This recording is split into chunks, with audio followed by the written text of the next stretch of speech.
In the 51st year of Konoha, spring, Uchiha Shaji walked on the stone road on his way home. Today is his 10th year in this world, and it is also his nominal 17th birthday.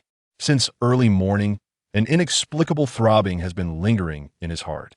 He is an alien, a forgotten orphan that it has been 10 years since he traveled through time and became the cradle of Uchiha Shaji. In these 10 years, he witnessed the pride and stubbornness of the family and felt the exclusion. The only thing he insisted on was to save up the New Year's money. Every cent was hidden in the secret compartment under the floor. This is the only trump card he prepared for the future. He had a hunch that in this world, money can prime miracles. Pushing open the wooden door of the small house on the edge of the clan's land, there was a smell of dust. The room was simply furnished with a bed, a low table, and a wardrobe. Shaji pried open the floorboards beside the bed and took out a heavy cloth bag. All the coins were poured on the table, piling up into a small mountain. The result of 10 years of forbearance. That should be enough, right? Shaji whispered softly. Before he finished speaking, he felt a slight sting in his mind. A cold mechanical sound rang in his mind. Ding! It is detected that the host has the initial startup funds and meets the binding conditions. Super Krypton Gold system is activating. 10:30. Shaji's body shook. Here it comes. The golden finger that I have been waiting for 10 years. 70, 100. System activation is successful. Welcome host, Uchiha Shaji. A light blue, translucent light curtain appeared out of thin air. Shaji suppressed his ecstasy and took a deep breath. Above the interface, personal attributes, system mall, storage space, task list. He moved his mind slightly and clicked on personal attributes. Host, Uchiha Shaji. Age, 17 years old, chakra level. Genin peak bloodline limit. Uchiha bloodline, Sharingan, not awakened. Krypton gold points, 10,000 New Year's money conversion. One tail, 1 Krypton gold point. 10,000 Krypton gold points. 10 years of savings. For a Genin, this amount of money is not small. The system prompt sounded again. Ding. The host is detected to have Uchiha bloodline, which meets the conditions for opening the Mangeki Sharingan. Newbie benefits. Mangeki Sharingan Awakening Guidance. Description. The bloodline limit of the Uchiha clan has great potential. This system can assist the host to skip the harsh negative emotional stimulation and directly open the Mangeki Sharingan. This guidance will consume 5,000 Krypton gold points. Do you accept it? Mangeki Sharingan. Shaji's heart skipped a beat. The peak of the eye technique that the Uchiha clan dreamed of. Skip negative emotional stimulation? Shaji's mind raced. He knew very well the cruelty of opening the Mangekyo in the original work, all of which were the death of loved ones and the estrangement of close friends. If it could be solved with Krypton gold points, the price was too small. Except, he did not hesitate. Half of his savings in exchange for the Mangekyo, a huge profit. Krypton gold points 5,000, 5,000 remaining. The awakening guidance of the Mangekyo Sharingan begins. A huge torrent of energy emerged from the system interface and instantly poured into Shaji's eyes. Ah! Shaji groaned and covered his eyes tightly with both hands. His eyeballs seemed to explode, and the burning pain spread from the depths of his eye sockets to the entire brain. His vision began to blur, and then he was swallowed by endless blood. In the blood, countless chaotic scenes flashed. The history of Uchiha, the inheritance of the Sharingan, the entanglement of love, hate, and hatred. He felt that the Sharingan, which had not yet awakened, was instantly opened under the catalysis of huge energy. 1 Magatama, 2 Magatama, 3 Magatama. In the scarlet eyes, 3 black Magatama rotated rapidly and finally merged into a new and complex, strange pattern. The severe pain came quickly and went away quickly. He trembled and put down his hands, slowly opened his eyes. Everything in his vision seemed to be different. Ding! Congratulations to the host for successfully opening the Mangeki Sharingan. The novice gift package has been distributed to the storage space. Please check it. Shaji moved his mind and looked at the icon of the storage space. Everything in the room was incomparably clear. The dust floating in the air, the fine veins of the wood texture, the frequency of the wings of the insects in the corner of the wall in the distance. He staggered to the only old mirror in the room. A slightly pale but handsome boy's face was reflected in the mirror. The most eye-catching thing was the eyes. No longer ordinary ink-colored pupils, but scarlet.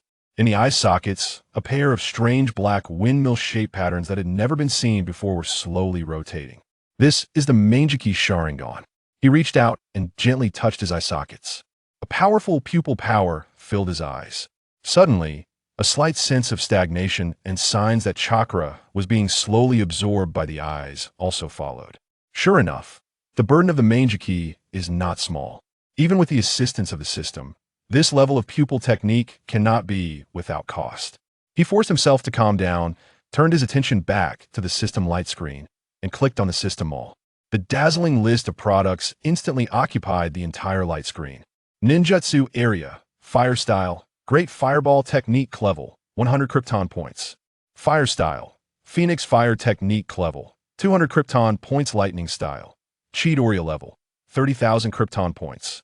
Spacetime Ninjutsu, Flying Thunder God Techniques Level, 500,000 Krypton Points. Bloodline Secret Technique Area, Hyuga Clan's Byakugan Primary Transplant Version, 800,000 Krypton Points. First Generation Cells Micro Dilution Version, 1 million Krypton Points. Uzumaki Clan's Diamond Seal Entry Level, 300,000 Krypton Points. Tools Consumables Area, Shakugan Special, 50 Krypton Points piece.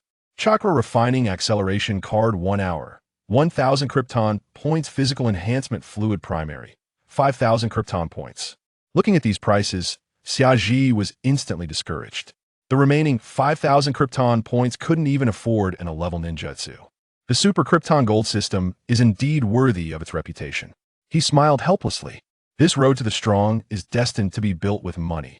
Just as he was about to close them all and get familiar with the power of the kaleidoscope, another system prompt popped up. Ding! Congratulations to the host for successfully opening the Mangekyo Sharingan. The Novice Gift Package has been distributed to the storage space. Do you want to open it immediately? Novice Gift Package. He raised his eyebrows. Open. On the system screen, a gift package pattern emitting soft golden light appeared. Then there was a light bang sound, which turned into several streams of light. The Novice Gift Package was successfully opened. Congratulations to the host for obtaining the following items. 1. Krypton Points 20002. Sharingan Origin Fluid Primary 1. 3. Basic Taijutsu Mastery Card 14.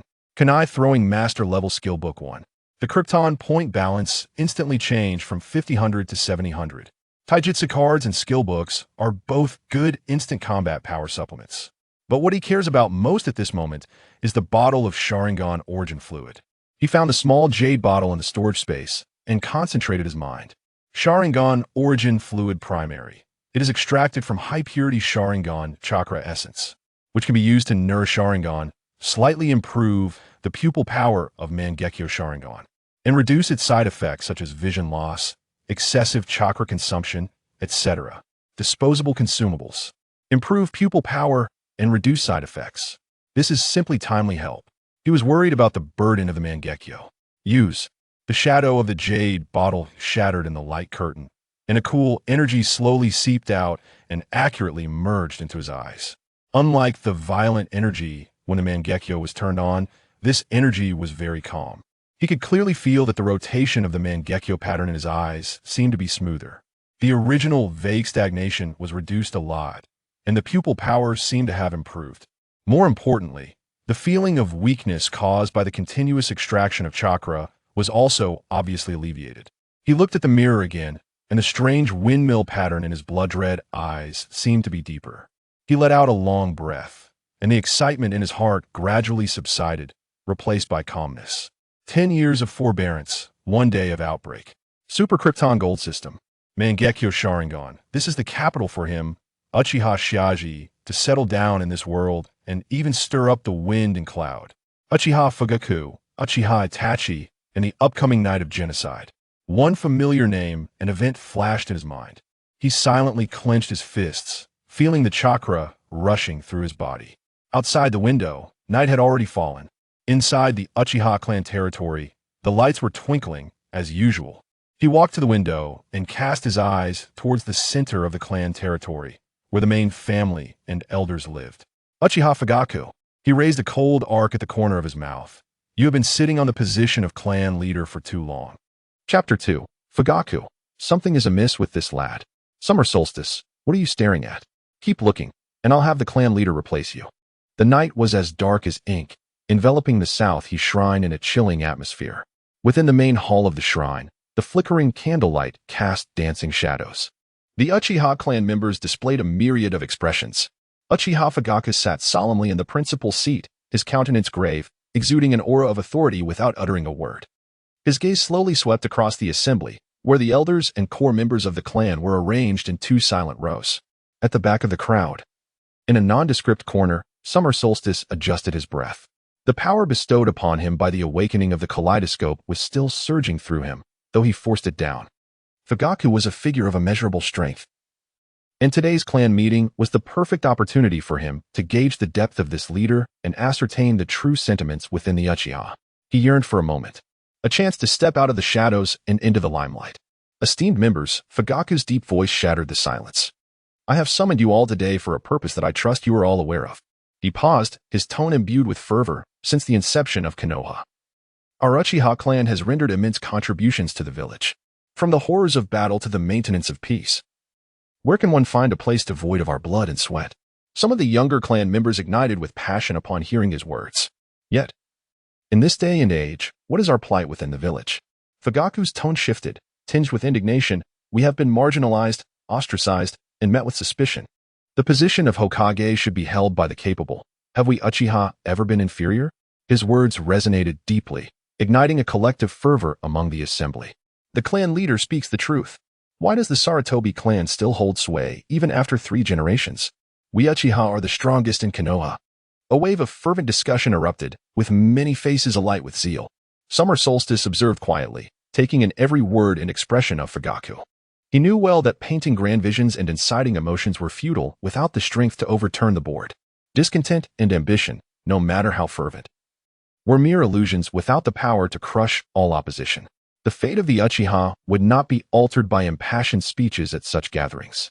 What he needed was strength and absolute power capable of overwhelming all dissenters. The premium system and the kaleidoscope Sharingan were his true sources of confidence. His foremost objective was to dismantle the decayed clan structure of the Uchiha, seizing power firmly in his grasp. Fugaku and these elders would merely serve as stepping stones. As Fugaku's speech reached its fervent peak, his gaze darted like lightning across the assembly, seeking to draw more support from the clan members' reactions. When his eyes landed momentarily on the corner where Summer Solstice stood, he hesitated slightly. There was a young member he did not recognize, seemingly a child of the branch family. Uchiha Summer Solstice? At that moment, the youth's gaze was unsettlingly calm, almost scrutinizing, as if he were appraising an object. Fugaku's brow furrowed sharply. Such a look he had only encountered in the presence of equals or even superiors. How dare a mere junior from the branch family exhibit such audacity? Humph. Fugaku snorted coldly, an invisible pressure erupting from him like a tempest. The three-tomo Sharingan suddenly manifested, its crimson pupils exuding an overwhelming sense of pressure, precisely locking onto the Summer Solstice and advancing relentlessly. He intended to humiliate this impudent junior in public, demonstrating to those with ulterior motives the authority of the clan leader. The air seemed to solidify. Several clan members nearby felt a suffocating sensation, instinctively retreating a few steps, their eyes wide with horror as they gazed towards the epicenter of the pressure.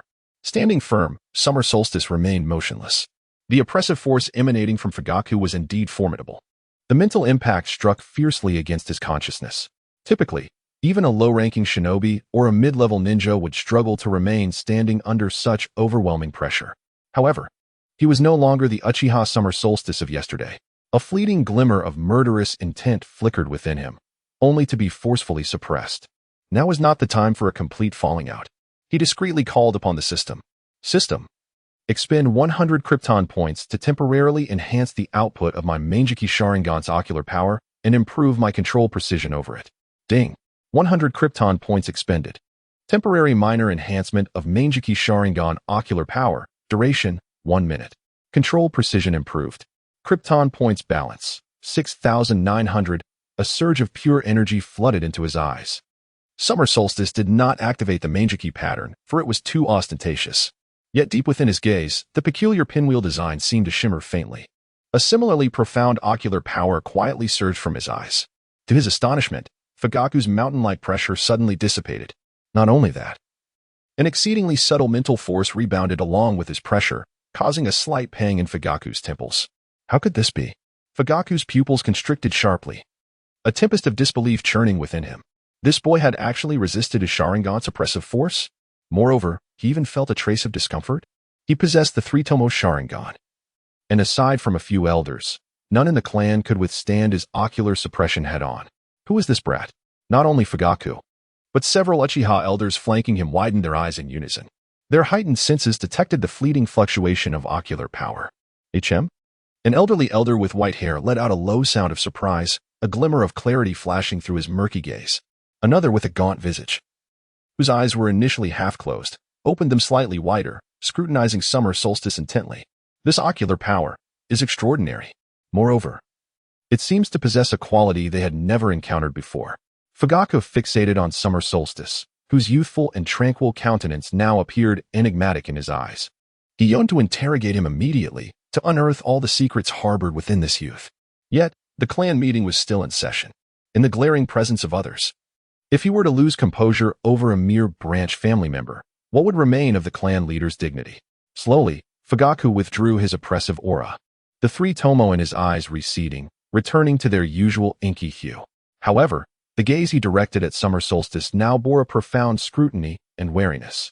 This Uchiha summer solstice was far from the simplicity he appeared to embody. Cough. Fuyue cleared his throat, forcibly redirecting the assembly's attention back to the matter at hand. The future of our clan requires careful deliberation. Today, the primary objective is to unify our thoughts.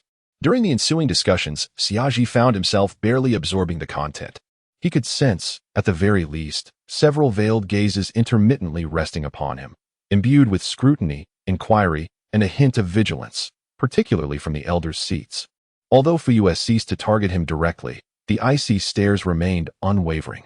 This is troublesome. I had intended to cultivate my presence discreetly, yet unexpectedly. I found myself simultaneously scrutinized by the clan leader and the elders from the outset. Nevertheless, perhaps it is for the best, as it spares me the effort of attracting their attention later. The clan meeting was protracted and dreary. By the time Fuyue declared the assembly adjourned, the night had deepened. The clan members trickled out of the Nanha shrine in small groups, with some fervent individuals still animatedly discussing the blueprint outlined by the clan leader. Siaji mingled within the crowd, preparing to slip away quietly. Chapter 3: The Showdown. I am the kaleidoscope. Do you have any objections, clan leader? The murmurs following the clan meeting did not subside as the crowd dispersed. In a chamber typically reserved for the elders' discussions, the lights shone brightly. Uchiha Hakadai, an elder notorious for his radical and belligerent demeanor, was fervently gesticulating. That's summer solstice. Did you all witness it? Faced with the imposing presence of clan leader Fugaku, he remained utterly unyielding. This young man is undoubtedly extraordinary. Perhaps he is the dark horse we have long awaited in the Uchiha clan's prolonged silence. Opposite him sat Uchiha Genwu, an elderly man with a white beard and a stern expression. He stroked his beard thoughtfully and replied gravely, Hakadai, temper your words. What do you mean by dark horse? He is merely a scion from a branch family, fortunate enough to possess a modicum of ocular prowess. Disrespecting the clan leader during the assembly is an act of insolence. If such rebelliousness is not properly chastised, it will surely lead to calamity. Calamity? Genwu, I fear you have grown senile. Hakadai slammed his palm on the table. What time do we live in? The village is tightening its grip around us. And clan leader Fugaku. At such a juncture, any potential strength should be regarded with utmost seriousness. That summer solstice might just surprise us. Surprise or frighten? Genwu scoffed coldly. His power is of uncertain origin, and his temperament is unpredictable. Therein lies the greatest risk. Several neutral elders exchanged glances, hesitant to express their opinions. Summer Solstice's performance during the clan meeting had indeed taken them aback. Unbeknownst to him, the higher-ups were deliberating over his fate as he returned to his humble abode at the edge of the clan territory.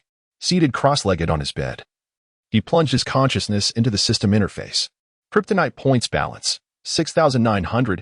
He had previously expended 100 kryptonite points to withstand Fugaku's pressure, and it appeared to have been effective. The essence of the Uchiha clan lies within the Sharingan, particularly the Meijiki. Although he had unlocked it, the side effects and the potency of his ocular power remained crucial. He navigated to the system marketplace, his gaze searching through a plethora of offerings. Soon, he found his target. Sharingan Essence Liquid, beginner extracted from high-purity Sharingan Chakra Essence. This liquid nourishes the Sharingan, slightly enhancing the potency of the Mangeki while alleviating its side effects. Price: 500 kryptonite points per bottle. At 500 points per bottle, the price was manageable. Purchase 1. Kryptonite points minus 500, remaining 6,400. Sharingan Essence Liquid, Beginner. X1 has been stored in the inventory. Without hesitation, Summer Solstice opted to utilize it immediately. The ethereal vial shattered, and a warmth more soothing than before surged into his eyes. A slight burning sensation returned. But this time it was no longer agonizing. Instead, it was a comforting nourishment.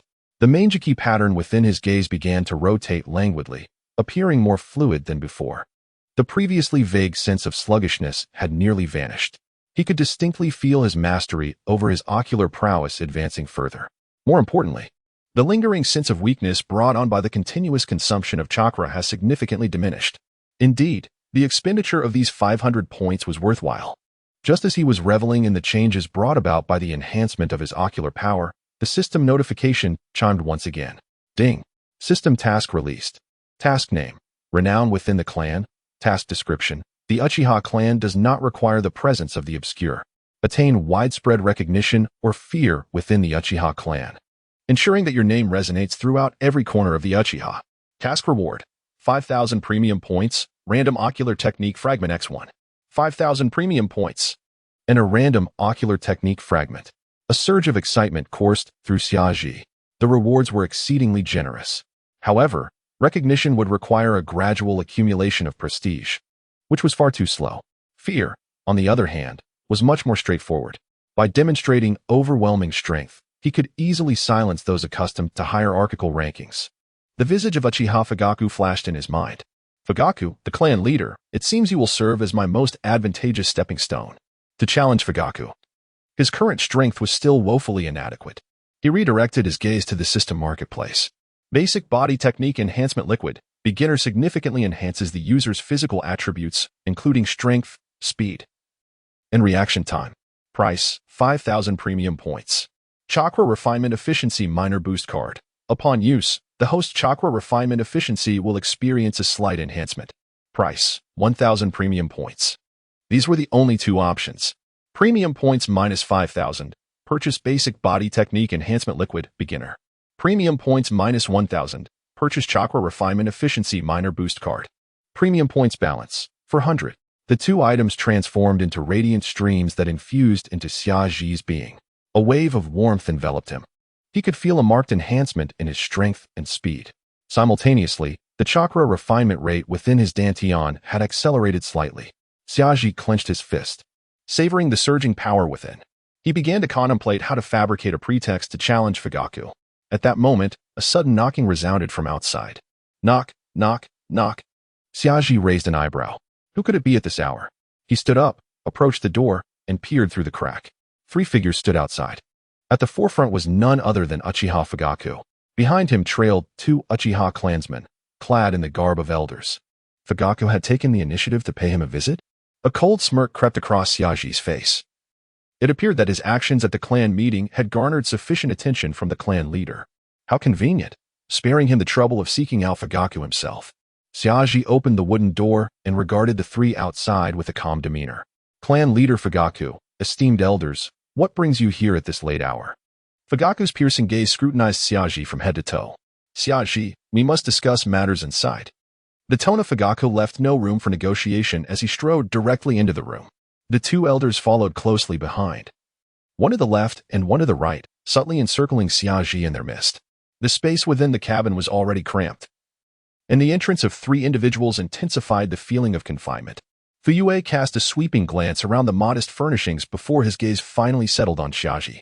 Xiaji, it seems you had some reservations about my proposal during today's clan meeting? Fuyue stated plainly, his voice low and imbued with an unyielding pressure. Accompanying him were the elders Uchiha Yin and Uchiha Dahua, both of whom wore expressions of discontent. Uchiha Yin scoffed, youngster. The clan meeting is a solemn occasion for discussing significant family matters. How dare you treat the clan leader's words with such flippancy? The clan leader is addressing you. Uchiha Dawa's tone was even more confrontational, tinged with reprimand. Yet Xiaji displayed no signs of distress. Instead, he remained unnaturally composed. Oh, I had thought I was concealing it rather well. His demeanor only deepened Fuyue's frown. You have not only failed to conceal it, but you have also resisted my imposing presence.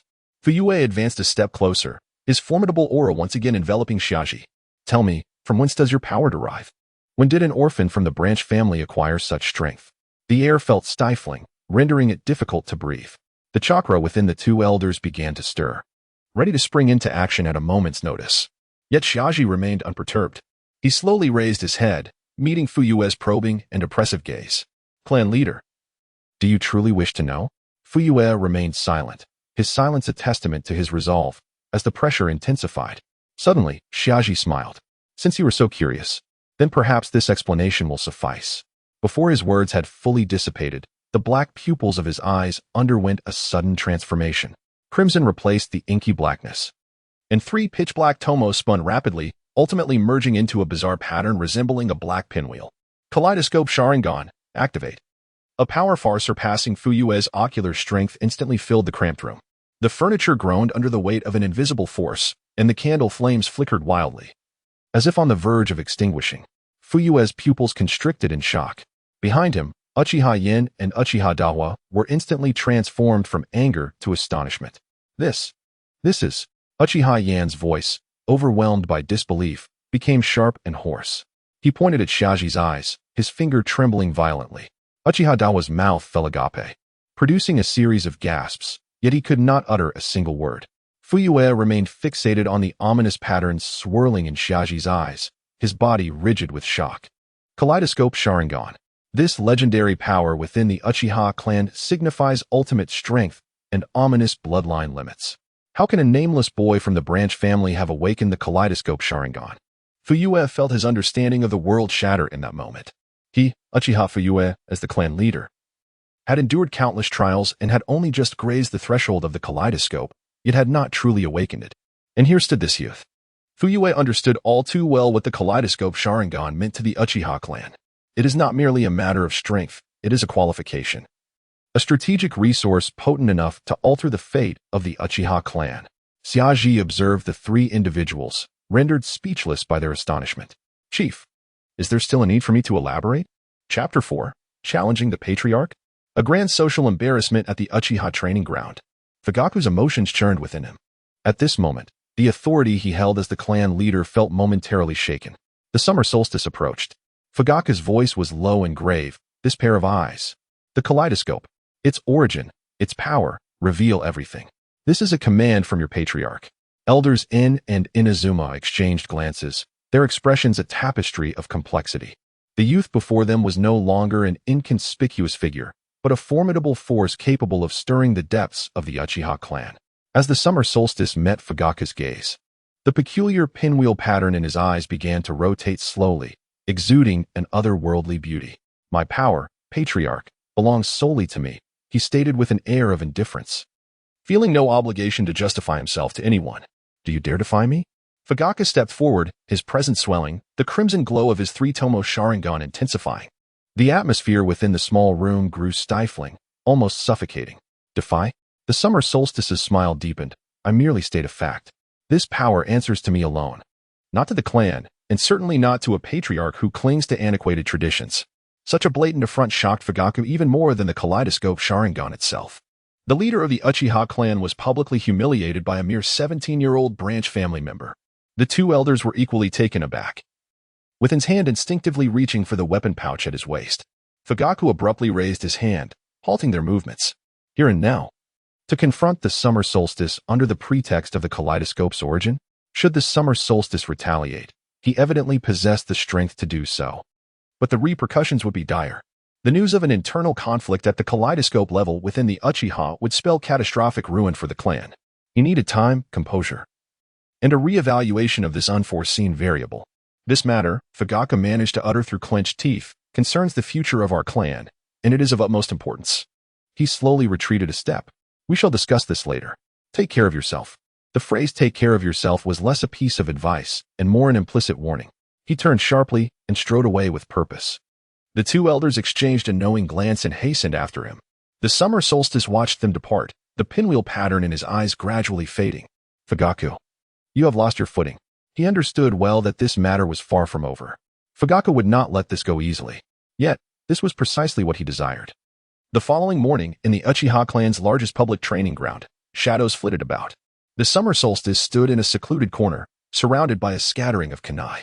He was not being lazy, rather, he was acclimating to the surging power within him. Even without fully unleashing the kaleidoscope Sharingan, it endowed him with an unparalleled level of insight. The trajectory of the kunai in flight, the subtle shifts in an opponent's center of gravity as they exerted force, the faint tremors of the ground, everything was vividly etched in his mind. He picked up a kunai, flicked his wrist, and it shot forth like a bolt of black lightning. Thud!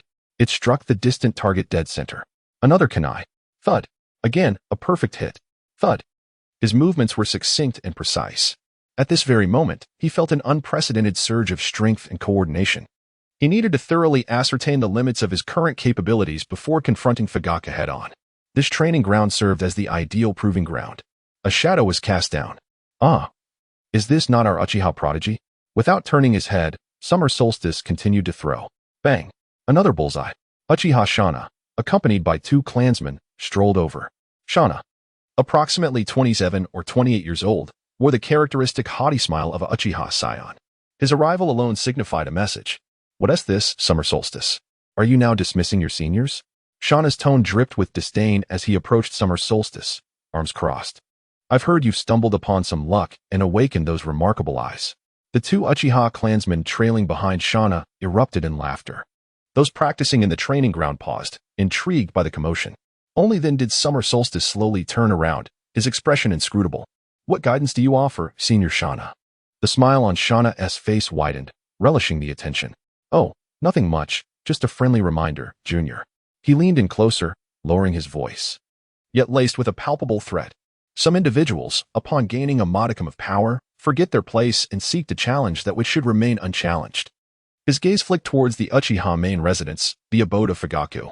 The clan leader is not someone of your ilk, who merely stumbled into luck and just awakened your eyes. Do you understand? He anticipated seeing fear, or at least reverence on Summer Solstice's face.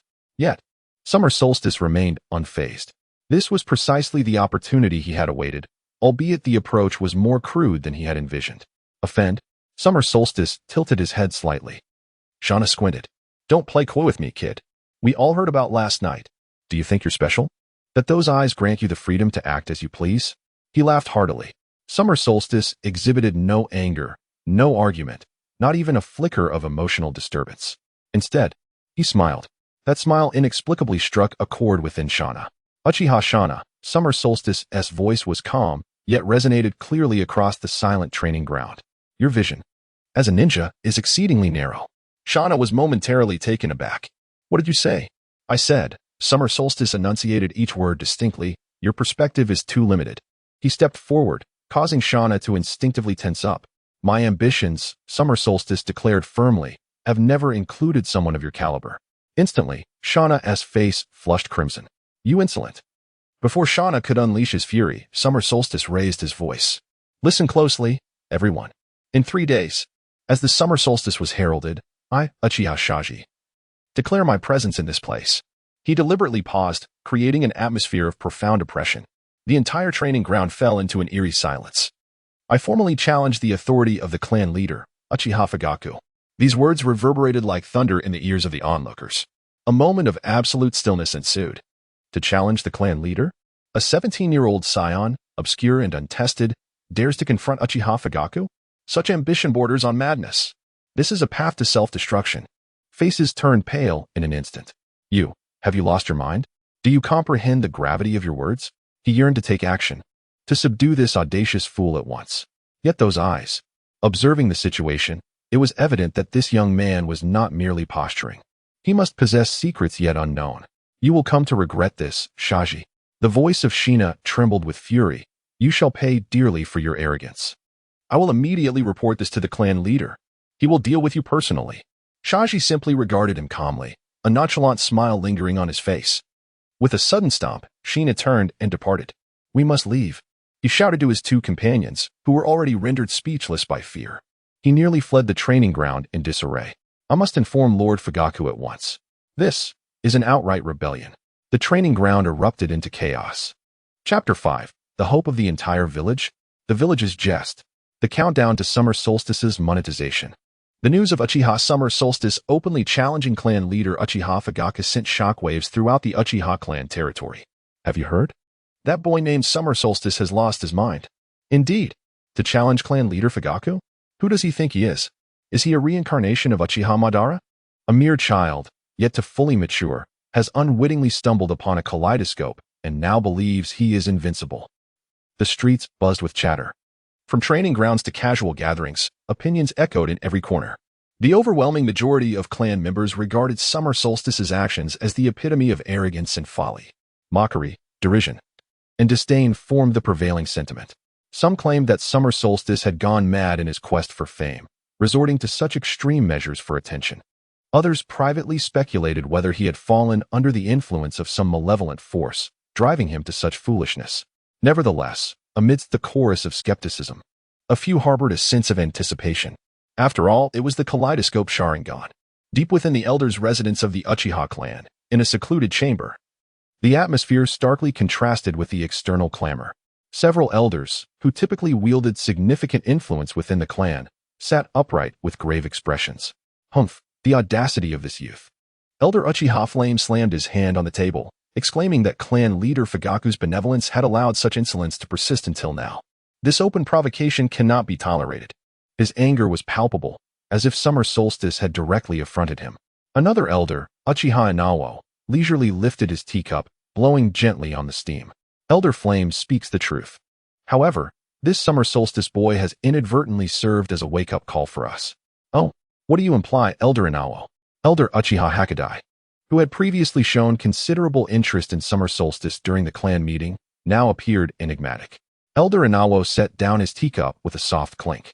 Clan leader Fugaku indeed requires an opportunity to reaffirm his absolute authority within the clan. This Summer Solstice has unwittingly presented himself as a convenient stepping stone. Should clan leader Fugaku decisively crush him, those younger members harboring ambitions for the clan leader position or dissatisfaction with the status quo will surely reconsider their positions. His words, delivered with an air of grandeur, suggested that everything was for Fugaku, for the stability of the Uchiha clan. Uchiha Genwo, the elder who had previously rebuked Summer Solstice for his unruliness, now stroked his beard, eyes glinting with shrewdness. Elder Inawo's long-term vision, regardless of the battle's outcome, may not prove detrimental to our interests. He paused deliberately, letting his gaze sweep across the gathered elders.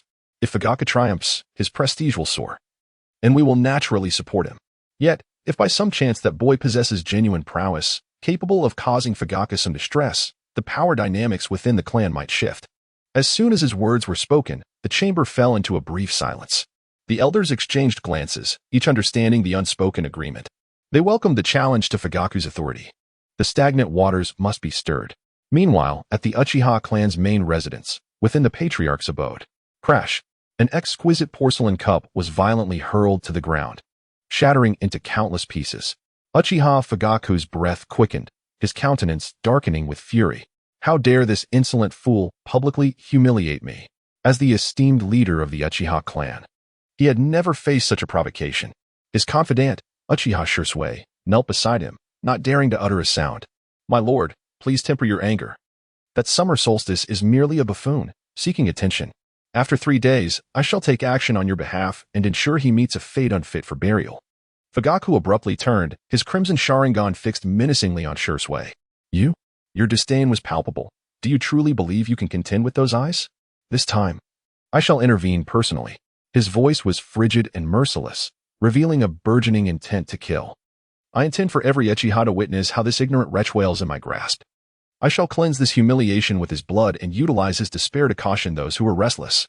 A glimmer of ruthless malice flickered in his eyes. It was evident that he sought not only victory, but to utterly obliterate Summer Solstice in the most brutal manner, serving as a deterrent to the other clan members. In another, somewhat secluded courtyard of the clan grounds, Uchiha Itachi furrowed his brow, gripping a kunai, yet hesitating to throw it. Summer Solstice. Why does he choose this path? He struggled to comprehend why the boy, who had exhibited remarkable ocular prowess at the clan meeting, would opt for such a path of near self-destruction. Perhaps he has his own considerations. Uchiha Shursui emerged from behind a tree, his face adorned with his usual gentle smile. Yet a hint of concern lingered in his eyes. Shursui, Itachi turned to his dear friend. Do you also believe he stands a chance? Shursui shook his head. A chance? Faced with the awakened Mangeki of Patriarch Fugaku, it is likely negligible. Then, Itachi's concern deepened. What troubles me is not the outcome, Shursui sighed, but rather that his actions will further exacerbate the divisions within the clan. Summer Solstice's Mangeki is already a significant variable, and now he openly challenges the Patriarch. Itachi fell silent, understanding Shursui's apprehension. The tensions between the Uchiha and the village had intensified, with unrest brewing within the clan. The emergence of Summer Solstice undoubtedly cast a boulder into these already turbulent waters. Is there anything we can do? Itachi whispered. Shursui gazed into the distance, towards the direction of Summer Solstice's dwelling. Let us observe the unfolding events. Perhaps the developments will surpass our expectations, oblivious to the external tumult and rumors. Summer Solstice remained unfazed. He sat cross-legged in his modest abode, his consciousness fully immersed in the pale blue glow of the system interface. Personal attributes, system shop, storage space. Task list. His gaze ultimately settled upon task list.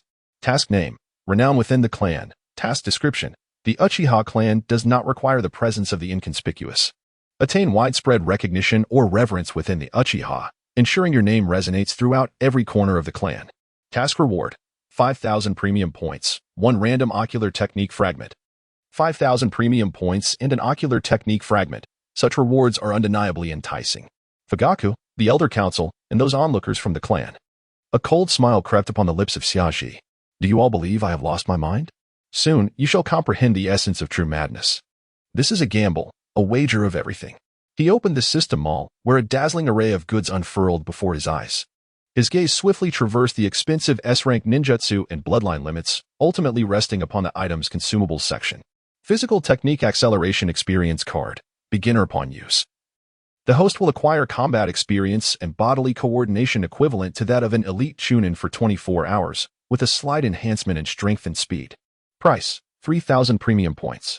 Chakra Refinement Acceleration Card, 12 hours upon use. The host's chakra refinement efficiency will be significantly boosted for 12 hours.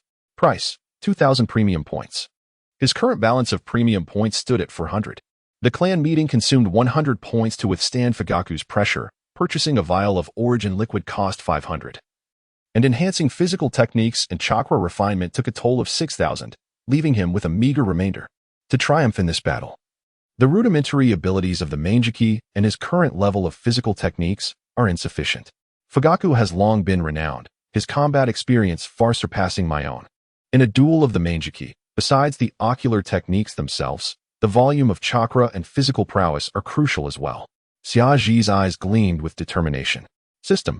I wish to spend. Yet, all that greeted him was the system's cold notification. Insufficient premium points for purchase. Xiaji was not taken aback. He glanced at the few items gifted from the novice package still residing in his storage space. Aside from the already utilized basic Sharingan Origin Liquid and Physical Technique Mastery card, only the Master-level Shuriken Throwing Skill Book remained. This scant amount of premium points is but a drop in the bucket. He requires more premium points. It seems he must first devise a means to earn them. Xiaji closed the mall interface. The 3-day deadline looms near. Chapter 6, 3 days of expenditure, experience card of shadow level. Summer solstice, today. I shall teach Fuyao the art of existence.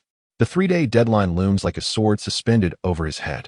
Summer solstice meticulously scoured every inch of the humble dwelling, beneath the floorboards, within the crevices of the bed, and even through the dilapidated jars. The fragmented copper coins accumulated over a decade, a few worthless relics, and even a faded silver hairpin left behind by his mother in his childhood were all unearthed. This represented all his assets since his arrival in this world, aside from the New Year money. Beep. Detecting redeemable items. Evaluating. Redemption successful. Acquired 2,000 premium points. The system's notification was as cold as ever. His total premium points had now reached 2,400. A meager sum, yet it was nearly sufficient. He settled into a cross-legged position, a pale blue light screen suspended before him. Fuyao, a shadow-level powerhouse, possessed combat experience, chakra reserves, and physical prowess that far exceeded his own. What were his advantages? The bizarre ocular techniques of the kaleidoscope, which could catch opponents off guard, in the premium system. Though the kaleidoscope's abilities were formidable, engaging directly in a battle of ocular techniques with the seasoned Uchiha clan leader was perilously risky. He needed to compensate for his shortcomings in physical combat. A prolonged confrontation would be exceedingly disadvantageous for him. His gaze swiftly traversed the items consumables section of the system mall. Advanced experience card for physical training, 3 days upon activation. The user will gain combat experience equivalent to that of an elite jonin for 3 days, with significant enhancements in muscle memory, bodily coordination, strength, and speed. Price, 1,500 premium points. 1,500 points. What a steep price. More than half of his remaining balance for merely 3 days of temporary enhancement. This was a gamble. He had no retreat. Purchase. Premium points minus 1,500, remaining 900. The card transformed into specks of light, flooding his mind. Instantly, an abundance of physical training experience, combat instincts, and muscle memory surged within him. He felt the faint crackling of his bones as muscle fibers reinforced at an astonishing pace. A wave of warmth enveloped his entire being. This was not merely the impartation of knowledge, but an almost instinctual implantation. He sensed a transformation within himself. Next came the chakra. Even with the kaleidoscope, his current chakra reserves remained a limitation.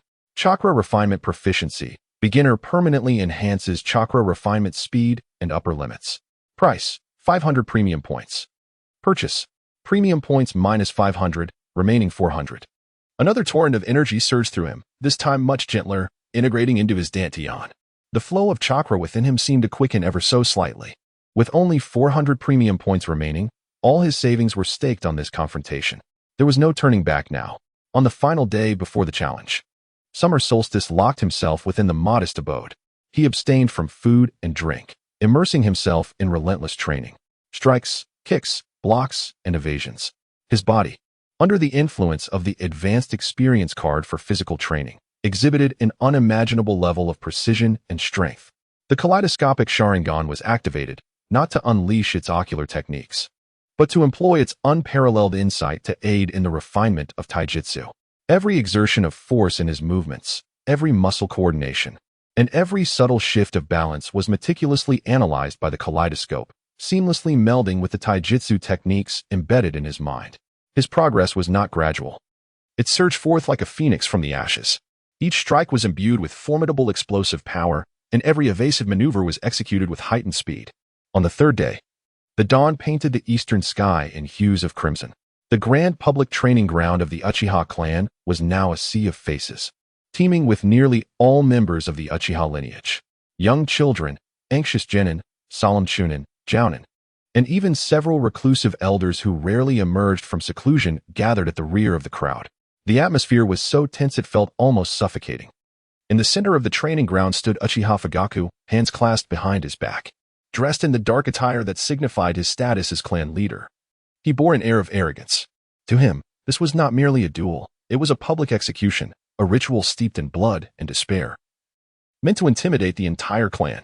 A stir rippled through the crowd as a figure slowly emerged. Uchiha Shirajima. His steps were measured as he traversed the path cleared by the silent onlookers. He did not resemble a challenger, rather, he appeared as a sacrificial offering advancing towards the altar. He had indeed come. Whispers arose among the crowd. They were hushed yet filled with trepidation. Fugaku would ensure his demise would be grotesque. Another voice trembled, questioning whether this youth was mad or truly possessed of some hidden strength. Countless gazes converged upon him. Yet Shirajima seemed oblivious, his focus unwavering on the haughty figure in the center. An elder known for his stern demeanor, Uchiha Tetsuhan, let out a soft snort of disdain, overestimating oneself. A gaunt female elder, Uchiha Kyuko, merely observed in silence, her expression impassive. As Shirajima passed a group of young clan members, one boy named Uchiha could not restrain himself from speaking in a low voice, uncertainty lacing his words. Shirajima. You. But Shirajima did not falter, nor did he glance back. Yu's voice trailed off, a hint of embarrassment crossing his face. The murmurs of the crowd gradually subsided. All held their breath. Shirajima finally reached the cleared space of the training ground, halting a mere 10 paces from Fugaku. An oppressive silence enveloped the scene. Fugaku slowly lowered his arms from behind his back. This subtle movement caused the air around them to tighten with tension. He scrutinized Shirajima, akin to a wolf assessing its prey. The hybrid has finally arrived. Fugaku's voice, though low, resonated clearly throughout the training ground. Are you prepared for your final words? Shirajima paused momentarily, lifting his chin slightly. I am ready. A calm smile graced his face. Fugaku's pupils constricted. The youth's tranquility was an affront to his authority. Then speak swiftly. My patience is finite. Fugaku's fingers twitched ever so slightly, betraying his growing impatience. He anticipated fear, remorse, and despair, rather than this disconcerting tranquility. The smile on Xiaoji's face widened slightly. Uchiha Fugaku, Xiaoji's voice resonated clearly and steadily. Today you shall witness the dawn of a new era. This earth-shattering proclamation plunged the entire training ground into an even deeper silence. Fugaku's countenance, once marked by arrogance and disdain, began to contort, revealing a fierce rage. The insolent youth. He stepped forward, and the ground beneath him seemed to tremble in response. Chapter 7. The Moon Reading Warning. The patriarch of the Uchiha clan, Fugaku, felt the chilling fear of being maliciously controlled. He looked down upon summer solstice as one might regard an insignificant ant beneath their foot. Little brat. Kneel and admit your faults now. I might consider sparing your wretched life. Fugaku's voice, though low, carried an overwhelming pressure that enveloped the entire training ground. The air seemed to thicken, and the onlooking clan members instinctively softened their breaths. Summer solstice raised his face, devoid of any fear, instead revealing a trace of derision. Fugaku, spare me the trifles. He extended a finger and gently shook it. Today, I shall make you and all the Uchiha see clearly. The future of the Uchiha does not lie in the hands of an old fool like you, who is mired in internal strife. At this proclamation, astonishment swept through the crowd. Arrogance. Seeking death. Several elders on the platform could hardly contain their outrage. Fugaku's expression twisted in an instant, fury erupting forth like a geyser. No longer able to be restrained. Fugaku was infuriated. How dare he be so openly defied? A tremendous surge of chakra suddenly erupted from within him. The deep crimson three-tomo Sharingan activating in an instant. Without a moment's hesitation, his hands flew into a series of rapid seals. Fire style, fireball jutsu. A colossal fireball, radiating an intense heat, hurtled towards summer solstice. Simultaneously, several shuriken glimmering with a cold light shot forth from the side of the fireball, sealing off all possible escape routes for summer solstice. This strike, fueled by Fugaku's wrath, possessed a power far beyond that of an ordinary J-nin. The observing clansmen turned pale, instinctively retreating, fearful of being caught in the aftermath. To them, the arrogant youth would soon be reduced to cinders under this terrifying assault. Yet, summer solstice remained rooted in place, refusing to flinch or evade. At the very moment when the searing fireball and the sharp shuriken were about to strike, the patterns in his eyes suddenly transformed. No longer the ordinary three-tomo, nor simple black pupils, but a complex and bizarre design they had never witnessed before. Against the backdrop of darkness, it appeared to be a fusion of a hexagram and sharp sides, exuding an ominous and otherworldly aura. The Kaleidoscope Sharingan. This unique and eerily beautiful Kaleidoscope Sharingan revealed itself for the first time before all the Uchiha clan members. An indescribable wave of immense ocular power erupted from summer solstice, radiating outward. The rushing fireball, within half a meter of his body, seemed to collide with an invisible wall, abruptly halting. Then, it was forcefully torn apart by an unseen strength. The incoming shuriken also eerily altered their trajectories midair, clattering to the ground. Fugaku's pupils contracted sharply. Why was this boy's kaleidoscope so uncanny? What manner of eyes are those? Also a kaleidoscope Sharingan. My heavens, our Uchiha clan has simultaneously birthed two bearers of the kaleidoscope. Impossible. This is absolutely inconceivable. How old is he? After a brief, eerie silence, the entire training ground erupted in an overwhelming uproar. Every member of the Uchiha clan, regardless of age or status, now gazed with wide eyes, their faces reflecting disbelief. On the elders' platform, Uchiha Flame, Uchiha Rice Fire, Uchiha Eighth, and even the usually aloof elder Yuanwu, who appeared indifferent to all, suddenly stood up in a state of agitation. They fixated intensely on Xiaoji's mesmerizing eyes, their expressions a mixture of astonishment. Two pairs of kaleidoscopic Sharingan. This phenomenon is extraordinarily rare in the annals of the Uchiha clan. No, this is no mere spectacle.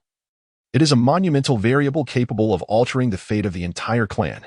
Fugaku, you rely too heavily on past experiences. Xiaoji's voice was calm, yet tinged with an air of omniscience. The peculiar pattern in his left eye began to whirl rapidly, a chilling power locking onto Fugaku. Allow me to demonstrate what true despair is. Tsukinomi. The Tsukinomi employed by Xiaoji was not akin to Itachi's in the original story. which created a world entirely under the caster's control. Instead, Xiaji's ocular technique resembled a pure amplifier of malevolent intent, dragging the target into an abyss of endless negative emotions, a terrifying vortex. Fugaku was caught off guard. He felt the scenery before him shift abruptly, the training ground. The clan members, the sky, everything vanished. In its place emerged a grim, distorted mental realm filled with sharp wails and viscous malice. Countless grotesque faces. Innumerable anguished cries, and haunting images of his deepest fears and loathings surged upon him like a relentless tide. He sensed his consciousness tearing apart. What in the world is this? Fugaku roared in fury as his three-tomo Sharingan whirled wildly, striving to resist this sudden mental onslaught.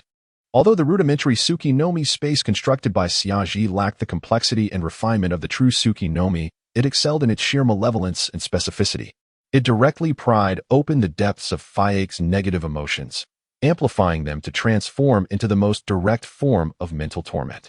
The concept of time became blurred and elongated within this space. While only a few seconds passed in the outside world, Fugaku perceived it as if days or even months had elapsed. He endured unimaginable mental strain, his consciousness teetering on the brink of collapse.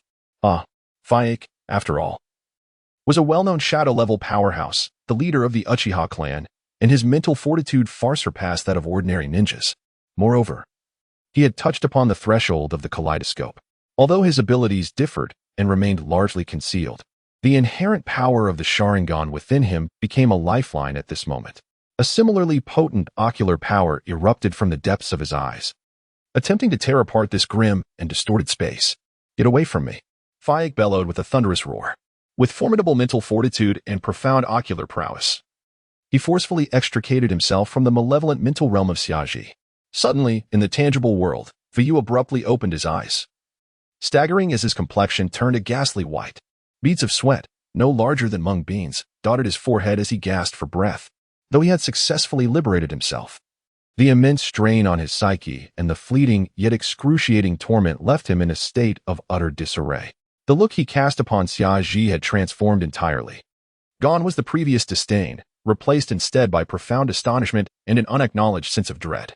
This boy, his kaleidoscope. Chapter 8. A resounding defeat for Uchiha Fugaku. A new era dawns. Fugaku liberated himself from the murky confines of his mental prison, his gaze reflecting not only fury but also a hint of unrecognized trepidation. He had never envisioned that a mere branch family member could wield such an enigmatic Sharingan, nearly leading him to his doom. "You," Fugaku gasped, unable to articulate a complete thought.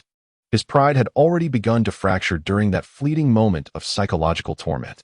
The smile on Xiaji's face remained unwavering. "Clan leader, has your warm-up concluded?" This young man truly believed he had the upper hand over Fugaku, igniting the latter's rage once more. Before his words had fully escaped his lips, Xiaji sprang into action. With a surge of power beneath his feet, he propelled himself forward like an arrow released from its bow. Dazzlingly swift as he charged toward the pallid Fugaku, the effects of the advanced physical technique acceleration card were vividly displayed at that moment. Speed, strength, reflexes, and the exquisite synergy of each move were executed with divine finesse. Xiaji understood that this was not a true reflection of his inherent abilities, yet at this moment, he embodied the essence of a martial arts master. He appeared not as a 17-year-old youth but as a seasoned veteran of several decades. Fugaku's pupils dilated in shock, and in a frantic attempt, he raised his arm to block. Thud! The collision of their limbs resonated with a dull thud. Fugaku felt an overwhelming force emanating from Xiaji's fist, numbing his arm as he involuntarily staggered back a step. How is this possible? The strength of this boy. Why is it so formidable? When did his physical prowess reach such heights? "Clan leader, your movements are too slow," Xiaji taunted, a note of smugness gracing his features. Another punch followed, sharp and ruthless, aimed directly at Fugaku's midsection. Fugaku, in a desperate attempt to evade, awkwardly sidestepped, beads of cold sweat forming on his brow. The martial skills he had once prided himself on were proving ineffective against this unassuming youth. Every flaw seemed meticulously exploited by his opponent. "Damn it," Fugaku growled, striving to regain his footing. But Xiaji's relentless onslaught offered him no respite. The training ground was enveloped in an eerie silence. All Uchiha clan members stood in stunned disbelief. The anticipated crushing victory of clan leader Fugaku had not materialized. Instead, The very figure they revered was being thoroughly dominated by a mere boy who had turned the tide against him. Is this Xiaji? A young clan member murmured, incredulity lacing his words. How could his martial arts be so powerful? Clan leader Fugaku. In an instant, a stir rippled through the crowd. Among the elders, Uchiha Yin and others wore expressions of grim determination, fists clenched tightly. Uchiha Daohua's lips were pressed into a straight line. Only Uchiha Hakadai's eyes glimmered with an unusual light, his body leaning slightly forward. Elder Yuanwu's murky eyes widened in surprise, fixated on the youthful figure in the arena. Fugaku's anxiety and frustration mounted with each exchange. As the esteemed leader of the Uchiha clan and captain of the Konoha Guard, he found himself utterly humiliated, cornered by an inexperienced junior using mere taijutsu. This disgrace drove him to the brink of madness. You insolent wretch! You seek death! Fugaku roared, unleashing his chakra without restraint. A terrifying wave of energy surged forth from him, radiating outward like a tempest. The three tomo in his eyes spun wildly, their crimson light threatening to overflow from their sockets, hinting at a transformation into a kaleidoscope. He intended to create distance. He aimed to summon Susanoo. With that absolute power, he would utterly crush this ignorant brat. Xiaji chuckled coldly. Susanoo, do you think I will grant you the opportunity? My hard-earned points are not to be squandered. In his mind, he intoned, System. Purchase. Warrior's Armor. Trial Edition. Ding. Consumed 200 points. Warrior's Armor. Trial Edition equipped. Remaining points, 200. In an instant, a suit of blood-red chakra armor materialized, enveloping Xiaji completely. The armor's surface was adorned with menacing bone spikes and intricate patterns, exuding a fierce aura that caused the air around them to grow still. What is that? Fugaku faltered, a flicker of horror crossing his features. Such chakra armor was beyond his experience. Xiaji braced against Fugaku's explosive chakra assault, the crimson armor absorbing most of the impact, producing a dull thud. His form barely wavered. He surged forward, his speed, augmented by the armor, increasing rather than diminishing, resembling a bloodthirsty beast. Lie down. Xiaji delivered a powerful punch, the wind from his strike howling as it crashed against Fugaku's hastily raised arms. Crack! The sound of breaking bones resonated clearly, piercing the silence of the training ground.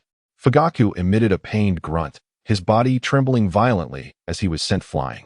He crashed through several training dummies before he managed to stabilize himself, carving 2 deep furrows into the ground. Gasped, Fugaku spat forth a jet of blood, staining his chest. His arms hung limply at his sides, the agony from his fractured bones twisting his visage, cold sweat pouring down his face. This boy's strength, along with that strange armor. Seizing the advantage, Xiaji launched an unrelenting assault, his strikes falling like a tempest. Fist, elbow, knee, leg. Each blow carried the terrifying enhancement of the warrior's armor, each one finding its mark amidst Fugaku's vulnerabilities. Fugaku's chakra had already been significantly depleted during their earlier mental clash. Now, under Xiaji's frenzied, almost reckless onslaught, he was forced to retreat further, his stamina waning rapidly. He yearned to retaliate, to unleash his ocular techniques. Yet, under the relentless targeting of Xiaji's bizarre kaleidoscope and the overwhelming physical prowess, he could find no opportunity. Every time he attempted to concentrate his ocular power, Xiaji's more ferocious attacks would shatter his focus. It is impossible. How could I lose to this little brat? Fugaku's consciousness began to blur, and the figure of Xiaji before him morphed into a confused haze. He was engulfed by despair, a sense of helplessness he had never before experienced. Everything he once took pride in seemed to crumble before this young boy. Suddenly, Uchiha Flame rose abruptly from his seat among the elders, only to be restrained by Inaho beside him. Do not act rashly. This is a duel between the clan leader and him. Inaho's voice was low, yet the astonishment within it was unmistakable. At last, after a desperate evasion, Fugaku lost his balance and exposed a fatal opening. With a focused gaze, Xiaji seized the moment. He propelled himself forward, the ground cracking beneath his feet, as he channeled all his strength into his right fist. The energy on his crimson armor surging wildly, emitting a blinding red glow. It is over, Fugaku. Xiaji's voice was frigid, devoid of any emotion. A heavy punch, infused with all of Xiaji's strength and chakra, struck Fugaku's abdomen with tremendous force. Bang! The resounding impact reverberated, leaving all present with ringing ears. Fugaku's body contorted as he doubled over, his eyes bulging, bloodshot, and he erupted in a torrent of blood. He was flung backward, crashing heavily onto the ground a dozen meters away, stirring up a massive cloud of dust. Ugh! Fugaku struggled to rise, but only managed a few futile twitches before succumbing to complete unconsciousness. In the training arena, one could hear a pin drop. Time seemed to freeze in that moment. All the Uchiha clan members, including the esteemed elders, stood as if petrified. They stared blankly at the devastating scene before them, witnessing their once mighty leader crumple to the ground like a defeated dog. Xiaji slowly approached Fugaku, the blood-red, martial arts armor gradually dissipating. He looked down upon the unconscious Fugaku from his elevated stance. I told you, you would witness the dawn of a new era. Chapter 9. Mission accomplished? I am the leader of the Uchiha. In the center of the training ground, the dust settled. Uchiha Fugaku had been defeated. This stark reality struck the hearts of every Uchiha clansman like a hammer. Their minds were blank, rendered motionless as they gazed at the former clan leader. Now in a daze, I have stated, the voice of summer solstice, though soft, resonated clearly in every ear, that you will witness the dawn of a new era. In the elder's seat, an oppressive silence enveloped the atmosphere. Elder Uchihan's face, lined with wrinkles, twitched involuntarily. He opened his mouth, attempting to articulate something. Yet no sound emerged. Elder Uchiha Ina gripped the armrest with white knuckles. His eyes, often calculating, were now filled with sheer astonishment. Who exactly was this summer solstice? This orphan of the branch family? This youth had transcended the bounds of a mere junior they could manipulate at will. Ignoring Fugaku, Summer Solstice slowly lifted his head. His cold, kaleidoscopic Sharingan, adorned with an eerie pinwheel pattern, swept across the assembly. Every Uchiha who fell under his gaze felt a chill run through them. Instinctively lowering their heads, too fearful to meet his eyes. Those eyes were terrifying. They seemed capable of piercing through to the deepest secrets and fears of the soul. At that moment, the name Uchiha Summer Solstice loomed like an invisible mountain, pressing down on the hearts of all Uchiha. His status within the clan had soared to unprecedented heights following this battle. Ding. Side mission. Achieve renown within the clan completed. Evaluation. Perfect. Mission description. The Uchiha require no obscure figures. Attain widespread recognition or reverence within the clan, allowing your name to echo in every corner of the Uchiha. Reward. 10,000 gold points. Shinjutsu. Basic experience fragment. Right eye. X1. A chilling system notification echoed in his mind. 10,000 gold points. It seemed a perfect evaluation could enhance the rewards. Moreover, a Shinjutsu fragment. Summer Solstice felt a surge of excitement but suppressed his joy. Shinjutsu. This was the legendary, game-breaking ocular technique upon which Uchiha Obito had built his fame. Though it was merely a basic experience fragment, it was sufficient to elevate his power to new heights. Without hesitation, he commanded in his mind, integrate Shinjutsu basic experience fragment, right eye. Ding. Integrating Shinjutsu basic experience fragment, right eye.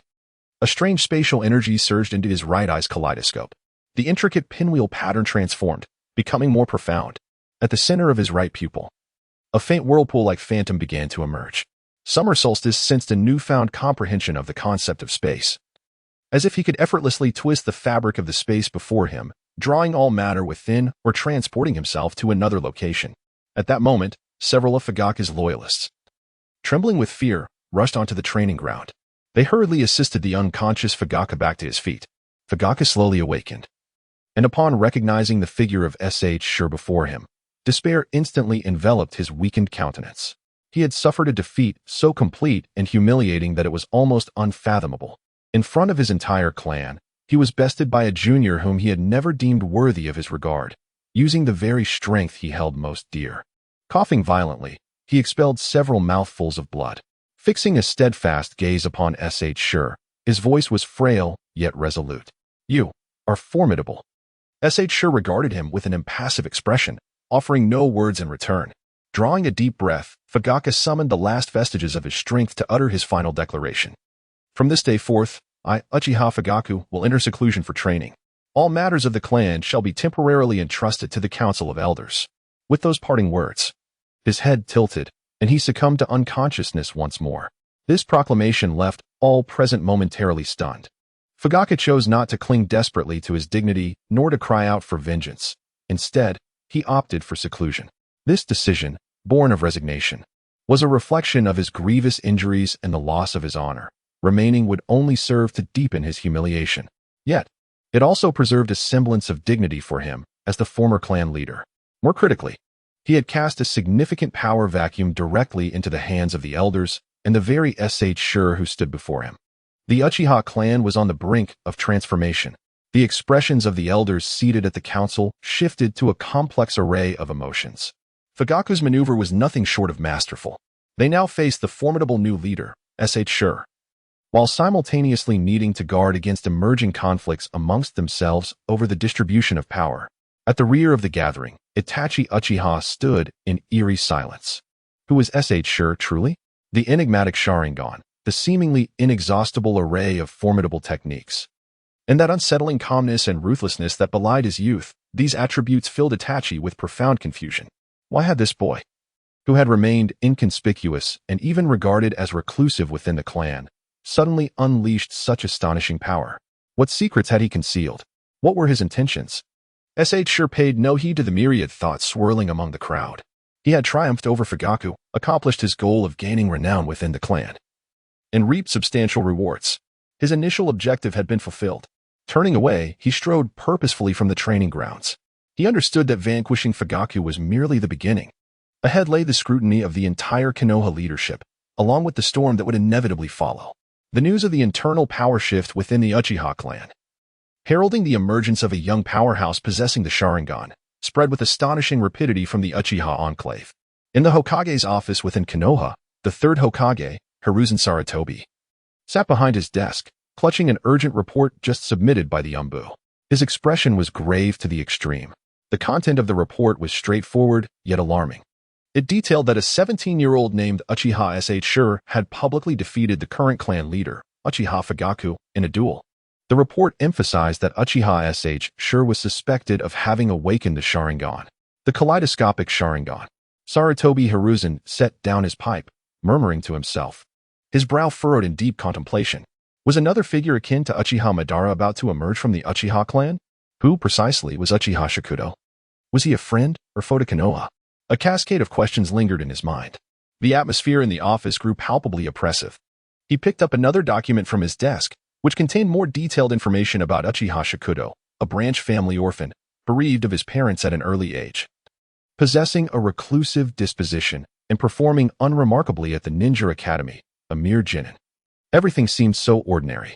Yet, this seemingly mundane youth had, on this very day, stirred a tempest capable of shaking the very foundations of Konoha. Summon Mito Men in and also call upon Narashikaku. Sarutobi Hiruzen instructed the shadowy figures behind him in a firm tone. Yes, Hokage-sama. The Umbu vanished in an instant. Sarutobi Hiruzen resumed his grasp on the pipe, inhaling deeply. The waters of the Uchiha clan had become utterly turbulent with the emergence of Shikudo. As Hokage, he needed to devise a strategy post-haste. Shikudo returned to his modest dwelling. Sitting cross-legged upon his bed, his consciousness sinking into the system. Gold points balance, 10,200. Originally 400 task reward 10,000. Equipment cost 200. With over 10,000 gold points at his disposal, he felt emboldened. Kamui. He savored the extraordinary sensation of spatial manipulation that emanated from his right eye. This was merely a preliminary experience, yet it was already immensely powerful. If he could fully master Kamui, both his defensive capabilities and offensive tactics would undergo a transformative evolution. However, to achieve complete mastery over Kamui, he would likely require additional gold points or higher-tier ocular skill fragments. What he needed to do now was to swiftly acclimate to his surging power and prepare for the potential tests or suppressions that might arise from the higher echelons of Konoha. The storm was only just beginning. Chapter 10. Is the Hokage hosting a banquet of intrigue? Then I must take the initiative within the Hokage's office. A haze of smoke lingered. Sarutobi Hiruzen set aside the report in his hands, his aged visage betraying no sign of elation or discontent. A 17-year-old lad, possessing the kaleidoscopic Sharingan, had just vanquished Fugaku. He spoke slowly, his tone laced with skepticism. Inazuka Kiba, Haruno Sakura, what are your thoughts? Mito Gatekane adjusted his glasses, his expression grave. This matter is of utmost importance. The power of the Uchiha clan is already a delicate issue. Now, with the emergence of an uncontrollable Meijiki, it poses a significant threat to the village. He continued, although Fugaku harbored grand ambitions, at least he was within our grasp. Tiyama Ka interjected, this Uchiha sure. His origins are shrouded in mystery, and his abilities are peculiar. We must swiftly ascertain his background and intentions. Sarutobi Hiruzen inhaled deeply, the smoke obscuring his features. An investigation is indeed necessary. However, Prior to that, I wish to meet this child. Meet him? Midogate Kane furrowed his brow. Hokage-sama. Could this be seen as overly elevating him? A mere youth who has recently bested the clan leader might mistakenly believe the village harbors trepidation towards him. Not at all, Sarutobi Hiruzen dismissed with a wave of his hand. To discern whether he is a dragon or a serpent, one must observe firsthand. Furthermore, his ability to defeat Fugaku warrants our serious consideration. After a moment's contemplation, he made a decisive proclamation. Convey my orders. Dispatch the Umbu to invite Uchiha Shirshir to the Hokage Tower. Understood. A voice emerged from the shadows, promptly vanishing without a trace. Midogate Kane and Tiyama Shka exchanged glances, each detecting a hint of gravity in the other's eyes. They understood that the Hokage's invitation bore considerable weight. It was not merely a summons, but also a test, likely heralding a confrontation devoid of overt conflict. A gentle knock sounded at Shirshir's wooden door, seated cross-legged upon his bed. The kaleidoscopic patterns in his eyes had long since faded, returning to their ordinary shade of black. The arrival of the Umbu elicited no surprise. The uproar following his victory over Fugaku would have warranted attention from the higher echelons of Konoha. Uchiha Shirshir, the Hokage requests your presence. The distinctive, emotionless voice of the Umbu resonated from beyond the door. Understood, Shirshir replied calmly, rising to tidy his somewhat disheveled attire. He opened the door to find two Umbu operatives standing silently, their animal masks obscuring their expressions. A cold smile crept upon Shirshir's lips. An invitation? More likely a banquet of intrigue. Nevertheless, he, Uchiha Shirshir, had no reason to fear. He followed the Umbu through the Uchiha compound, making his way towards the Hokage Tower at the village's heart.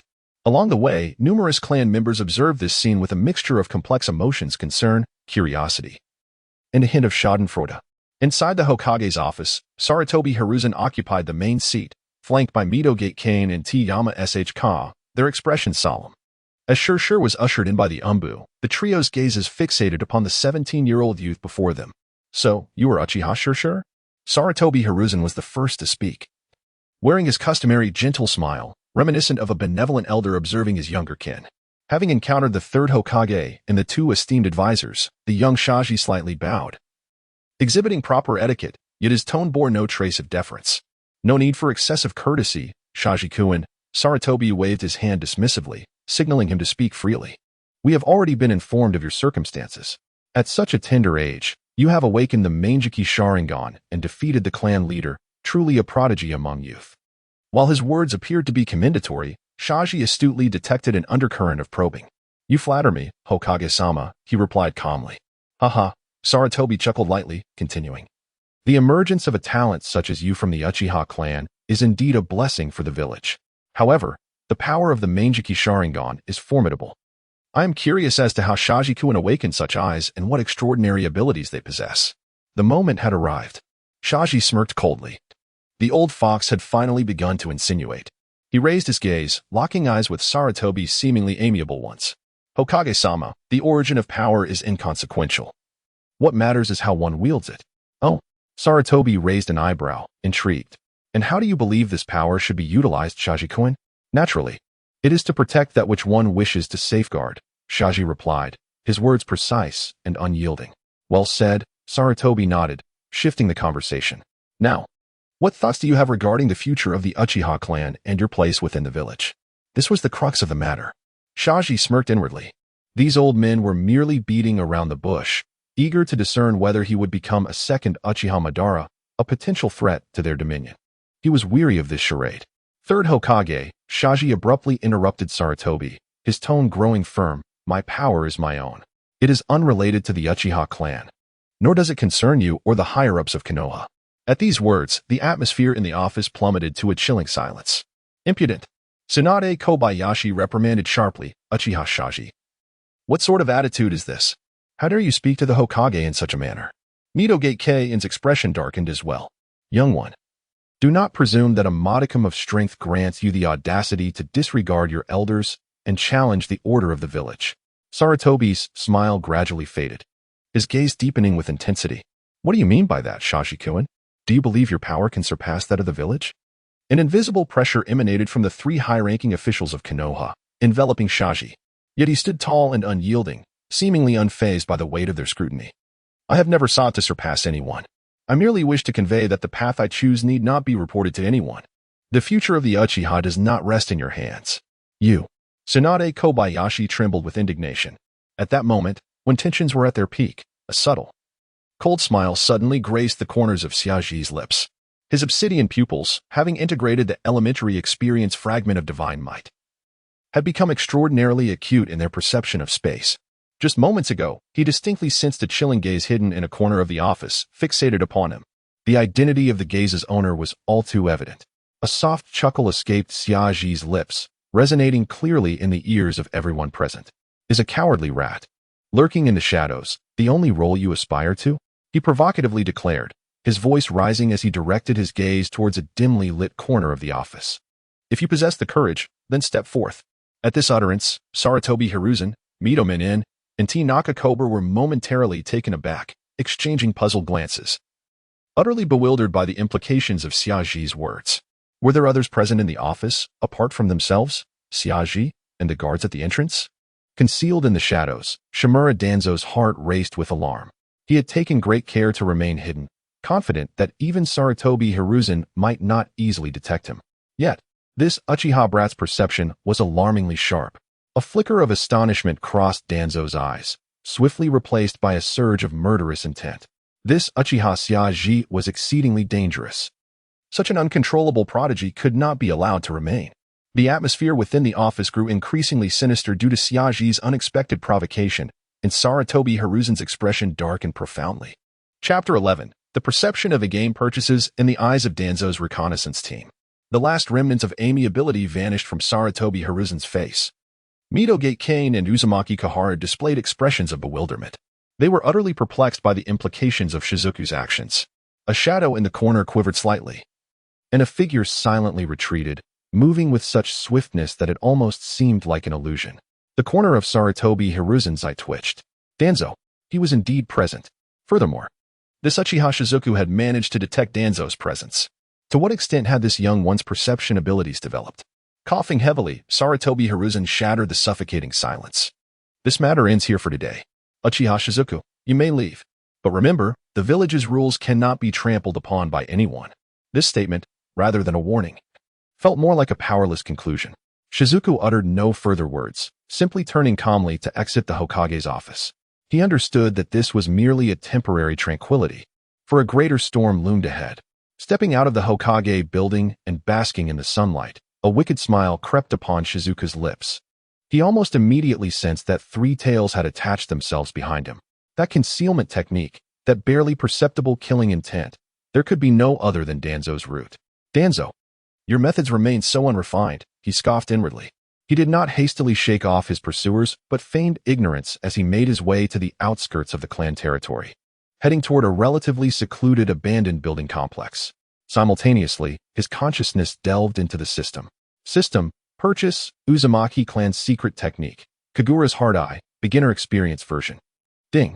Consumed 2,000 premium points. Uzumaki clan's secret technique, Kagura's Hard Eye, beginner experience version, activated. Duration, 24 hours. Premium points balance, 8,200. An immense perception ability instantly unfurled. In Shizuku's mind, the chakra flow and personnel distribution within several kilometers transformed into a vivid three-dimensional perception map. He was acutely aware of the positions, movement trajectories, and even the subtle chakra signals exchanged between the three root ninjas. They coordinate well. They must be elite, Shizuku assessed in his mind. However, this did not instill even a hint of retreat in him. Evading? That was not his style. Since Danzo had delivered a gift to his doorstep, he intended to reciprocate in kind. He entered a derelict area of crumbling walls, where the complex terrain and limited visibility offered an exceptional ambush site. System. Exchange for micro-explosive tags, placing them on the inner side of this entrance. Ding. Consumed 100 premium points. Micro-explosive tags have been deployed. Once this was accomplished, Shizuku's figure melded into the shadows. Moments later, a root ninja donned in a raccoon mask infiltrated the abandoned structure first. He moved lightly, scanning his surroundings with vigilance. Target has entered the designated area, he reported softly through his throat-mounted communication device. As the words left his lips, he suddenly sensed something amiss beneath his feet. Alarmed, a dull explosion reverberated, and although the force was contained within a minimal radius, the root ninja was still propelled backward, crashing heavily to the ground. Smoke and dust enveloped the area, and his left leg was charred black. Number 1. What transpired? There's an ambush. Be cautious. 2 other root ninjas, one donned with an eagle mask and the other with a wolf mask, rushed in from different directions, attempting to rescue their comrade. Just as they entered the haze, a figure descended silently from above, none other than Xiaji. His right eye, adorned with a bizarre black windmill pattern, suddenly glowed ominously. Shinra Tensei, the eagle-masked root ninja, poised to strike at the suspicious figure amidst the smoke, was abruptly confronted with a peculiar distortion in the space around his right arm. His prepared attack faltered, the blade slicing through empty air, leaving his body momentarily unbalanced. Now was the moment. Seizing this rare opportunity, Xiaji's instincts, honed by the advanced Taijutsu Rapid Mastery card, propelled him into action with lightning speed. He crouched low, evading the eagle-masked ninja's instinctive horizontal sweep caused by his imbalance. In the same fluid motion, a precise chop struck the carotid artery of the wolf-masked root ninja. Thud. The wolf-masked ninja didn't even have time for a gasp before his eyes rolled back, collapsing lifelessly to the ground, stripped of his fighting ability. Number 2. Number 3. The injured raccoon-masked ninja, witnessing this, was struck with terror. Ignoring the excruciating pain in his leg, he struggled to retrieve a signal flare from his ninja tool pouch. Not a chance. Xiaji barked coldly. His right eye flickered with a subtle disturbance, and an invisible force disrupted the chakra concentration in the raccoon-masked ninja's arm. The ninja felt a sudden numbness. His hand seal shattered. In the next instant, Xiaji was upon him, delivering a swift kick to his wrist, causing the signal flare to fly from his grasp. Without mercy, Xiaji followed up with a heavy punch to his abdomen. Bang! The raccoon-masked ninja doubled over, hurtling backward, crashing into a crumbling wall before sliding to the ground, utterly incapacitated. The entire sequence unfolded seamlessly within mere moments, as all 3 elite root ninjas fell under Xiaji's control. Xiaji approached the eagle-masked ninja, whose arm had been grotesquely distorted by the Shinra Tensei. At this moment, the ninja cradled his deformed arm, beads of cold sweat forming on his forehead, eyes wide with terror. Return and inform Danzo. Xiaji's voice was frigid. This trifling trickery is hardly impressive. Next time, it won't be so easily resolved. His eyes brimmed with the intent to kill. His resolve against the old man Shimura Danzo solidified at that moment. The eagle-masked ninja gritted his teeth, remaining silent. Xiaji paid them no further heed, turning to vanish into the depths of the ruins. He understood that these 3 would be dealt with by Danzo, while he had successfully delivered a surprise to the old man. Within the Hokage's office, Shimura Danzo entered with an air of unabashed confidence. He sat in silence, a cloud of gloom enveloping his expression, as if the recent events had never transpired. Sarutobi, you witnessed it all. Danzo's voice was laced with fury. That Uchiha brat has completely lost control. His Sharingan, his perception, and his arrogant disdain for all. If he dares to provoke you in the Hokage's office today, he may very well overthrow the entire Konoha tomorrow. Mito's and Tsubaki's faces mirrored grave concern. Danzo, please, remain calm. Hiruzen rubbed his temples. Shizen's perception was indeed astonishingly acute. But sending Rude to tail him was a breach of protocol. Protocol? Danzo slammed his hand on the table. Is this truly the time for rules? Sarutobi, as long as this boy lives, Konoha will know no peace. We must eradicate him before he spirals further out of control. I concur with Danzo's assessment. Tsubaki spoke in a hushed tone. This Shizune is exceedingly perilous. The velocity of his power's growth and his unpredictable methods are alarming. We can no longer afford leniency. Mito nodded in agreement. While Fugaku harbors ambition, at least he remains within bounds. With Shizen, none can predict his next move. A swift resolution is preferable to prolonged suffering. The trio's opinions, rarely aligned, converged on a singular conclusion. Uchiha Shizen must be dealt with. Hiruzen remained pensive. Was he not acutely aware of Shizen's threat? Yet, the Manjiki Sharingan represented a formidable power for the village as well. If only it could be steered towards the village's advantage. The Uchiha clan had recently endured turmoil, Fugaku had been defeated, and Shizen's standing within the clan was unparalleled in such a short time. Hiruzen finally spoke. If we act against him now, should news leak, it could incite a backlash from the entire Uchiha clan. The situation would become even more unmanageable. So, you propose to let him be? Danzo retorted angrily, allow him to mature beyond our control? Like Uchiha Madara did in his time? Madara. The name loomed like a heavy stone upon the hearts of all present. What I suggest is the formulation of a more prudent strategy, Hiruzen proposed, tapping the table lightly. one that mitigates the threat without inciting greater chaos. Humph. In the end, you remain indecisive. Danzo scoffed. The atmosphere in the office fell into a tense stalemate. The four highest authorities of Konoha debated fervently on how to confront the 17-year-old Uchiha Shizune, yet they could not arrive at a unified conclusion. Outside, the sun shone brightly. But within the Hokage's office, a shroud of darkness lingered. The specter of Shizune hovered like an inescapable ghost, haunting the thoughts of each of them. Chapter 12. Iron-Blooded Integration. Old man, times have changed.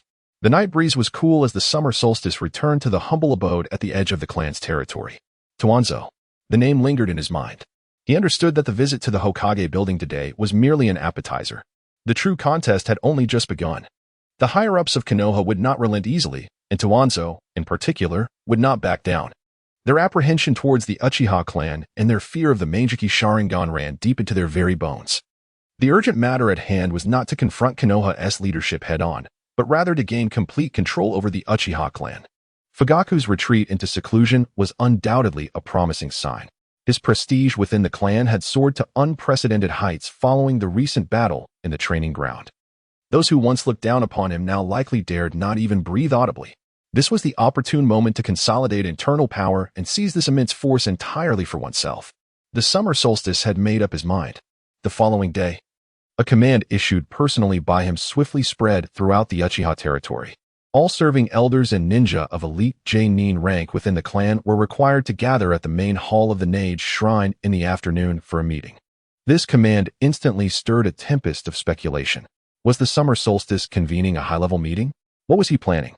Had he grown impatient now that clan leader Fugaku had just entered seclusion? The clan members buzzed with discussions, pondering the intentions of the summer solstice. Some astute individuals had already begun to sense an unusual atmosphere. Perhaps the skies over the Uchiha clan were about to change. Within the main hall of the Nage Shrine, dozens of core figures of the Uchiha clan stood arrayed on either side. The younger elite J-nin, such as Uchiha Shana, had witnessed the terrifying prowess of the summer solstice on the training ground. Yet, as they gazed upon the 17-year-old figure seated in the principal position, their eyes were still filled with complexity. Meanwhile, the elder members mostly wore somber expressions, their countenances revealing a spectrum of emotions. Uchiha Han, Uchiha Ina, and Uchiha Hakudai were prominently present. They had weathered numerous storms and understood that today's meeting would not be tranquil.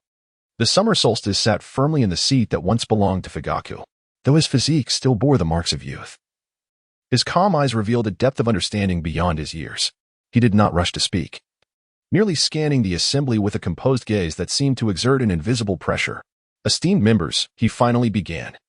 The purpose of gathering you all today must be apparent to some extent. He paused, his gaze sharpening. Our Uchiha clan possesses the most formidable bloodline limit in the ninja world and is home to countless exceptionally gifted members. Yet, to this day, what is our standing in the village? His words struck like a needle, piercing the nerves of many present. Exclusion, suspicion, marginalization. The voice of the summer solstice rose sharply. The position of Hokage is beyond our reach. Core power remains distant from us. Even the location of our clan's territory has been relegated to the outskirts of the village, constantly under surveillance. Enough. Uchiha Shashi slammed his hand on the low table before him, declaring that he, Uchiha Shashi, could no longer endure this existence. I trust that all present have also had their fill. His words instantly ignited the flames of discontent within the hearts of the young, radical elite shinobi. They had long harbored grievances against the discrimination from the higher-ups of Konoha and the weakness and forbearance of clan leader Fugaku. Lord Shashi speaks the truth.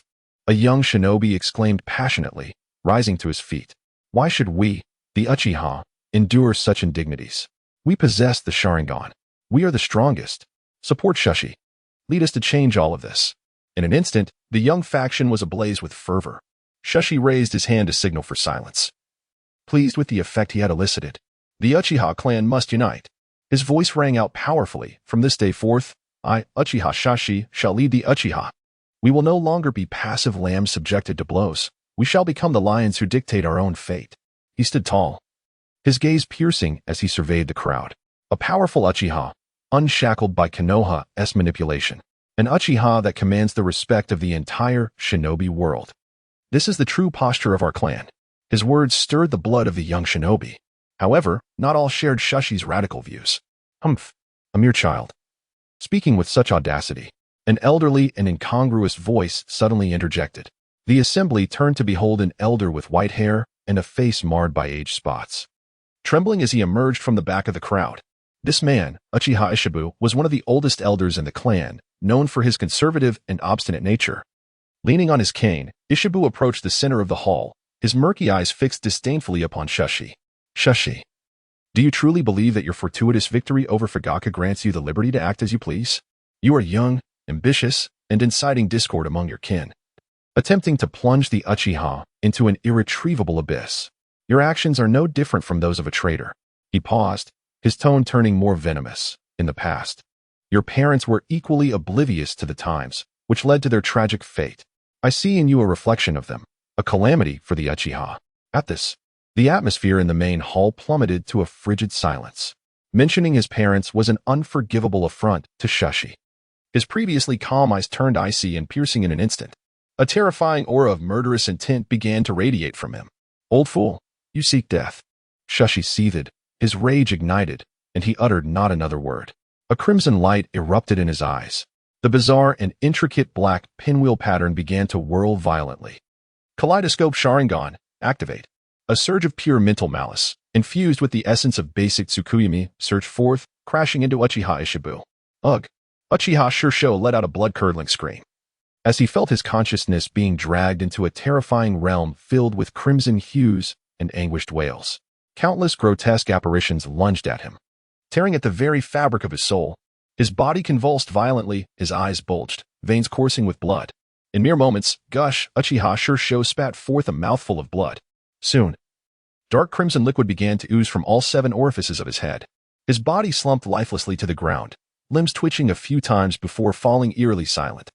Those murky old eyes brimmed with endless dread and resentment, forever unable to close. Blood stained the ancient floor of the Nain Shrine's main hall, releasing a pungent metallic scent. A profound silence enveloped the entire hall. Everyone was thoroughly awestruck by the methods employed by Xiaji. They hadn't even discerned how Xiaji had made his move when the most senior elder, Shizhou, met his gruesome demise on the spot. Is this the power of the Kaleidoscope Sharingan? Is this the modus operandi of this new formidable figure? Cold, decisive, without a hint of hesitation.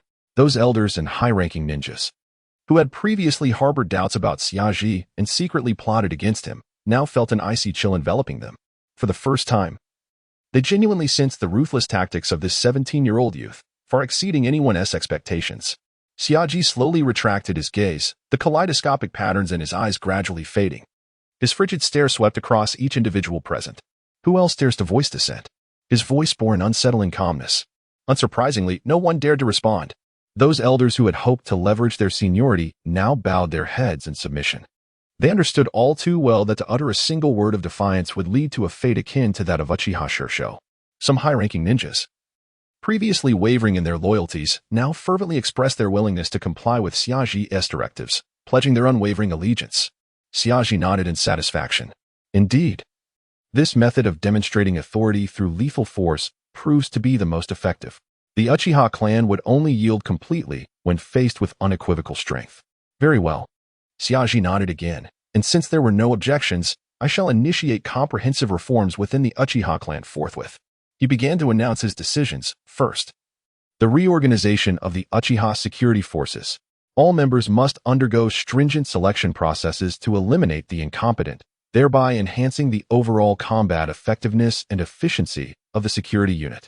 Second, the establishment of an elite squad directly under my command, named Shadows.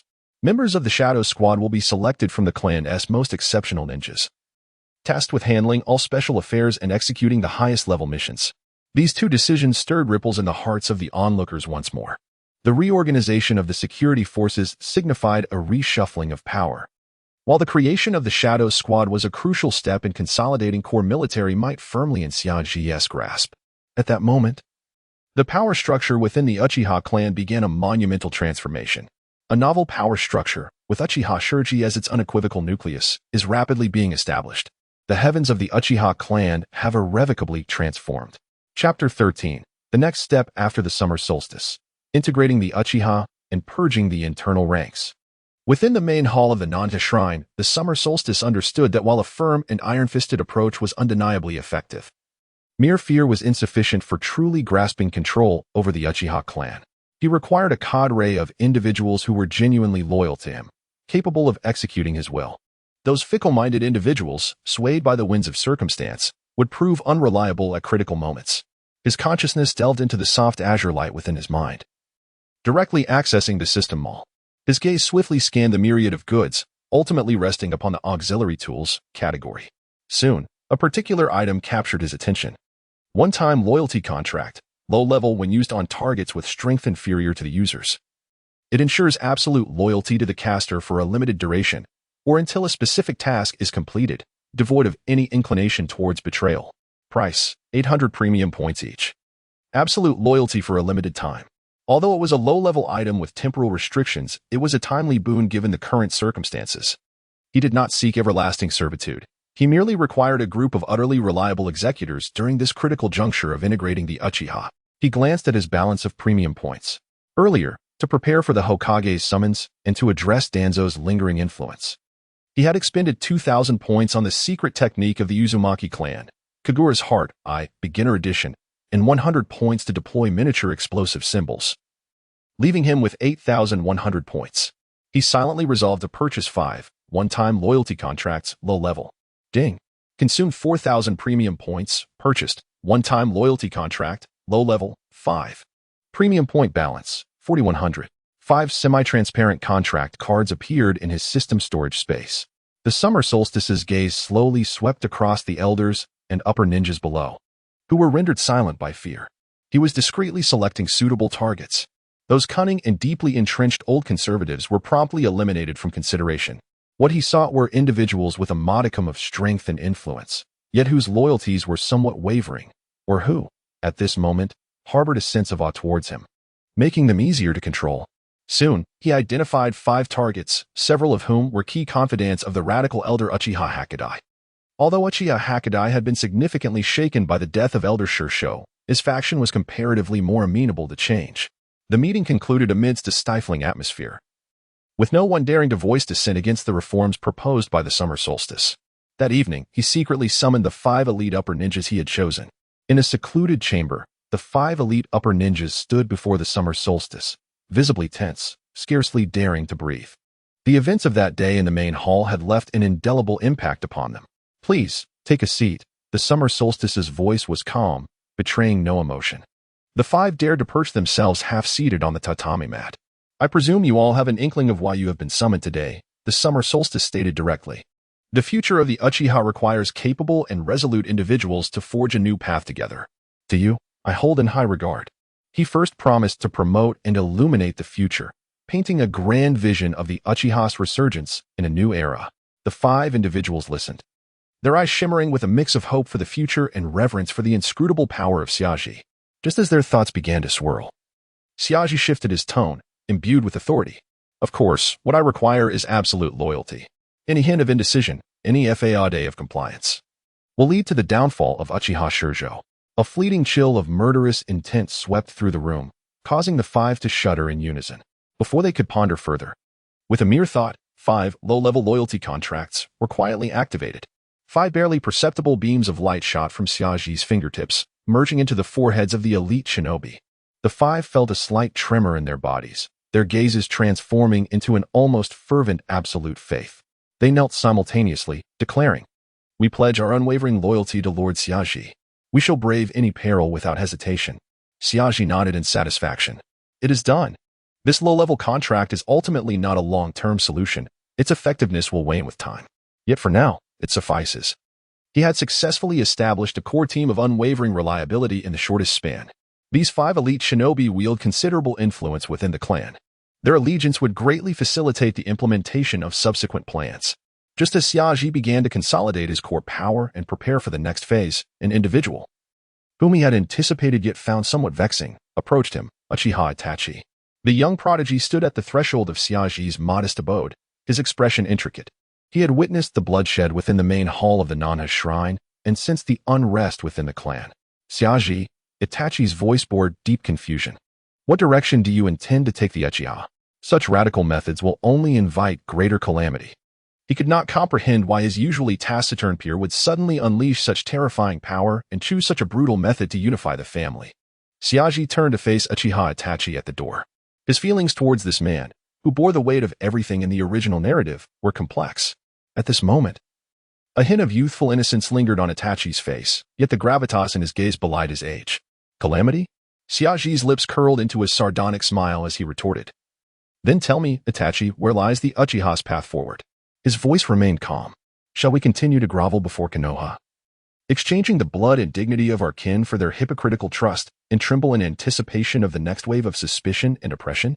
Or shall we follow in the footsteps of Uchiha Fugaku, brimming with ambition, yet accomplishing nothing, merely gathering the clan for meetings to spin grand illusions, stirring unrealistic sentiments, and ultimately leading our entire family to ruin under the machinations of Konoha's elite?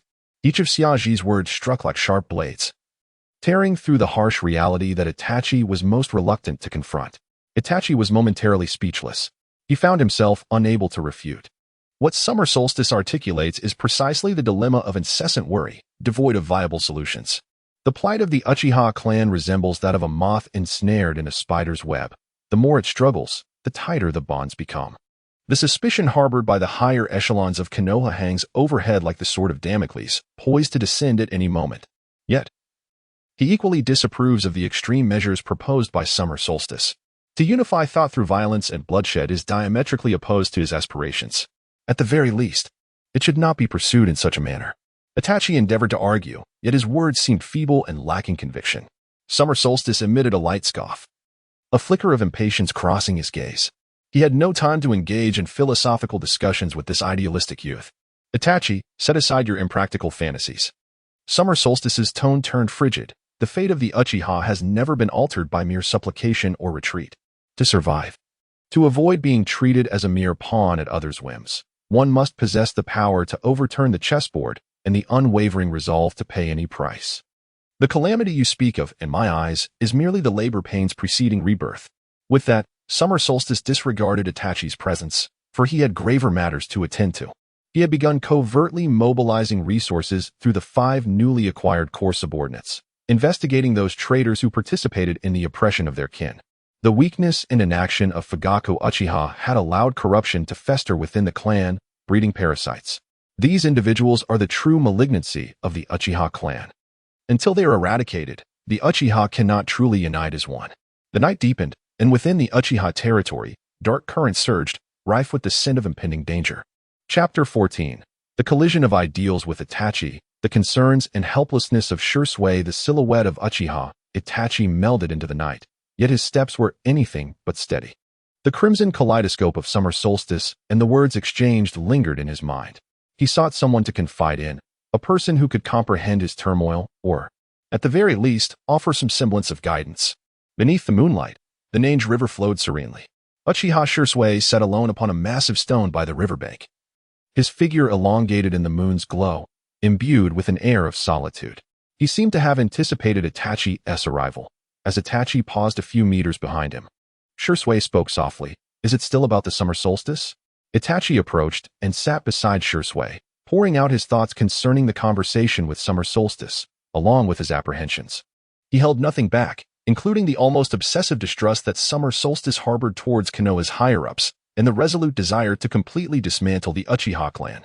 Shursui listened intently, the moonlight casting a gentle glow upon his serene visage.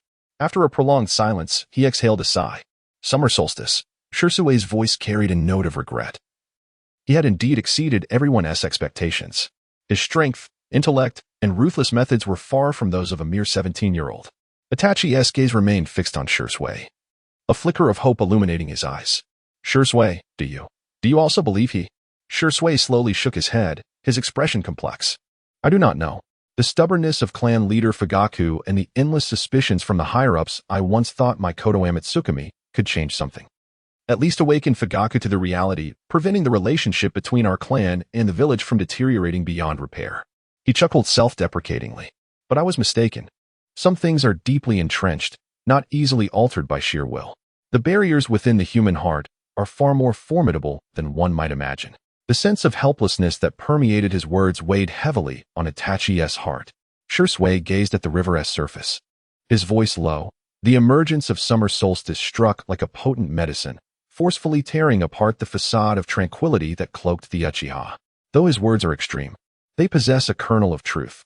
The Uchiha can no longer afford to remain like frogs in warm water, waiting for doom to befall them. This revelation caused Itachi to lift his head abruptly, surprise flickering in his eyes. He had not anticipated that the typically gentle Shisui, devoted to mending the rift between clan and village, would resonate with certain viewpoints of summer solstice. Seemingly aware of Itachi's astonishment, Shisui offered a wry smile. Yet his methods are far too radical. To forcibly unify the clan, even at the cost of bloodshed and enmity with the entire Konoha, could plunge the Uchiha into a chasm far more horrific than we envision. He understood all too well that the blade of reform wielded by summer solstice, if unchecked, would not merely harm adversaries. Can we stop him? Itachi's voice trembled. He looked at Shisui, the confidant he trusted most, the strongest illusionist of the Uchiha clan, renowned for his legendary ability to alter the will of others. Shisui remained silent for an extended moment. In the moonlight, his profile appeared somewhat pallid. Stop him? He offered a bitter smile once more, a hint of helplessness evident in his expression. Itachi's prowess, especially in the current times, is unfathomable. The abilities of his kaleidoscopic Sharingan remain elusive to us. Moreover, do you not sense it? He seems to harbor even more hidden cards up his sleeve. Even if I were to employ Konoha Tsukumi, the voice of Shisui would be subdued, let alone the challenge of approaching him silently to execute the technique successfully. Even if I were to succeed, his formidable mental fortitude may not be easily subdued. Should he become aware of my intentions, it could provoke his wrath, leading to dire consequences. The temperament of that young man is not as easily swayed as it may outwardly appear. Itachi's heart sank to the depths of despair. Even Shisui harbored doubts. Just as Itachi and Shisui fretted over the future of the Uchiha clan, in the shadowy corners of Konoha, another plot against the summer solstice was quietly brewing. In the root base, Shimura Danzo sat resolutely upon a cold stone chair, a glint of cold light flickering in his single eye. A confidential report detailing Uchiha Shisui's recent movements lay spread before him. The cleansing of the clan, consolidating power, establishing the shadow team. A cold smile crept across Danzo's lips. This Uchiha Shisui was indeed impatient.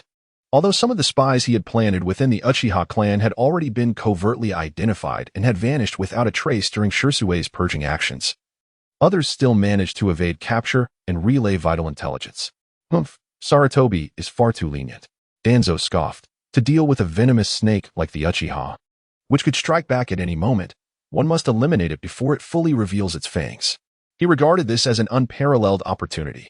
Shisui's significant actions within the Uchiha clan were undeniably a blatant challenge to the authority of the Hokage, a challenge to the order of Konoha. If he could stoke the flames further, fabricating evidence of Shisui's impending rebellion, perhaps this would extinguish the last flicker of hesitation in Sarutobi's heart, compelling him to make a decisive choice. Ultimately, this would root out the Uchiha, a lingering threat, once and for all. My lord, should we? A masked root ninja knelt, awaiting orders. A glint of ruthlessness flashed in Danzo's gaze. Uchiha Shisui must die. Yet, he could not perish in obscurity. I intend for his demise to be justified, a catalyst for the complete annihilation of the Uchiha clan. A nefarious scheme rapidly took shape in his mind. Disseminate the orders. Danzo's voice was devoid of emotion. Select the most elite personnel. We can present him with two choices. First, a direct assassination. It must be a single, lethal strike, leaving no trace, disguising the scene as an internal feud or a purge by the higher-ups of Konoha. He paused, seemingly dissatisfied with this plan's perfection. Second, should the assassination fail or circumstances change, we shall orchestrate an accident. For instance, we could provoke Shisui to attack our Umbu squad while they are on a mission, ideally leaving a few survivors to bear witness to the atrocities of Uchiha Shisui. All the filthy water shall be poured upon that little rascal, upon the entirety of the Uchiha clan. Indeed, Lord Danzo. The root ninjas received their orders and silently merged into the shadows. A storm is brewing. Over the village of Konoha, dark clouds began to gather, suffocating in their oppressive weight. Chapter 15. The Emergence of Divine Might. Old dog, your pawns are too weak. The night was profound. Siaji sat cross-legged upon the humble bed in his modest abode, his eyes gently closed, breathing steady. His simple dwelling, at this moment, resembled the tranquil eye of a tempest before the storm. The effects of the secret transmission of the Vortex clan, Divine Kagura Heart Eye Beginner Experience version, had not yet completely dissipated. Although the range and precision of his perception were somewhat diminished, combined with the terrifying insight bestowed by his kaleidoscopic Sharingan. Every whisper of the wind and movement of the grass within several hundred meters was vividly clear to him. Every subtle flow of chakra in the air and every unusual intent to kill were laid bare before him. They have come. Xiaji opened his eyes, a murderous aura radiating from him. He had long anticipated that Danzo, that old dog, would not relent. What he, Uchiha Xiaji, relished the most was transforming those arrogant hunters into trapped prey. Through the 5 Uchiha elite Jonin controlled by the one-time loyalty contract, Xiaji had not only gained preliminary access to some of the clan's hidden channels, but also acquired a general understanding of the spies Danzo had embedded within the Uchiha clan. He would turn the tables and invite them into a trap. The defensive traps he had set around his residence were merely illusions to mislead his foes. The true lethal setup lay within this very room. He could even discern with clarity the 3 ghostly figures, moving towards his dwelling in near-perfect coordination from different directions, silently closing in. Their stealth techniques and exquisite chakra control showcased the elite prowess of root ninjas. 3 individuals, you truly regard me highly, Danzo. Xiaji scoffed inwardly, not even lifting his eyelids, maintaining his meditative posture. Moonlight streamed through the cracks of the window, casting shadows upon the floor. One figure, nearly blending into the shadows, stealthily approached the back window of Xiaji's abode. This was a root ninja donning a blank mask. His movements were gentle, producing not a single sound. Even the most vigilant of beasts would struggle to detect his approach. He withdrew a short blade, glimmering with an eerie blue light, from his bosom. The blade was evidently coated with a lethal toxin designed for swift assassination. This was a specially crafted poison from root, colorless and tasteless, once it entered the body. Even a medical ninja would be powerless to save the victim. A cruel smile crept at the corners of his mouth beneath the mask. In his eyes, this Uchiha Xiaji, despite possessing the kaleidoscopic Sharingan, was but a 17-year-old child, naive in experience and temperament. As long as he could approach silently, a single strike would suffice. He cautiously slid the window latch open. The entire process was fluid, devoid of any sound. In a flash, he slipped into the room. Inside, the young Uchiha remained seated cross-legged on the bed, his back turned, seemingly oblivious to the unfolding events. A prime opportunity. A glint of cold light flickered in the eyes of the root ninja, his chakra subtly surging beneath his feet as he silently lunged towards the vulnerable back of Xiaji. The poisoned short blade aimed directly at Xiaji's heart. He was confident that this strike would surely extinguish the brilliance of this Uchiha genius in its infancy. Success. As the dagger neared its target, poised to plunge into the body of the summer solstice, a flicker of delight coursed through the heart of the root ninja. However, just at the moment the dagger was about to make contact, a chilling revelation dawned upon him. The blade met not flesh and blood, but a mere afterimage. The figure of the seated summer solstice began to dissipate before his very eyes. What? The root ninja's pupils constricted in shock, a wave of dread washing over him. This was a mere illusion. The boy had sensed it. He instantly realized he had fallen into a trap. Yet, it was far too late. In the instant his strike missed, his body leaned forward due to inertia, exposing a fatal flaw. A cold voice resonated behind him. Is this all the prowess you possess, minion of the old dog? A bone-chilling wave of terror surged through him. He whipped around, only to behold a pair of eyes glowing with an eerie crimson light. The Manjiki Sharingan, the true summer solstice had, unbeknownst to him, stealthily appeared behind. There was an unsettling distortion in the very fabric of space. The root ninja attempted to react, to retreat, to form seals for a counterattack, but his body felt ensnared by an invisible force, rendering his movements excruciatingly sluggish. Within the peculiar spiral pattern at the center of summer solstice's right eye, a minuscule vortex suddenly became distinct. Kamui. The target was the root ninja's right arm. Crack. The ninja felt an indescribable agony radiate from his right arm. Upon closer inspection, he realized it had been grotesquely twisted into a spiral. He watched helplessly as his entire right arm, along with the poisoned dagger it held, was violently severed in a bizarre spatial distortion. Blood instantly soaked the ground beneath him. The excruciating pain compelled the root ninja to emit a harrowing scream. This direct spatial rending inflicted a suffering that far surpassed any blade's cut. Yet he reacted with remarkable speed. The instinct to survive drove him to endure the agonizing loss of his arm, and his left hand darted towards his waist, seeking a weapon for retaliation. However, would Summer Solstice grant him such an opportunity? The answer was a resounding no. Just as the root ninja cried out, and his left hand made a feeble attempt to move, Summer Solstice's figure flashed and materialized before him. The combat instincts honed by the Advanced Experience card in Taijutsu rendered each of his movements precise and efficient.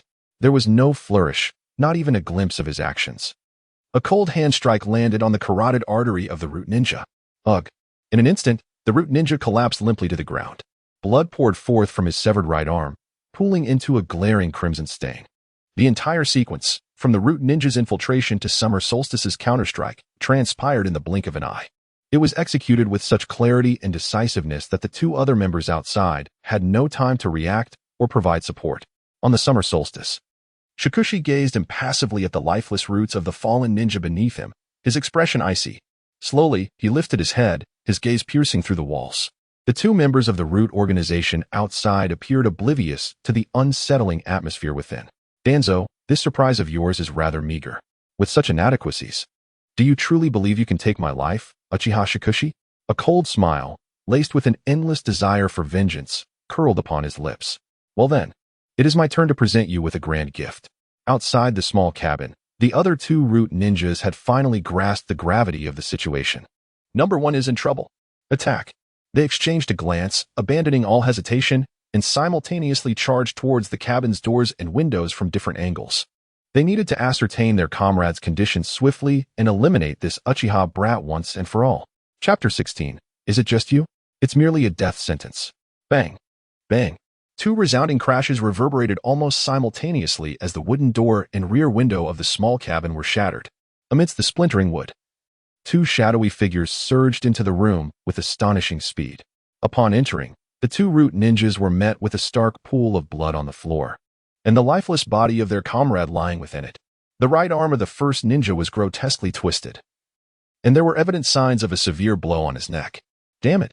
One of the root ninjas cursed under his breath.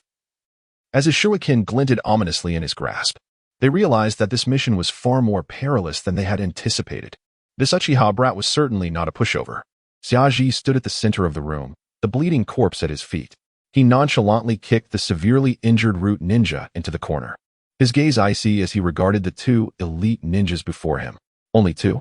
Xiaji scoffed, a hint of mockery lacing his voice. Is this how you underestimate me? Or have you overestimated yourselves? No sooner had he spoken than two more figures descended through the hole in the ceiling, landing steadily at the corners of the room. The four root ninjas completely surrounded Xiaji, each exuding a palpable aura of menace. Ah, so there are four of you.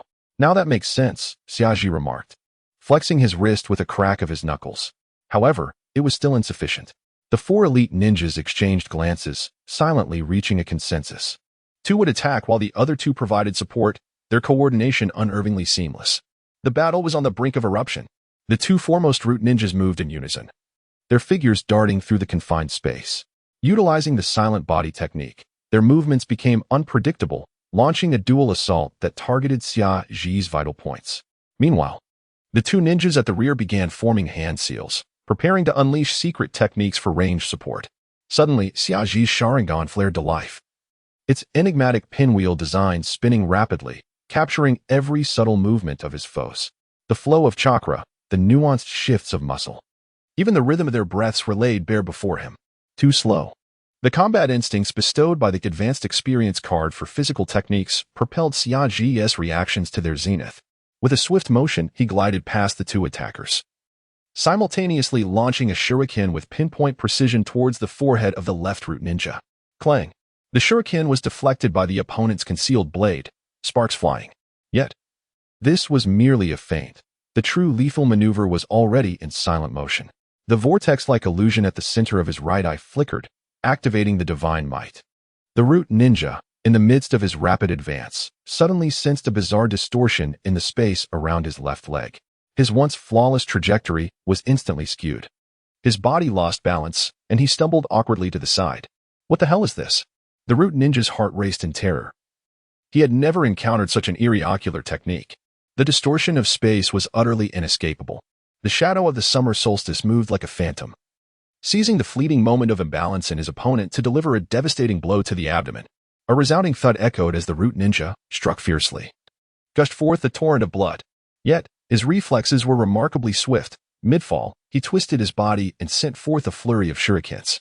A crimson glimmer sparked in the eyes of the summer solstice, and a portion of his form shimmered into a mere illusion.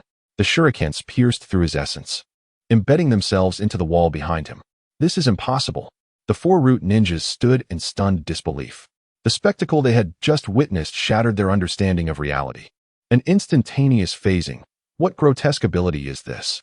Earth Style, Earth Flow Wall. One of the root ninjas, adept in earth ninjutsu, sensed the peril and swiftly unleashed his technique. A formidable earthen wall rose from the ground, attempting to ensnare the summer solstice and restrict his movements. A mere parlor trick, he scoffed, with a dismissive grunt. The summer solstice unleashed the terrifying might bestowed upon him by the Advanced Body Technique Experience card. His right fist clenched, chakra coalescing at the knuckles. He struck with ferocity. Boom. The resilient earthen wall shattered under the force of his punch, creating a gaping hole. Debris flew, dust swirled. The figure of the summer solstice surged forth from the cloud of dust, lunging towards the earth ninja. This power.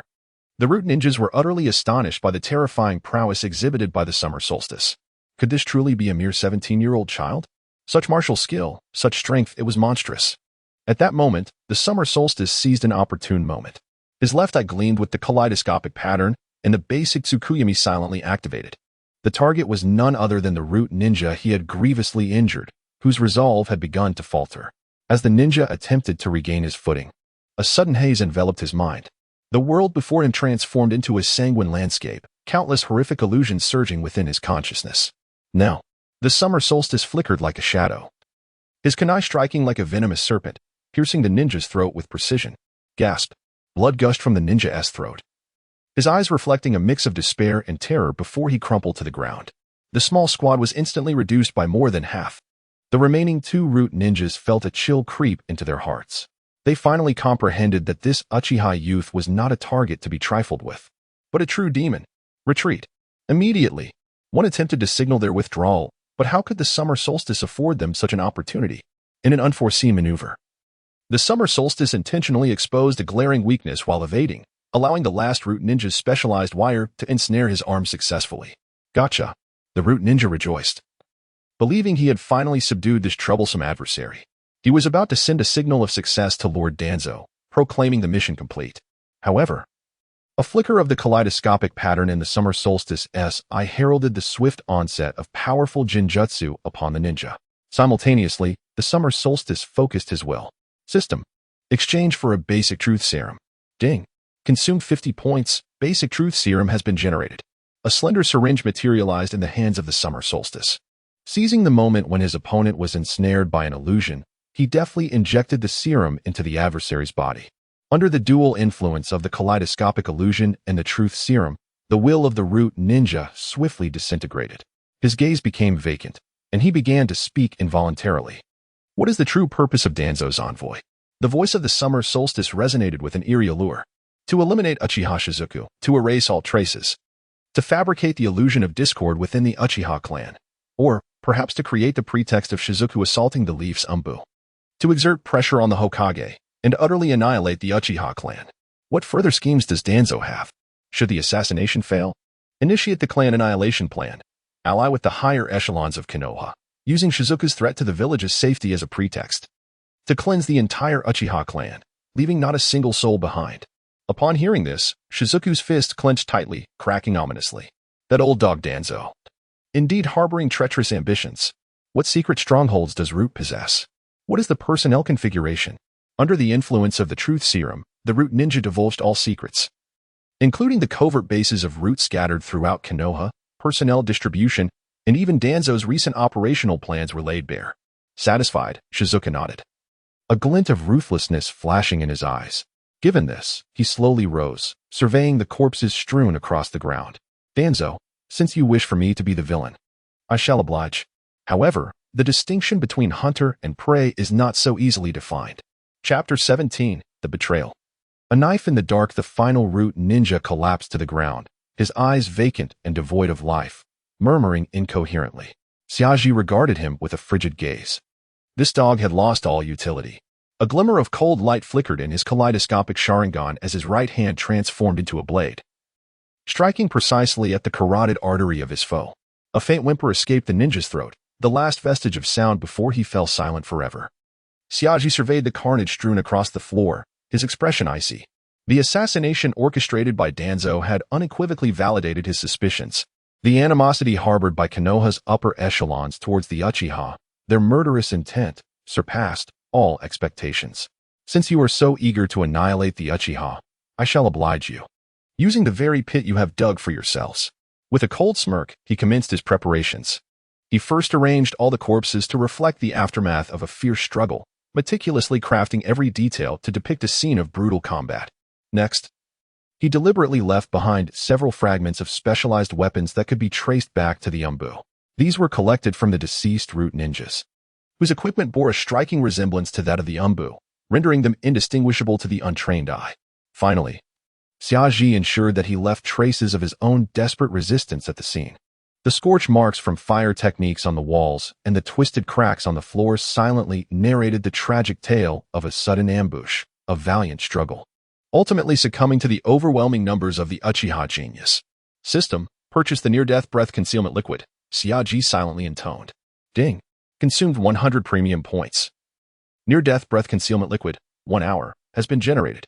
Premium points balance, 4,000. A small vial emitting an ethereal blue glow materialized in Xiaji's hand. Without hesitation, he applied the potion to all vital areas of his body and then laid down in the pool of blood, closing his eyes. The potion took effect swiftly. His breathing grew faint, his pulse slowed, and his complexion turned as pale as parchment, resembling a figure on the brink of death. Even medical ninjas would deem his injuries grievous, believing he could perish at any moment. With everything in place, Xiaji reached out through mental resonance to the Uchiha Jonin under the influence of a loyalty contract. Now, go to the patrol area of the guard team and cry out for help, claiming you passed by my residence and discovered me under attack by unknown assailants. My life hanging by a thread. Remember, you must portray extreme panic, emotional distress, and even hint that the attackers may be from the Konoha Umbu. The Jonin immediately complied and set off. Lying amidst the blood, a cold smile crept across Xiaji's lips. This performance had only just begun. In less than 10 minutes, frantic cries echoed from the distance, followed by hurried footsteps. Members of the guard team swiftly arrived at the scene. Confronted by a scene of utter chaos, the room in disarray, corpses littered about, and the Uchiha Xiaji teetering on the edge of life. Quick, notify the medical team. This is Umbu weaponry. Someone has attacked Lord Xiaji. Look at the attire of these corpses. Are they from the Umbu? Instantly, confusion reigned. The restrained Jonin excitedly pointed at the scattered shards of a specially crafted weapon on the ground, his voice trembling with fervor. This is undoubtedly a weapon of the Umbu. Who does not know that those in the Umbu have always regarded the Uchiha as a thorn in their side? Now they even dare to threaten our Lord Shashi. His words ignited a firestorm of rage among the Uchiha present. The news spread swiftly within the clan, inciting an uproar. Shashi was urgently transported to the medical room, where the medical ninjas, upon examination, revealed their horror. His vital signs had diminished to an alarming low. Were it not for his astonishing willpower, he would have surely succumbed to death. Simultaneously, this alarming news reached the Hokage building at an astonishing pace. Sarutobi Hiruzen was engrossed in paperwork when an Umbu suddenly appeared before him, a sense of urgency palpable in the air.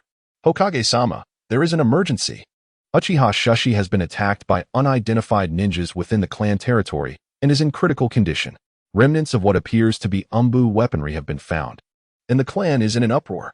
Hiruzen's hand froze, nearly dropping his pipe. He looked up sharply, a flicker of shock crossing his features. What? Uchiha Shashi has been assaulted? And there are traces of Umbu weapons? How could this be? Thoughts raced through his mind, and he immediately thought of one person, Danzo. Who else would be so eager to strike at a 17-year-old child? The methods employed were so crude, they even went so far as to frame the Umbu. Seal off the area. No one is to enter. I will personally investigate. Hiruzen rose, his expression dark as night. Meanwhile, within the root base, Shimura Danzo also received this news. Initially taken aback, a glint of delight soon flickered in his eyes. Although the 4 elite operatives he dispatched seemed to have met their demise, the fact that Uchiha Shashi was gravely injured and on the brink of death was sufficient to satisfy him. Moreover, the presence of Umbu weaponry at the scene would undoubtedly exacerbate the tensions between the Uchiha and the higher-ups of Konoha. How intriguing. A cold smile danced in Danzo's eyes. Although the events unfolded differently than he had anticipated, the outcome was even more favorable. Uchiha Shushi, you are still too naive. Unaware of when you became a pawn of others. He began contemplating his next move. Devising a plan to persuade Sarutobi Hiruzen to eliminate the threat posed by the Uchiha clan entirely. This would serve as the perfect catalyst to intensify the conflict between the Uchiha and Konoha. Chapter 18. The Reversal. Who is the true hunter? The hurried footsteps echoed through the Uchiha clan grounds. Sarutobi Hiruzen, accompanied by an elite team of Umbu and medical ninjas, rushed to the residence of Uchiha SH-10 with utmost urgency. The scene before them was far more gruesome than anyone could have imagined. The walls of the house bore deep marks of ninjutsu, while the floor was rent asunder by the remnants of battle, leaving ghastly cracks. 4 lifeless bodies lay scattered, blood pooling around them, and the air was thick with the metallic scent of blood. Amidst this chaos, Uchiha SH-10 lay in a pool of crimson, his face ashen and breath feeble, as if he were on the brink of slipping away into oblivion. Quick! The medical team, commence emergency treatment. Sarutobi Hiruzen's voice rang out with urgency, yet a flicker of inscrutable complexity danced in his eyes. A few seasoned medical ninjas stepped forward to assess the situation, their expressions growing increasingly grave. Green healing chakra flowed around SH-10, yet there was no sign of improvement. Lord Hokage, the elder medical ninja, drenched in perspiration, spoke in a trembling voice. SH-10's injuries are severe, with multiple fatal wounds. His chakra and life force are rapidly diminishing. He dared not finish. But the implication was unmistakable. Gazing upon SH-10's pallid visage, Sarutobi Hiruzen was overcome with sorrow. He slammed his hand on the table, his voice rising in anger. Who could have done this? How dare they lay such ruthless hands on a 17-year-old child within the confines of Konoha? Lord Hokage, we discovered this at the scene. An Umbu operative cautiously lifted several metallic fragments, remnants of a specialized weapon. This craftsmanship, Sarutobi Hiruzen took the fragments, his countenance darkening to an alarming degree. These shards bore the unmistakable characteristics of Umbu-crafted weaponry. Immediately, spare no effort in saving him. We must preserve SH-10's life at all costs. He feigned fury while issuing orders to thoroughly investigate this matter. Whoever the perpetrator may be, I will not show mercy. The news swiftly spread throughout the Uchiha clan grounds. Upon hearing of SH-10's attack, the clan erupted in a fervor. Particularly, the younger supporters and the core members under SH-10's contractual influence reacted with an intensity that exceeded all expectations. What? Lord SH-10 has been attacked? Who dares to strike our hero? Weapons from the Umbu were found at the scene? I knew those scoundrels had nefarious intentions. Under the deft manipulation of SH-10's loyal confidants, the clan's anger was precisely directed at the Umbu. Of course, the shadowy figure orchestrating it all, Shimura Danzo, was not spared from their ire. Uchiha Hakudai rose in fury, his voice like thunder. Brothers, SH-10 has sacrificed so much for the dignity of our Uchiha. Now they dare to attempt his murder. How long must we endure in silence? Indeed, we must demand an explanation from the Hokage. Hand over Danzo. Let justice be served for Lord SH-10. The blood of the Uchiha cannot be shed in vain. Enraged, the clan surged toward the Hokage building like a tsunami. Fists raised, their eyes ablaze with righteous fury. The atmosphere within the Hidden Leaf village suddenly grew tense and charged. In the root base, Shimura Danzo sat upon a cold stone chair, a sinister smile curling at the corners of his mouth. The Uchiha's response exceeded my expectations in its intensity. He gently caressed his bandaged right arm, his eyes glinting with a chilling light. The young summer solstice was finally destined to become a mere footnote in history. To him, summer solstice, lying in a pool of blood, was already akin to a fish caught in a net. All that remained was to subtly guide the narrative, solidifying the notion that the Uchiha had attacked the Umbu, or that the Umbu had been compelled to retaliate. His plan for their annihilation would thus be half accomplished. He issued commands, his voice laced with a suppressed excitement, instructing to closely monitor the movements of the Uchiha. Should they exhibit any extreme behavior, immediate reports were to be made. This time, I shall ensure that everyone sees the true nature of the Uchiha. Before the Hokage building, a crowd had gathered. Sarutobi Hiruzen stood on the steps of the building, attempting to calm the agitated Uchiha clansmen. Esteemed members of the Uchiha clan, I comprehend your anger. His voice resonated heavily. Summer solstice was a prodigy of Konoha, a source of pride for us all.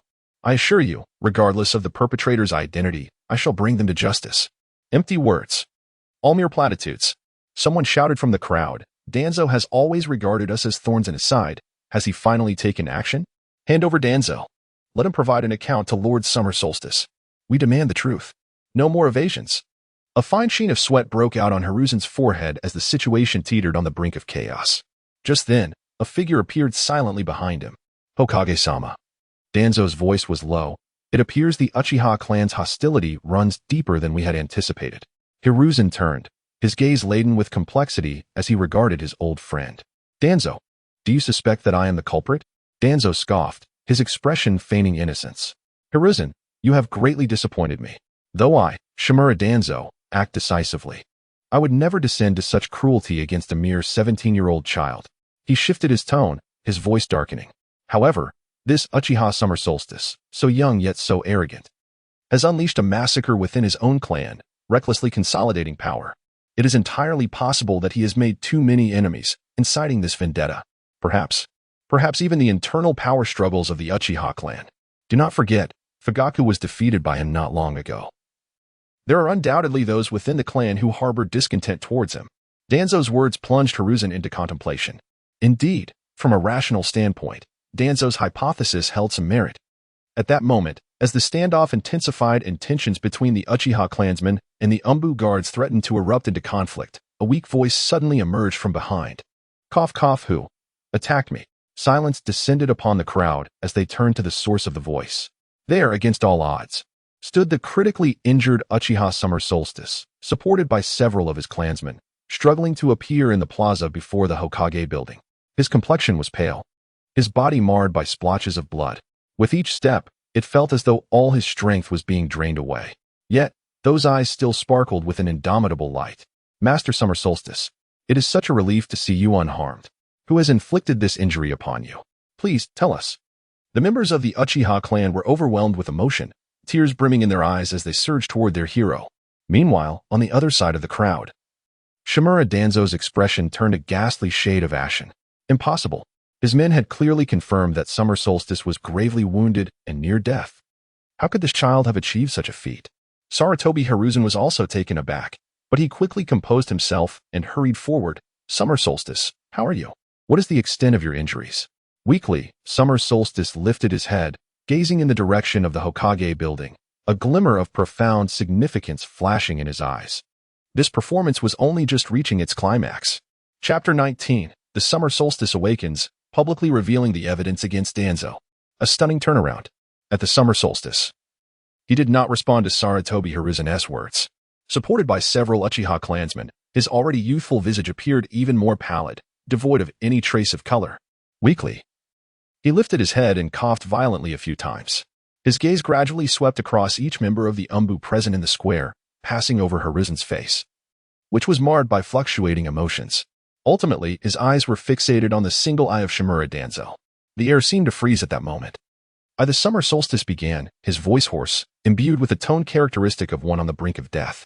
Uchiha Summer Solstice, last night within the clan grounds, was besieged by several root ninjas. Each word struck like a hammer upon the hearts of the crowd. Boom! The crowd erupted in a frenzy. The term root resonated like thunder, stirring a tempest within the Uchiha. Was that not the mysterious private militia under the elder, Shimura Danzo, the assistant to the Hokage? What? Root. Danzo, you old dog. It was indeed you. I knew it. Who else would dare to lay such lethal hands on Lord Summer Solstice? In an instant, a chorus of furious roars erupted. The long-suppressed grievances of the Uchiha exploded forth. Their crimson Sharingan, catalyzed by rage, appeared increasingly sinister and terrifying. Hiruzen's expression shifted dramatically upon hearing the word root. Instinctively, he glanced at Danzo beside him, only to see Danzo's cheek twitch uncontrollably, his single eye glaring with malice. Summer Solstice seemed oblivious to it all. He merely raised his hand slightly, signaling. Among the crowd, several elite Uchiha ninjas approached, carrying a few corpses hastily covered with white cloth. With their footsteps, a faint scent of blood permeated the air. Thud, thud, thud, thud. The 4 corpses were heavily thrown onto the ground in front of the Hokage building, the white cloth slipping away to reveal their grotesque faces. Their attire, the distinctive fragments of masks, and certain subtle characteristics of their gear all pointed unmistakably to Root. These individuals were the assailants from last night. They were highly trained, coordinated seamlessly, and their lethal techniques far surpass those of ordinary Umbu. He paused, directing his gaze once more at Hiruzen. Hokage-sama, I seek to understand why your direct subordinates from Root would attempt to take the life of a mere 17-year-old child like myself. Hiruzen's lips moved, but he found himself momentarily at a loss for words. What could he say? That he was unaware? That it was a misunderstanding? In the face of these corpses, any defense would appear feeble and insipid. Nonsense. At that moment, a thunderous shout resounded. Danzo could no longer contain himself and stepped forward with fervor. Uchiha Summer Solstice. Do not deceive the masses with your sinister words and slander. These so-called pieces of evidence are merely a farce of your own contrivance. He pointed at the lifeless body on the ground, his voice trembling slightly from overwhelming rage. Who knows where these corpses came from? Perhaps it is the result of internal strife within your Uchiha clan, a deliberate attempt to frame me. You wretched child, with your deep-seated cunning and nefarious tactics. So merciless at such a young age, you must not be allowed to live. Danzo's voice boomed, attempting to overpower all with his presence. However, Shaji merely regarded him with cold indifference. Frame? Elder Danzo, do you truly believe that I, Shaji of the Uchiha, possess such extraordinary abilities to fabricate such convincingly realistic corpses of Root ninjas right beneath your very nose, and even have them don the standard attire of Root in their final moments? He coughed again, and a clan member hurriedly stepped forward to gently pat his back. Hokage-sama. Esteemed elders and fellow comrades of Konoha, Shaji regained his composure and retrieved a scroll from his robes, raising it high. I possess further evidence. All eyes instantly converged upon the seemingly ordinary scroll. Shaji gestured for a clan member to take the scroll and unfurl it. As chakra was infused, the scroll emitted a flash of light, conjuring a three-dimensional image before the gathered assembly. In the image, a masked Root ninja, battered and bruised, knelt helplessly on the ground. His mask lay shattered, revealing a face filled with terror. Speak. Who sent you here? Shaji's voice echoed within the image. It was Lord Danzo. The Root ninja's voice trembled with a sob, tears streaming down his face. It was Lord Danzo's orders, to kill Uchiha Shaji at all costs, and afterwards, to disguise it as an internal feud, or frame it upon the Umbu. He spoke in fragmented sentences, each word striking deep into Shimura Danzo's heart. Lord Danzo also mentioned, if this operation fails, he would initiate the Annihilation Plan, collaborating with the higher-ups, under the pretense of Uchiha Shaji threatening the village's safety, to purge the entire Uchiha clan, leaving none behind. By the end of the Root ninja's words, he was utterly distraught, on the verge of collapse. Bang! The image on the scroll abruptly halted at a critical moment. The plaza fell into a deathly silence. All gazes shifted from the fading image to the ashen-faced, violently trembling Shimura Danzo. He could hardly fathom that this young Uchiha Shaji, far from being dead, had prepared such a grand revelation for him. Witnesses, physical evidence, testimonies, the chain of proof was flawlessly sealed. All fingers pointed towards Shimura Danzo. This is utterly. Is this child a devil? You fabricated this. This is undoubtedly a forgery. It is an illusion. It is your Uchiha's illusion. He attempted to rush forward to tear apart that abhorrent image, to seize Shaji by the collar and interrogate him. Yet Shaji offered him no such opportunity. Forgery? As the summer solstice pressed his forehead, his body swayed precariously, as if he would faint at any moment. Elder Danzo, are you suggesting that a mere 17-year-old child, grievously wounded and teetering on the brink of death, possesses the leisure to fabricate such a convincingly realistic image to entrap a man of your esteemed reputation as the Hokage's advisor? His voice, though not loud, struck with piercing clarity.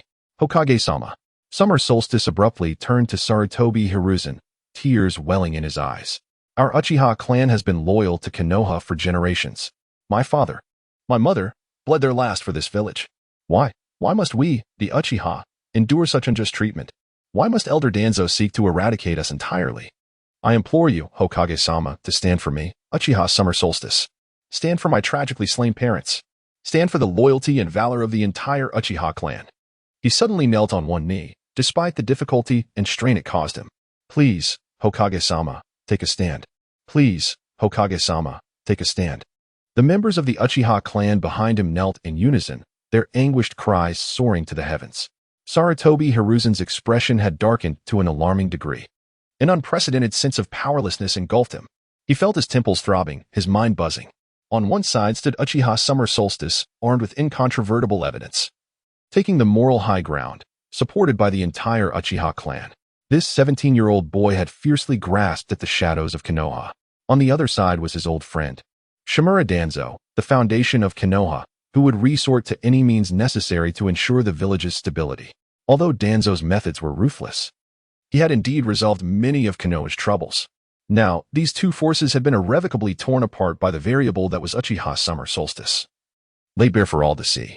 Sarutobi Hiruzen took a deep breath, his mouth filled with bitterness. How was he to decide? To shield Danzo would undoubtedly drive the entire Uchiha clan into outright opposition, likely igniting a civil strife that could engulf Konoha. Moreover, he found no justification to exonerate Danzo from the evidence in Summer Solstice's possession. To deal with Danzo was not merely to lose a capable aide. It also meant bowing to the Uchiha, to a mere 17-year-old boy. Where would his dignity as Hokage be? What would this mean for the reputation of Konoha's higher-ups? Furthermore, how much of what Danzo had done had been tacitly approved or even supported by him? Sarutobi Hiruzen, pulling at one thread, could unravel the entire tapestry, and the consequences would be dire. In that moment, Sarutobi Hiruzen found himself ensnared in the most challenging and intricate dilemma since assuming the role of Hokage. The atmosphere in the plaza had grown unbearably oppressive. All eyes were fixed upon Sarutobi Hiruzen, awaiting his final judgment. Meanwhile, Summer Solstice bore a glimmer of cold satisfaction, a smile hinting at the success of his scheme. Old man, times have changed. Today's performance is merely the beginning. What I seek transcends the mere removal of Danzo. Chapter 20. The Hokage bowing down. Danzo, your end is nigh. Sarutobi Hiruzen's temples throbbed with tension as he beheld the frail youth before him. This boy, how could he possibly appear to be on the brink of death? It was evident that he had meticulously calculated everything waiting here for him, for Danzo, for the entire upper echelon of Konoha. The stakes were immense, the repercussions far-reaching. Sarutobi endeavored to steady his voice. I shall promptly establish an investigative committee to scrutinize the matter thoroughly. I assure you, we will provide Uchiha with a fair resolution. Delay. This was the only course of action Sarutobi could conceive at this moment. He required time to mitigate the fallout from this incident. However, would the youth grant him that opportunity? A resolution? The boy's cynical laughter echoed, cold and piercing like 1,000 needles in Sarutobi's ears. What more investigation is needed? Esteemed Hokage, he exclaimed, his voice rising sharply, his crimson Sharingan blazing with a terrifying aura, no trace of his earlier frailty remaining. Witnesses, evidence, testimonies, all are present. Are you suggesting that these are fabrications? That I, Uchiha Shizuka, have orchestrated a plot against your most trusted elder, Danzo? Or perhaps Hokage-sama? Do you intend to shield the very architect of the massacre against my clan, the one who sought to annihilate the Uchiha? Stepping forward, his diminutive frame radiated an overwhelming pressure. His voice dripped with murderous intent. If you fail to take action against Shimura Danzo today, and do not provide the Uchiha with a satisfactory explanation, I, Uchiha Shizuka, will personally lead a force to raise his den of corruption. We shall eradicate all those complicit in this atrocity, including their leader, Shimura Danzo. It will be a fight to the bitter end. Boom! His declaration detonated in front of the Hokage building. The square fell into a profound silence, swiftly followed by an uproar. A coup. This was a blatant coup. A mere 17-year-old dared to threaten the Hokage in the presence of Konoha's elite and countless shinobi, vowing to obliterate a significant faction within the village. Madness. This Uchiha Shizuka was undoubtedly insane. The gazes of the surrounding Konoha shinobi and villagers were filled with shock and disbelief. What audacity! What audacity to confront the Hokage so brazenly, backed only by his ominous eyes and the equally crimson-eyed Uchiha standing behind him. Sarutobi's countenance darkened profoundly. He felt as though his authority had been trampled underfoot by this audacious youth, ruthlessly disrespected. Insufferable! Sarutobi bellowed. Uchiha Shizuka, you are threatening the Hokage. You are challenging the order of Konoha. Do you seek rebellion? To this, Shizuka responded not with anger, but with laughter. Rebellion? He laughed uproariously, as if he had heard the most absurd jest in all the world. My esteemed Hokage, your words are far too flattering. I merely seek justice for my deceased parents, for my Uchiha clan, and for my right to exist. Is this considered rebellion? Or do you, esteemed Hokage, view the lies of the Uchiha as inconsequential? Is the dignity of the Uchiha meant to be trampled upon at will? When Danzo seeks to eliminate me and eradicate my entire clan, must I simply submit to my fate without resistance, without raising my voice, lest I be labeled a traitor? What absurd logic is this? The intensity of my voice suddenly escalated, brimming with scorn and disdain. I spat defiantly upon the ground. Old man, do not attempt to patronize me. Today, Danzo Shimura must be dealt with, whether you choose to act or not. Otherwise, do not expect the Uchiha to show you any respect. We will take matters into our own hands, cleanse our own ranks. The crowd erupted into chaos. Lord Summer Solstice speaks the truth. Why must we, the Uchiha, endure such indignities? That old hound Danzo must perish. Hokage, provide us with an explanation. The emotions of the Uchiha had reached a boiling point. Their crimson eyes were fixed intently upon Sarutobi Hiruzen and Shimura Danzo, as if they were ready to pounce and rend them to shreds. The Umbu guards stationed before the Hokage building tightly gripped their weapons, anxiously watching the enraged Uchiha as the atmosphere thickened with impending conflict. Just then, the sharp voice of Tsunade Koharu pierced through the tumult. She and Mitokado Hamura hastened to Sarutobi's side, their expressions mirroring the gravity of the situation. The matter had spiraled completely out of control. Tsunade lowered her voice, a tremor evident in her tone. Danzo had made a grave misstep this time. Hamura's face was equally somber. Swift decisions must be made to quell the Uchiha's fury. Otherwise, Konoha could very well face fragmentation. They were no fools. The evidence in Summer Solstice's possession was irrefutable. The contents of that recorded scroll sent chills down the spines of these seasoned veterans, long accustomed to the machinations of power struggles. The plan for annihilation. Danzo, that lunatic. He truly dared to go this far. What instilled even greater terror within them was the potential of Uchiha Summer Solstice, his displayed strength, intellect, and cunning far exceeding their expectations.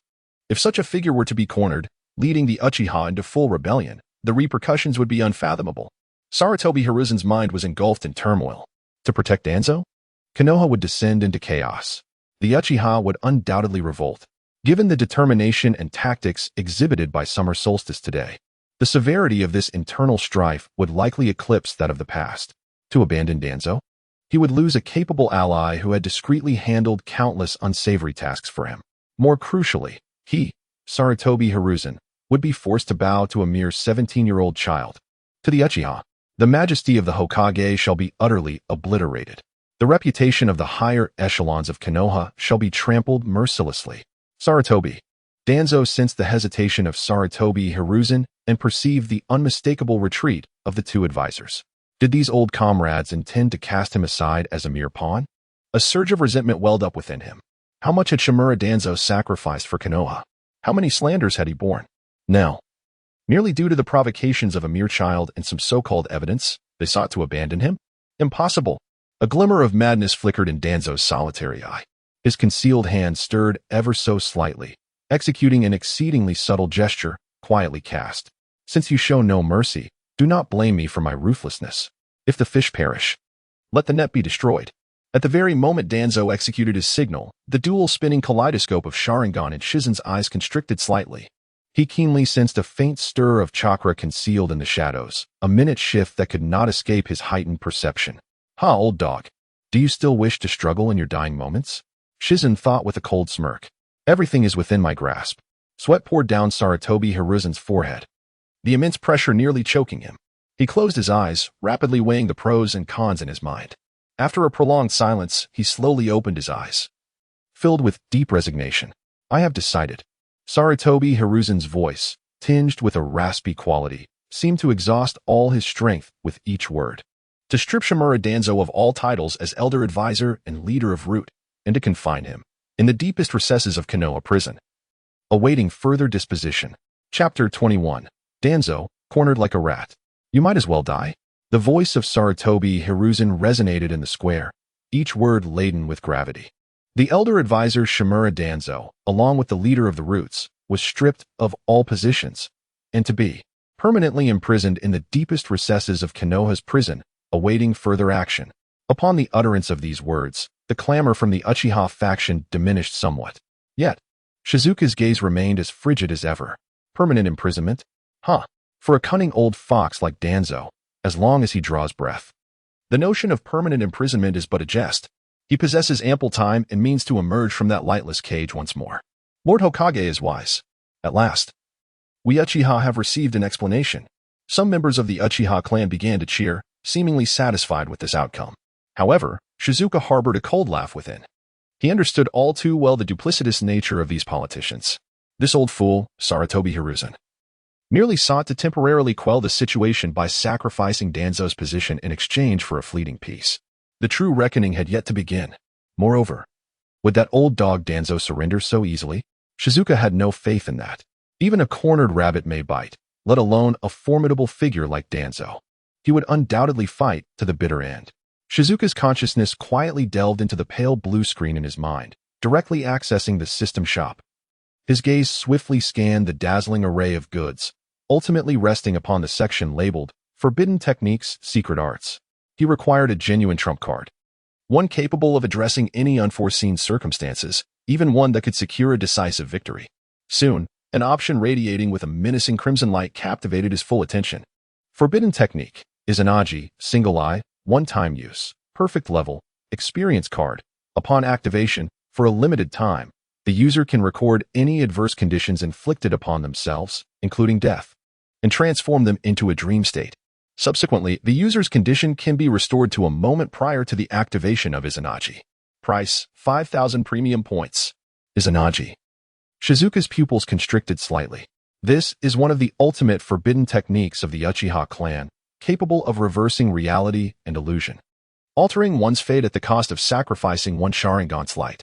Although it is merely an experience card and only usable with a single eye, the designation of perfect level is sufficient to denote its potency. At a critical juncture, this could mean the difference between life and death. He glanced at his remaining balance of premium points. Premium points, 3850. This was after previously interrogating a root ninja, which consumed 50 points for purchasing Basic Truth Serum, and an additional 100 points for acquiring Near-Death Breath Disguise Liquid for theatrics. A deficit of 1150 points remained. System, convert the unused Kamina fragment from the previous task reward, along with the scattered spoils in my storage space, into premium points, Shizuka silently intoned. Previously, he had merged with the primary divine power, rendering this fragment of little significance for direct use. It would be wiser to exchange it for a more urgently needed lifeline. Ding. Divine Power Fragment, 1. Converted into 800 points. Ding. Various miscellaneous loot, shurikens, explosive tags, etc., converted into 420 points. Current point balance, 3,858 for 205070 points. Sufficient. I shall purchase the Forbidden Technique, Izanagi, Single Eye, One-Time Use, Perfect Grade, Experience Card. Ding. Consumed 5,000 points to purchase Forbidden Technique, Izanagi, Single Eye, One-Time Use, Perfect Grade, Experience Card. 1. Point balance, 70. A card emanating an ethereal glow now lay quietly within his system storage. A surge of joy filled his heart. He was acutely aware that the Uchiha clan had not yet reached the brink of annihilation. At this moment, Danzo's arm should not have been extensively implanted with Sharingan. However, considering the recent mysterious disappearances among Uchiha clan members, it was evident that Danzo had begun to seize the Sharingan. That old cur is cunning and treacherous. Aside from the Sharingan, one cannot rule out the possibility that he has acquired other forbidden techniques of a similar caliber to Izanagi through alternate means. The purchase of this experience card was a precautionary measure. Should Danzo resort to desperate measures and employ such trump cards, he would be prepared to counter. Bring him in. Saratobi Hiruzen inhaled deeply, commanding the capture of Shimura Danzo and his imprisonment in Konoha's prison. A few Anbu ninjas flickered forward, ready to advance. In that fleeting moment, an unexpected turn of events unfolded. Roar, Shimura Danzo, who had previously bowed his head in apparent resignation, suddenly lifted it with ferocity. Within his singular eye burned a wild, desperate glint reminiscent of a beast. His movements were swift as lightning, leaving no one the chance to comprehend how he accomplished this feat by the time the crowd reacted. He had already seized a hostage. A member of Konoha's ANBU, stationed closest to him for perimeter vigilance, was caught firmly by the throat, now a pawn in his grasp.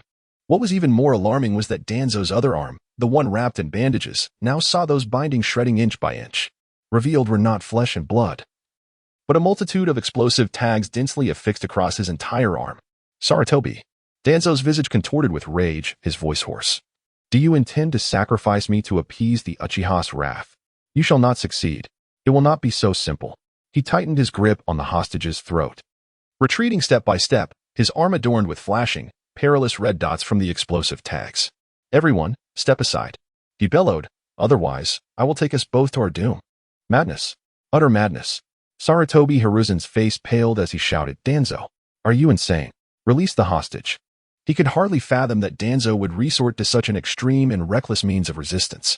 The surrounding Anbu and Jonin also turned pale, momentarily rendered hesitant to advance. The quantity of explosive tags was sufficient to obliterate a substantial portion of the Hokage building. The aftermath of such an explosion was unimaginable.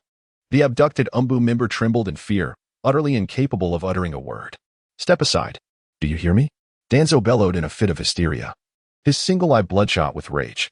Anyone who dares to take a step closer will meet immediate detonation. The entire plaza was once again engulfed in an eerie silence. The tension reaching an unbearable crescendo. The Uchiha clan members ceased their clamoring, observing the sudden turn of events with quiet anticipation. Only Shijitsu remained unfazed, witnessing this desperate act. A cold smirk crept upon his lips. At last, the old dog can no longer contain himself, he mused inwardly. Everything was within his grasp. This was the moment he had been waiting for, the moment when Danzo would seal all avenues of retreat. Now, the true spectacle was about to commence. Chapter 22. Danzo, you are a devil. Summer solstice. No, I have merely activated my potential. Before the Hokage building, the atmosphere was palpably tense. Sarutobi, what are you waiting for? Danzo tightened his grip around the hostage's neck, his single eye bloodshot and menacing. The numerous explosive tags on his arm resembled ominous curses, threatening to detonate at any moment. All of you step back. Clear a path for me to leave Konoha, or else I shall take this Umbu brat with me, along with all of you. His voice was a piercing shriek. The captured Umbu member's face turned crimson, his legs trembling uncontrollably. Sarutobi Hiruzen clenched his fist tightly. Danzo, calm yourself. Do not act foolishly. Do you think you can escape? Calm? Ha. Danzo erupted into a frenzied laugh. I, Shimura Danzo, have toiled my entire life for Konoha, bearing countless slanders. And now, you would have me sacrifice myself for a mere Uchiha brat. Sarutobi, you have greatly disappointed me. Enough talk. My patience is finite. The atmosphere was taut to the breaking point. Surrounding Umbu and Jonin stood on edge, wary yet hesitant to act. Summer Solstice positioned himself at the forefront, his crimson Sharingan calmly observing the deranged Danzo. Old dog, have you truly exhausted all your tricks, resorting to such desperate antics? He mused coldly within. This was precisely the scenario he had anticipated. Danzo must perish here. There was no room for him to escape Konoha, nor to have the opportunity to detonate any hidden explosives that may lie scattered throughout the village. He could surmise a fraction of the old dog's intentions. Should Danzo evade capture, or if the stalemate persisted, who could predict what chaos he would unleash? Sarutobi, what are you still hesitating for? Do you truly wish to witness his demise? Danzo tightened his grip further, eliciting a muffled groan of pain from the hostage. The explosive tags on his arm trembled slightly, threatening to ignite under his heightened emotions. In that critical moment, Summer Solstice made his move. His figure left behind an almost indistinguishable afterimage, vanishing from everyone's sight in an instant. So swift, so rapid that even a shadow-level powerhouse like Sarutobi Hiruzen could only catch a fleeting glimpse of a blur. This is bad. A pang of alarm surged within Sarutobi Hiruzen. Danzo sensed the impending danger, his single eye narrowing sharply. Yet, he had no time to react. Summer Solstice's target was not Danzo himself, nor the hostage, but rather Danzo's right arm, ensnared with explosive tags, which held the hostage's neck in a vice-like grip. More precisely, it was a minuscule yet crucial area where that right arm connected to his shoulder. Kamui, the swirling pattern at the center of Summer Solstice's right eye Sharingan, became suddenly vivid, silent, and stealthy. There were no violent fluctuations of chakra, nor any earth-shattering momentum. In that confined space, it seemed as though an invisible giant hand had fiercely grasped it, then suddenly twisted. With a crack, a sickening sound of breaking bones and tearing flesh erupted almost simultaneously. Danzo's entire right arm, along with all the explosive tags bound to it and the Umbu he had held captive, was brutally severed from his shoulder. Blood gushed forth from his vacant right shoulder, staining half of his body and the ground beneath him. A heart-wrenching wail burst forth from Danzo's throat. The agony, an unimaginable torment. It felt as if his very soul was being torn apart. The hostage, caught off guard by this unforeseen turn of events, fell uncontrollably towards the ground. At that moment, a silver figure flashed by. Another Umbu member, having appeared out of nowhere, single-handedly caught the descending comrade, swiftly transporting him to a safe area in a blur of movement. The entire sequence was seamless, dazzling in its rapidity. Danzo staggered backward a few steps, incredulously staring at his empty right shoulder and the severed arm, still adorned with explosive tags, that lay not far away. His mind went blank. What was happening? What had transpired? His arm. How could his arm be? He suddenly looked up, fixating on the reappearing figure of Uchiha Shursui. It was this imp. It had to be him. That strange ocular technique. That incomprehensible spatial ability. Uchiha Shursui. You devil. Danzo's voice twisted and contorted with pain. He knew he was finished. Utterly finished. With one arm severed and grievously injured. He had no chance of escape. A surge of rage and unwillingness instantaneously consumed all his reason. Uchiha Shursui. Sarutobi. And all of you damned Uchiha. You shall accompany me to the grave. Danzo let out a beastly roar. He fiercely bit down on his own tongue. Blood, mingled with his final chakra, was infused in a unique manner into a series of preset explosive tags hidden within several secret locations in the Hidden Leaf Village. This was his last trump card. The grand gift he had prepared for Konoha. If he was to die, then let them all perish together. Boom, almost at the moment Danzo bit down on his tongue. A deafening explosion reverberated from the eastern district of Konoha. Following that, boom, boom. The thunderous sounds cascaded like a chain reaction. Massive explosions erupted from various directions within Konoha almost simultaneously. By the banks of the South He River, in the commercial district, even in some residential areas. Fiery flames soared like the infernos of hell, turning the sky above Konoha a blood-red hue. Thick smoke billowed, obscuring the sun. Countless structures collapsed in the ferocious explosions. Reduced to rubble, the villagers' piercing screams, the terrified cries of children, the thunderous sounds of collapsing homes, all intertwined in a tragic symphony. Danzo. Sarutobi Hiruzen gazed upon the flames and thick smoke billowing from various corners of the village, his countenance instantly paling. He could hardly fathom that Danzo could be so utterly deranged, to have planted such a multitude of explosives within the very heart of the village. This madman, this complete lunatic. Quick, all ninjas. Immediately disperse and take action. Extinguish the fires. Rescue the people. Evacuate the civilians. Sarutobi Hiruzen nearly roared as he issued the command. Countless figures of ninjas flickered and surged toward the areas where the fire blazed the brightest and the cries were most anguished. In that moment, the entire Hidden Leaf Village was plunged into unprecedented chaos and calamity. Yet, at the very epicenter of this turmoil, Uchiha Shijitsu remained impervious to the cataclysmic explosions and the horrifying scenes unfolding around him. His kaleidoscopic Sharingan remained fixated upon a singular figure, Shimura Danzo, that old dog. After detonating the explosive tags scattered throughout the village, staggered away towards a clandestine direction while everyone's attention was ensnared by the explosions. That very location was the entrance to an underground base of the Root organization. Thinking of escaping? A cold smile graced Shijitsu's lips. Today, that old dog must perish. Chapter 23. What? Alone. How delightful. The searing agony from his severed arm nearly caused Danzo to faint. He staggered, each step leaving a trail of blood upon the ground. Behind him, the cacophony of explosions, screams, and the collapse of buildings echoed through Konoha. Sarutobi Hiruzen's frantic roars were cast aside in his mind. Escape. He must return to the base at Root. There lay his long-established sanctuary, his final bastion. Perhaps there was still a glimmer of hope. Uchiha Shikudo. Danzo gritted his teeth, his single eye filled with malice.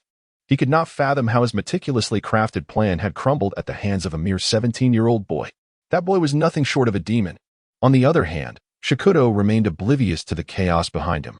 No matter how fierce the flames of Konoha blazed, they could not scorch his heart. The grand rescue efforts orchestrated by Sarutobi Hiruzen held no relevance for him. His objective, from the very beginning, remained singular. Danzo Shimura, and the power he commanded beneath him. Root.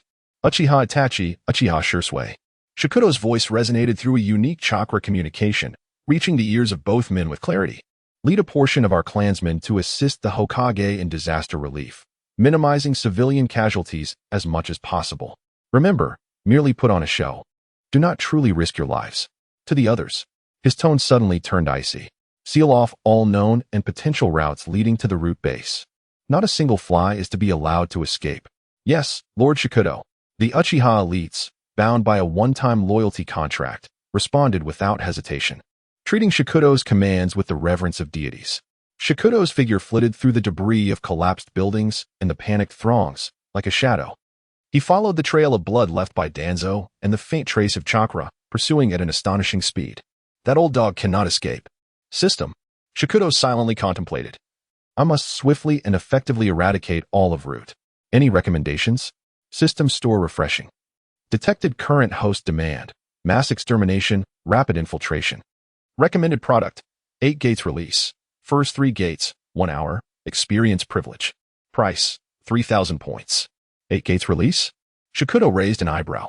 This was Konoha's ultimate forbidden taijutsu, unleashing power beyond limits at the cost of one's own vitality. Though only the first 3 gates, an hour would suffice. He glanced at his remaining points, 70, having previously exhausted most of his savings on the Izanagi experience card.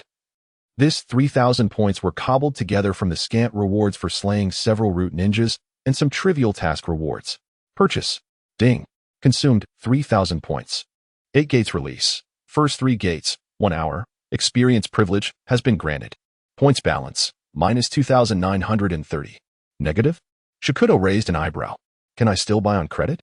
The system alerted. Insufficient funds detected. A temporary credit limit has been activated.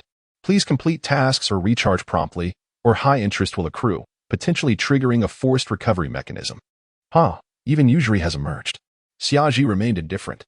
As long as he could eliminate Tuanzong and extinguish the root, what was this minor cost? With a thought. The power from the 8 gates surged into his body. Open the first gate. Open. Boom. An invisible shockwave erupted around Xiaji. He felt the constraints of his mind dissolve, and the latent potential within him began to awaken. Open the second gate. Open. His stamina rapidly replenished. Fatigue vanished in an instant. Every cell within him rejoiced. Open the third gate. Open. A torrent of strength. Unmatched speed. Green chakra vapor rose from his skin. He felt that, at this moment, he could punch through a mountain. This sensation. Xiaji clenched his fist, truly exhilarating. His speed surged once more. What began as a pursuit transformed into almost instantaneous movement. Within mere breaths, he could clearly see the staggering figure ahead, nearly collapsing to the ground. Tuanzong. Your demise is at hand. Xiaji's voice resonated like a death knell. Tuanzong, hearing this, felt a chill run down his spine. He turned abruptly, only to see a shadow wreathed in green vapor approaching him with an incomprehensible velocity. No, Xiaji delivered a kick. It struck Tuanzong precisely in the back. Bang! Tuanzong's already battered body was propelled like a cannonball.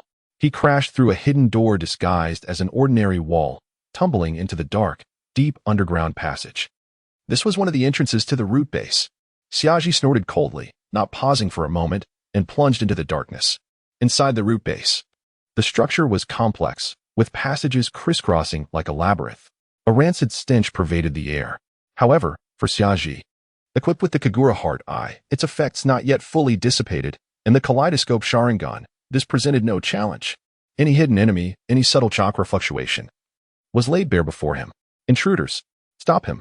The sharp alarm echoed throughout the base. In the darkness, figures surged from every corner. They were the last of the root's diehards. Their weapons glimmered with a lethal sheen. Yet, before Xiaji, who had opened the first 3 gates of the 8 gates and wielded the ultimate trump card, Izanagi, alongside the powers of Kamui and basic Tsukuyami. These so-called elite of the root were but feeble creatures, easily dispatched. Seeking death, Xiaji's eyes were filled with icy intent. He could hardly be bothered to employ ocular techniques. Pure strength, pure speed. A root ninja lunged from the shadows, aiming a short blade at Xiaji's side. Without turning his head, Xiaji retaliated with a punch. Crack! The sternum of that root ninja, along with a short blade, was shattered into fragments. His body was sent flying, crashing against the unyielding wall, transforming into a puddle of gore. Another root ninja attempted to ensnare the movements of the summer solstice with steel wires. Yet, summer solstice merely flickered, effortlessly weaving through the entangled strands. In a swift motion, a precise hand strike severed his opponent's throat. Blood sprayed forth. A monster. He is a monster, confronted with such overwhelming force. The psychological defenses of some root ninjas began to crumble. They had never witnessed such a terrifying entity. Could such power truly belong to humanity? Summer solstice afforded them no respite or opportunity for contemplation. His figure morphed into a crimson whirlwind within the narrow corridor. Wherever his fists and feet landed, bones shattered and tendons snapped. With each strike, a life was inexorably claimed. Limbs and severed arms soared through the air. The anguished cries rose and fell, abruptly silenced. This was not a battlefield. This was a slaughterhouse. And summer solstice was the most efficient, most merciless butcher. He advanced step by step. Beneath him lay a mountain of corpses and a river of flowing blood. The metallic scent of blood thickened in the air, becoming increasingly nauseating. Yet, Summer Solstice's expression remained serene. For him, slaughter had long become a mundane affair, especially the act of exterminating these wretched remnants. He sought to cleanse this filthy place thoroughly. With their blood, he would honor the innocents of the Uchiha clan who had met tragic ends. With their lives, he would issue a warning to all who coveted the Uchiha. Those who stand in my way shall perish. Chapter 24. How could you fall when I have not yet unleashed my full power? Within the root base, the alarms blared with a piercing wail. Yet, all this commotion could not hinder the harbinger of death, enveloped in green steam. Doors, be they shut, barred, or ajar, could not withstand his might. As the power surged within him, Summer Solstice felt a heady intoxication. In his presence, the ordinary root ninjas were no more significant than mere ants. Those who obstruct me shall perish. Wherever he tread, only dismembered limbs and gushing blood remained. Hurry, stop him. Flank him through the B7 passage. A determined but hoarse-voiced root subordinate commanded. This individual, renowned for his speed, flickered through the intricate corridors, attempting to outmaneuver Summer Solstice using the terrain. Is this the extent of your tricks? Summer Solstice scoffed. Such petty skills dare to provoke me. His right eye, adorned with a kaleidoscopic pattern, momentarily condensed into a singular vortex. Divine might. The fast-moving root subordinate suddenly sensed a violent distortion in the space just a meter ahead. He had no time to react before he collided forcefully with the solid rock wall. Thud. The sound of shattering skull was unmistakable. Before he could emit a scream, Summer Solstice's figure loomed before him. With a powerful punch, he drove the man's head into the wall. Blood, both red and white, splattered across the ground. Next, emotionless, Summer Solstice pressed forward. Within the root, there were certainly ninjas wielding family secret techniques. Secret technique, insect sphere. From the shadows emerged a figure cloaked in darkness. Belonging to the Oilwoman clan, one of Danzo's trusted aides.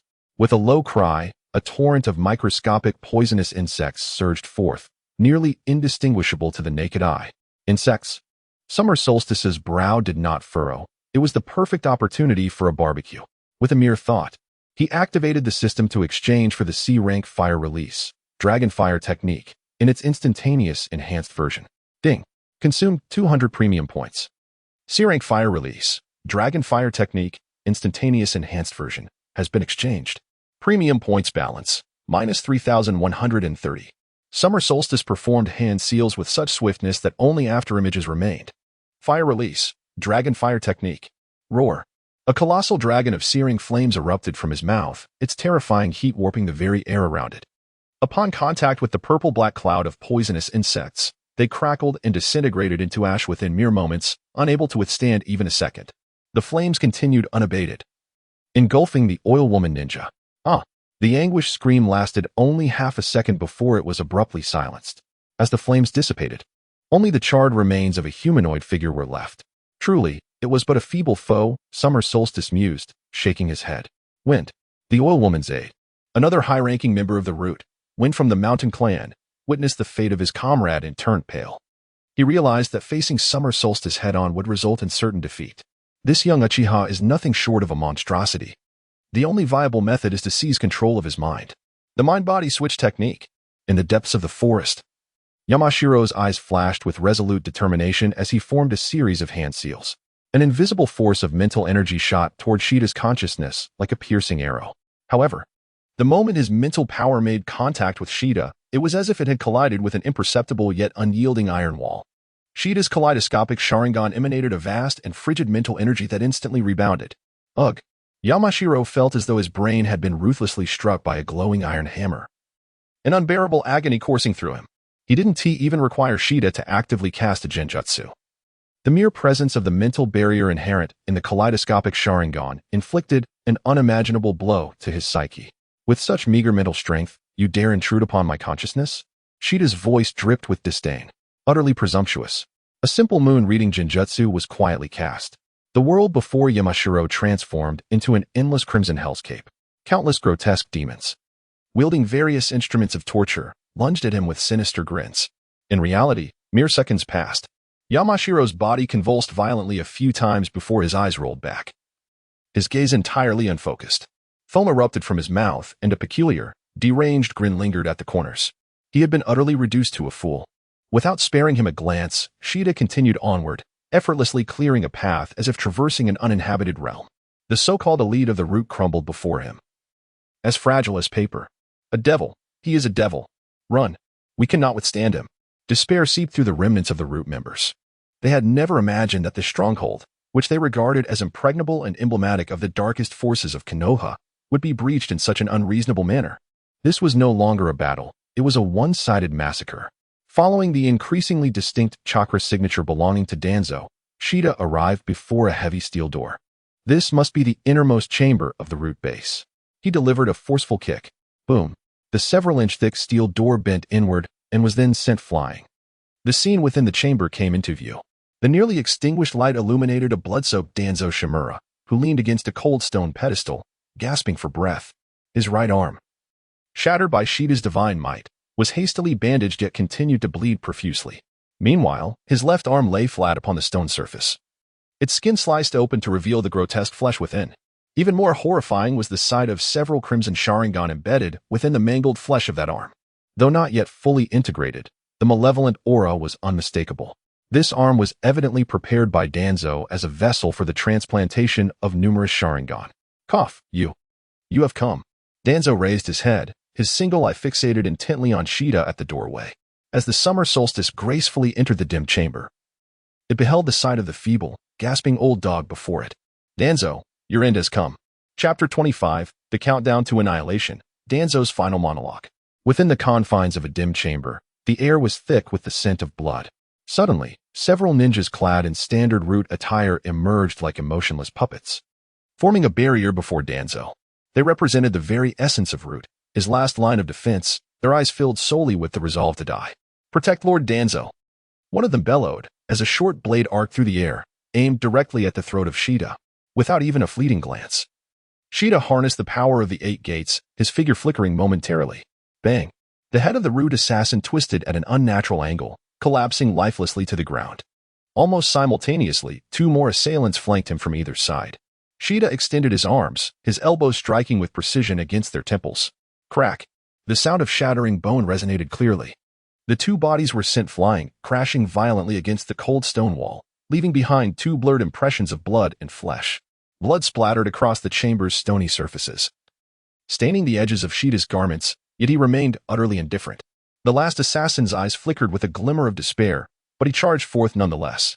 Shida stood his ground, delivering a single, thunderous punch. The assailant's chest caved in instantly, his body contorting grotesquely, blood erupting from his mouth as he was propelled backward. The entire sequence transpired in the blink of an eye. Danzo's final guardians lay dead, and he leaned against the stone pedestal, gasping for breath. Blood seeping from his severed arm, staining the stone beneath him. You little Uchiha, Danzo rasped, his single eye brimming with malice. Do you think you have one? He struggled to lift his head, fixating his gaze on Shida. I will never allow you to succeed so easily. Shida approached step by step, the pooling blood beneath his feet emitting faint sounds. When he halted before Danzo, towering over him. I am not here to play games, Danzo. I have come to take your life. At that moment, from the shadows of the chamber, an inconspicuous compartment suddenly opened. A figure sprang forth, not targeting Shida, but instead rushing towards Danzo, seemingly intent on facilitating his escape. However, this was merely a feint. As the Root Ninja charged halfway, he abruptly formed hand seals. He was the deputy of Yamashiro, a member of the Yamashiro clan well-versed in spiritual techniques. Recognizing the inevitable defeat, he opted for the most extreme measure. Secret technique. Puppet heart transfer technique. A surge of mental energy transformed into an invisible spear, recklessly piercing towards Shida's mind. He was willing to sacrifice his own life for the chance to control Shida, even for a fleeting moment, to create an opportunity for Danzo's escape, or to perish together. This mental force was far more potent than Yamashiro's earlier attempts. Yet, Shida's kaleidoscopic Sharingan, with its enigmatic black pinwheel pattern, was no longer the naive gaze of its infancy. Enhanced with shards of Kamui and fortified through numerous upgrades, its ocular power and mental defenses had reached a staggering level. Such petty skills, daring to display them before me. The summer solstice did not make any deliberate attempt to resist. When the spiritual apex met the invisible barriers surrounding the summer solstice, It was akin to an egg colliding with the most unyielding rock. With a faint crack, a subtle sound resonated on the spiritual plane. The body of the mountain tribesman abruptly stiffened, his eyes widening in terror.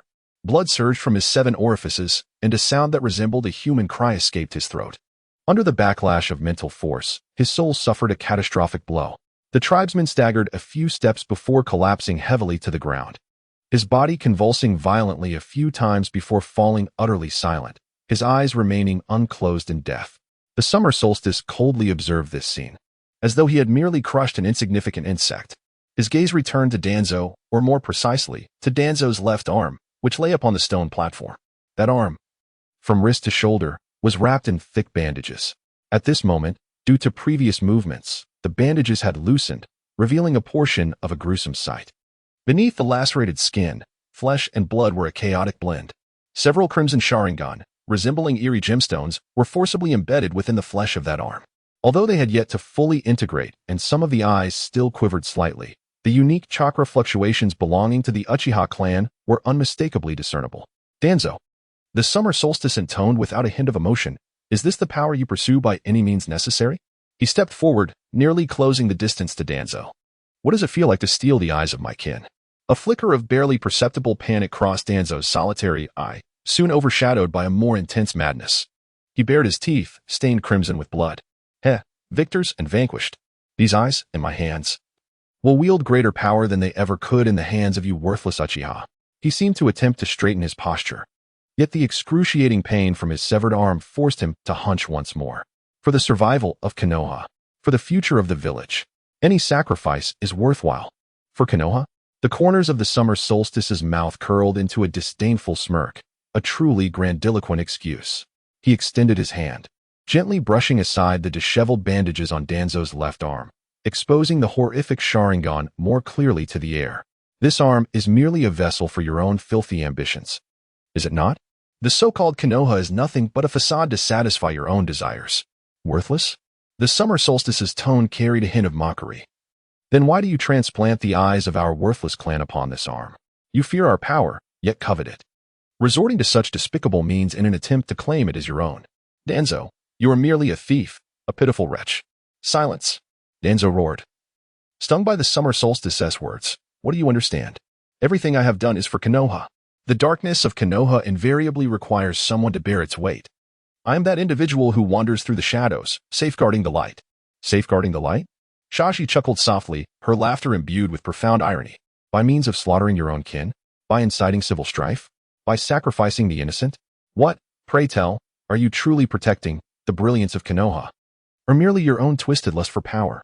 Shashi gradually raised her hand, and within her palm, chakra began to coalesce. Well spoken. Thus, for the survival of the Uchiha clan, for those of my kin whom you have wronged, I shall claim this arm of yours, as well as your life. The chakra gathering in her palm emitted a chilling resonance. Chapter 26. Izanagi's counterattack. The chakra in Shaji's palm had reached its zenith, poised to imprint upon Danzo's chest in the next fleeting moment. For the sake of Konoha, a flicker of resoluteness flashed in Danzo's eyes. He understood that conventional methods were rendered futile against the monstrous Uchiha youth before him. Just as Shaji's assault was about to descend, Danzo's left arm, grotesquely marred and embedded with numerous Sharingan, bore witness to a singular 3-tomo Sharingan that suddenly extinguished its brilliance, closing permanently. Forbidden technique, Izanagi. A terrifying force that twisted the fabric of reality and illusion surged forth in an instant. Shaji's lethal blow landed squarely upon Danzo. A dull thud reverberated throughout the chamber. Yet, an uncanny phenomenon unfolded. Danzo's figure began to tremble violently, and then, astonishingly, he appeared several meters away, completely unscathed. It was as if that fatal strike had never transpired. He gasped for breath, blood still oozing from the severed limb, yet his countenance bore the relief of survival. Cough. Cough. Danzo leaned against the wall, struggling to maintain his balance. He turned his gaze towards Shaji, his singular eye brimming with mockery. You little Uchiha. The eye upon this arm is no mere ornament. How does it feel to experience Izanagi? This is a technique only a god can wield. Danzo's voice, hoarse yet laced with arrogance, proclaimed the essence of the Uchiha clan's ultimate forbidden technique. Shaji observed the scene, his expression devoid of astonishment. He remained still, his crimson kaleidoscopic Sharingan calmly fixed upon Danzo. Izanagi? A cold smirk graced Xiaoji's lips, transforming an unfavorable reality into a dream, while converting a favorable dream into reality. Indeed, a commendable technique. His tone was unperturbed, as if he were commenting on a trivial matter. Alas, Xiaoji paused, the sarcasm intensifying. You may wield it, but do you presume I cannot? Upon hearing this, Danzo's earlier arrogance faltered, his expression freezing in disbelief. His single eye widened, unable to fathom Xiaoji's words. A sense of foreboding crept into his heart. What did you say? At that moment, Xiaoji's left eye's kaleidoscopic pattern began to undergo subtle transformations. The eerie black pinwheel accelerated in its rotation. A chakra fluctuation, equally belonging to Izanagi, emanated from him. System notification, forbidden technique, Izanagi, single eye, one-time use. Perfect level, experience card, has been activated. This trump card, which he had previously exchanged for a substantial amount of points, quietly activated at this moment. No. It cannot be. Danzo screamed in disbelief, his voice trembling. How could you possibly know Izanagi? How old are you? Where did you learn this? He struggled to accept this reality. Izanagi is one of the most profound forbidden techniques of the Uchiha clan, mastered by only a select few even within the clan itself. How could a mere child of 17, like the summer solstice, possibly possess the ocular prowess necessary to execute such an arcane technique? At this moment, Danzo's heart plummeted into an unfathomable abyss. He had believed that with the multiple implanted Sharingan in his arm, he could unleash Izanagi repeatedly. Even if he could not vanquish this young rascal, he could at least drag him down or find an opportunity for counterattack. But now everything was lost. If the opponent could also wield Izanagi, all his advantages would dissolve into nothingness. Old dog, your expression is truly delightful. The summer solstice gently lifted his hand to wipe away the non-existent blood at the corner of his mouth. It seems that the eyes on your arm are not as formidable as you presumed. No, I still have a chance. A frenzied light sparked once more in Danzo's solitary eye. He could not perish here. His ambitions remained unfulfilled. He aspired to become Hokage. He yearned to seize control of Konoha. Thus, Danzo's visage contorted with madness. Then let us die together. He abruptly drew several explosive tags from his robe and recklessly lunged toward the summer solstice. Simultaneously, he ignited the last hidden chain of explosive tags on his person. The most potent of all. He intended to drag this Uchiha demon with him to the depths of hell in a mutual demise. With a thunderous roar, a violent explosion erupted instantaneously within the confines of the small chamber. Terrifying flames and shockwaves consumed everything. The entire root base trembled violently from the horrific explosion, as if it might collapse entirely at any moment. Danzo's figure was utterly engulfed by the flames and shockwaves at the moment of detonation. In the last fleeting moments of his consciousness, he seemed to catch a glimpse of the summer solstice's astonished face. His heart swelled with satisfaction. Such a close-range explosion. Such terrifying power. This Uchiha brat would surely suffer grievous injuries, even if he did not perish. Worth it. Everything was worth it. As the smoke gradually dissipated, the chamber lay in ruins.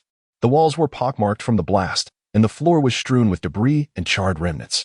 The air was thick with the acrid scent of gunpowder. Danzo's figure, or rather the Danzo created by Izanagi in this reality, struggled to rise from the wreckage. He was drenched in blood, his garments in tatters, appearing utterly disheveled. Yet he was still alive. He spotted the figure of the Uchiha brat not far away. The summer solstice was similarly bloodied, half kneeling on the ground, coughing violently as if grievously wounded. Ha ha ha, cough cough, Uchiha brat, you ultimately cough cough. Lost Danzo let out a triumphant, sinister laugh. However, just as he prepared to savor the hard-won fruits of victory, he was horrified to find that the gravely injured, dying figure of the summer solstice was once again becoming ethereal, like a reflection in water. It shimmered gently before vanishing from sight. What? The single eye of Danzo suddenly contracted sharply, a chilling sensation enveloping him. You old dog, your acting is truly abysmal. A cold voice resounded behind him. Danzo stiffly turned his head, only to behold the real Uchiha Shasa standing unscathed in his wake. His attire was immaculate, his breath steady. There was not a trace of injury upon him. His crimson Sharingan glinted with a frigid killing intent, fixated upon Danzo. This is impossible. You clearly. Danzo stammered, plunging into utter despair. Chasis's left eye, with its bizarre black pinwheel pattern, radiated a dim glow, yet it had not extinguished completely. It was a perfect Izanagi. Its efficacy was incomparable to the crude transplant of Danzo's ordinary Sharingan. At the moment of the explosion, Chasis had also activated Izanagi, flawlessly evading Danzo's self-destructive counterattack. I told you, What you can do, I can do as well. With a sudden shift, Shasas teleported. One hand gripping Danzo's neck firmly while the other coalesced a highly concentrated chakra, shimmering with a perilous light aimed at the heart in his back. Now, the game is over. Chapter 27. Danzo, I have borne the burden for Konoha. Summer solstice, and so? I shall sever your head. The atmosphere of death loomed, unprecedentedly vivid. It is over, Danzo. Summer solstice's voice bore no warmth. Have you exhausted your Izanagi? Danzo's body became utterly rigid. He could distinctly feel that nearly all the eyes on his arm, which had been grafted with Sharingan, had lost their light, completely closed. Only the last one or two remained, their strength waning. The chakra was so faint it was nearly imperceptible. Before him stood this Uchiha youth, whose left eye, having activated his Izanagi, although dimmed, had yet to extinguish completely. More perfect, consuming less. Or rather, from the very beginning, he had been toyed with by this 17-year-old monster. All struggles, all hidden cards, appeared utterly ludicrous before him. Reluctance, despair, and a hint of absurd realization. Summer solstice afforded him no further opportunity for contemplation or speech. The hand gripping his nape exerted sudden force, forcefully pressing his body against the ground. The other hand, with chakra concentrated to its utmost, precisely pierced Danzo's heart. The sound of flesh being penetrated echoed. Danzo's body convulsed violently. He could feel his vitality swiftly ebbing away with the rupture of his heart. His consciousness began to blur. The scenes before him twisted and then faded away. Impossible. I will not lose. I cannot lose. Danzo repeatedly murmured these words, a testament to his unwillingness as he faced death. But all had come to an end. Shimura Danzo, the leader of Root, who had lurked in the shadows of Konoha for decades, had finally severed all lifelines amidst reluctance and despair. His body slumped weakly. One eye remained wide open, seemingly unable to close, as if he could not believe until the very end that this would be his fate. Ding. Important plot character eliminated. Shimura Danzo. Special reward acquired. 20,000 premium points. Random high-level skill scroll X1. The system's prompt resonated timely within Summer Solstice's mind. 20,000 premium points. A subtle smile graced Summer Solstice's lips. It was finally worth it. Ding. A significant quantity of recoverable high-quality Sharingan detected nearby, including one Manjiki Sharingan. Would you like to proceed with the recovery? You may choose to convert into pure premium points, or use as material for Ocular Technique Evolution Fusion. Recovery. Summer Solstice hesitated not for an instant. All would be converted into materials for Ocular Technique Evolution Fusion, especially that Manjiki Sharingan. He gazed at Danzo's mutilated left arm, embedded with several Sharingan. One of them, despite having lost all radiance, still hinted at its former glory through its unique chakra fluctuations. This pair, which should have protected Konoha, had been usurped by Danzo. Now, they would return to the Uchiha in another form, deep within the root base. The thunderous explosion and the palpable absence of Danzo's life force reverberated unmistakably, even from the distant confines of the Hokage building, where Sarutobi Hiruzen sat. His office window faced the general direction of the root base. The flames scattered throughout the village had yet to extinguish completely as the rescuing ninjas continued their tireless efforts. However, a part of Hiruzen's focus remained tethered to the shadowy depths below. He refrained from dispatching any umbu, nor did he send any trusted confidants to investigate the situation, not out of reluctance, but rather out of a paralyzing fear. Seated in the Hokage's chair, the pipe that had been his companion for years lay extinguished in his hand, the remnants of tobacco exuding a bitter scent. His heart brimmed with a tumultuous array of emotions. There was a sense of sorrow for his old friend Danzo, whose fate had culminated in ruin. After all, they had fought side by side and shared the burdens of Konoha's future, despite their differing ideologies and methods. Yet, the initial sincerity of their shared commitment to protect the village seemed a distant memory. Simultaneously, he felt a surge of anger towards Danzo's seemingly deranged actions that had plunged Konoha into calamity. The placement of so many explosive tags within the village was tantamount to betrayal. Yet, more overwhelming was a profound sense of helplessness, coupled with trepidation towards the 17-year-old Uchiha Shatsu, whose terrifying prowess, cold disposition, and ruthless tactics left him in awe. Uchiha Shatsu, are you truly just a child of 17? From the moment Shatsu appeared before the Hokage building, brandishing evidence, he had seized control of the entire situation. Each move he made resembled a meticulously orchestrated game of chess, pressuring, feigning weakness, enticing, and counterattacking, each step intricately linked, driving both Danzo and Hiruzen himself into a corner. Hiruzen could not deny that age had caught up with him. Faced with such a profound and formidable descendant of the Uchiha clan, he found himself bereft of the ability to manage the situation. What could he do to intervene? Dispatch Umbu to encircle a being capable of effortlessly annihilating Root and wielding forbidden techniques like Izanagi? Such actions would only exacerbate Konoha's internal strife until it spiraled completely out of control. Thus, he chose to acquiesce, or rather, he found himself powerless to intervene. Forced to watch as events unfolded beyond his control. This was an agony, a humiliation. The dignity of the third Hokage lay trampled beneath the feet of a mere 17-year-old. In the secret chamber, Shatsu stood beside Danzo's still-warm corpse, eyes slowly closing. Streams of pure ocular power flowed into his eyes through the system's reclamation and transformation. The Sharingan belonging to other Uchiha clan members, after being purified and refined by the system, transformed into the most primal form of ocular strength, nourishing his kaleidoscope. The celestial deity. Although the system collected pure ocular essence rather than directly bestowing ocular techniques. Yet, that unique ocular prowess allowed Xiaji to detect a faint hint of something amiss. His kaleidoscopic Sharingan, having absorbed this immense ocular energy, was undergoing a transformation of an unknown nature. The left eye, which had dimmed from the continuous use of Kamui and Izanagi, was rapidly regaining its brilliance. Even more profound than before. A cleansing tempest had swept through Konoha, concluding in a manner more harrowing than anyone had anticipated.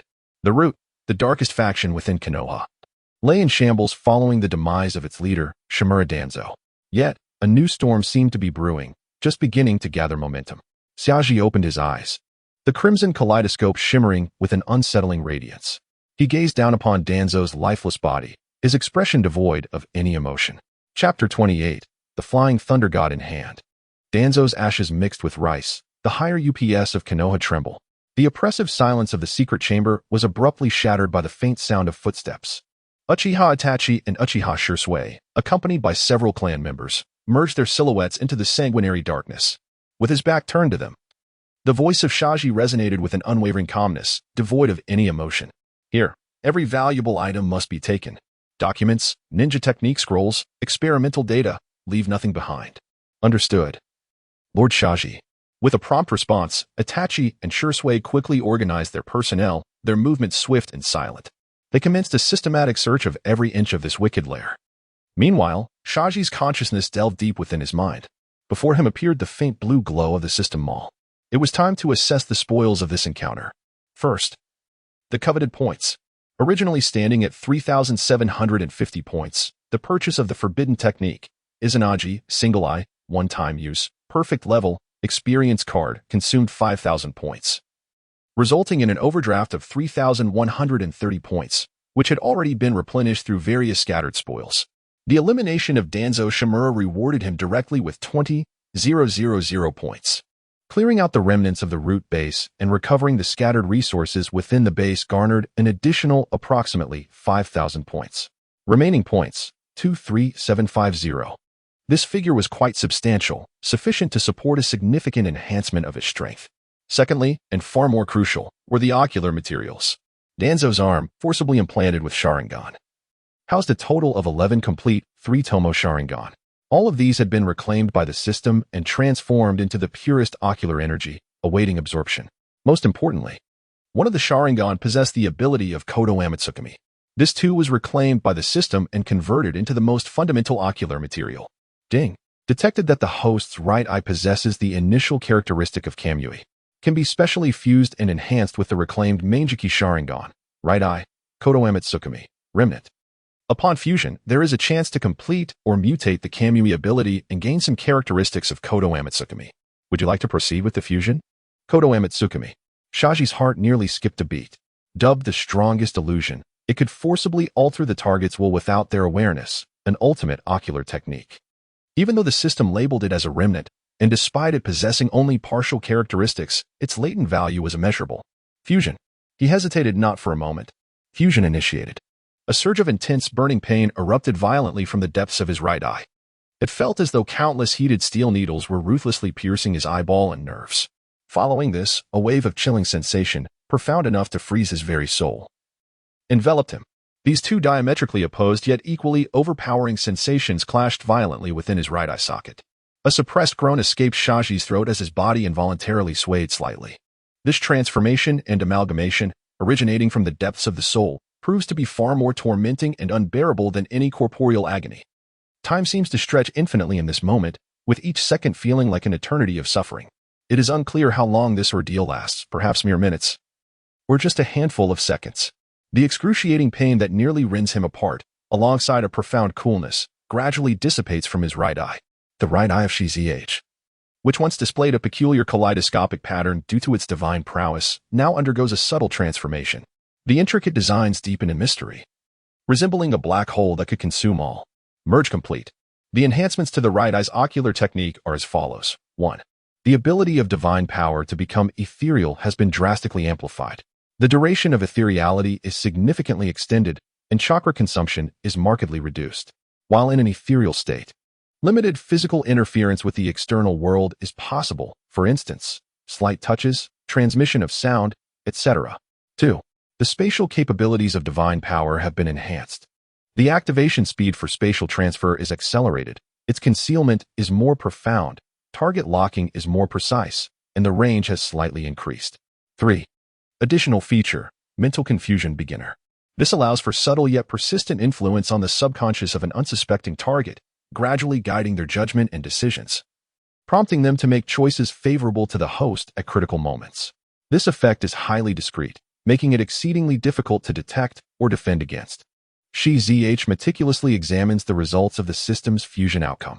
He has not directly attained the complete Konoha Tsukimi, which varies slightly from his initial expectations. However, he does not feel disheartened. Instead, an unexpected delight quietly blossoms within him. While the complete Konoha Tsukimi undoubtedly represents the pinnacle of illusionary arts, its extensive cooldown time renders it akin to a one-time ultimate move, seldom deployable. Moreover, given his current 17-year-old physique and the still-developing chakra reserves, even if he were to acquire the complete Konoha Tsukimi, mastering it flawlessly would be a challenge, potentially leading to adverse consequences. The results of this anomalous enhancement, therefore, are undeniably more practical and aligned with his immediate needs.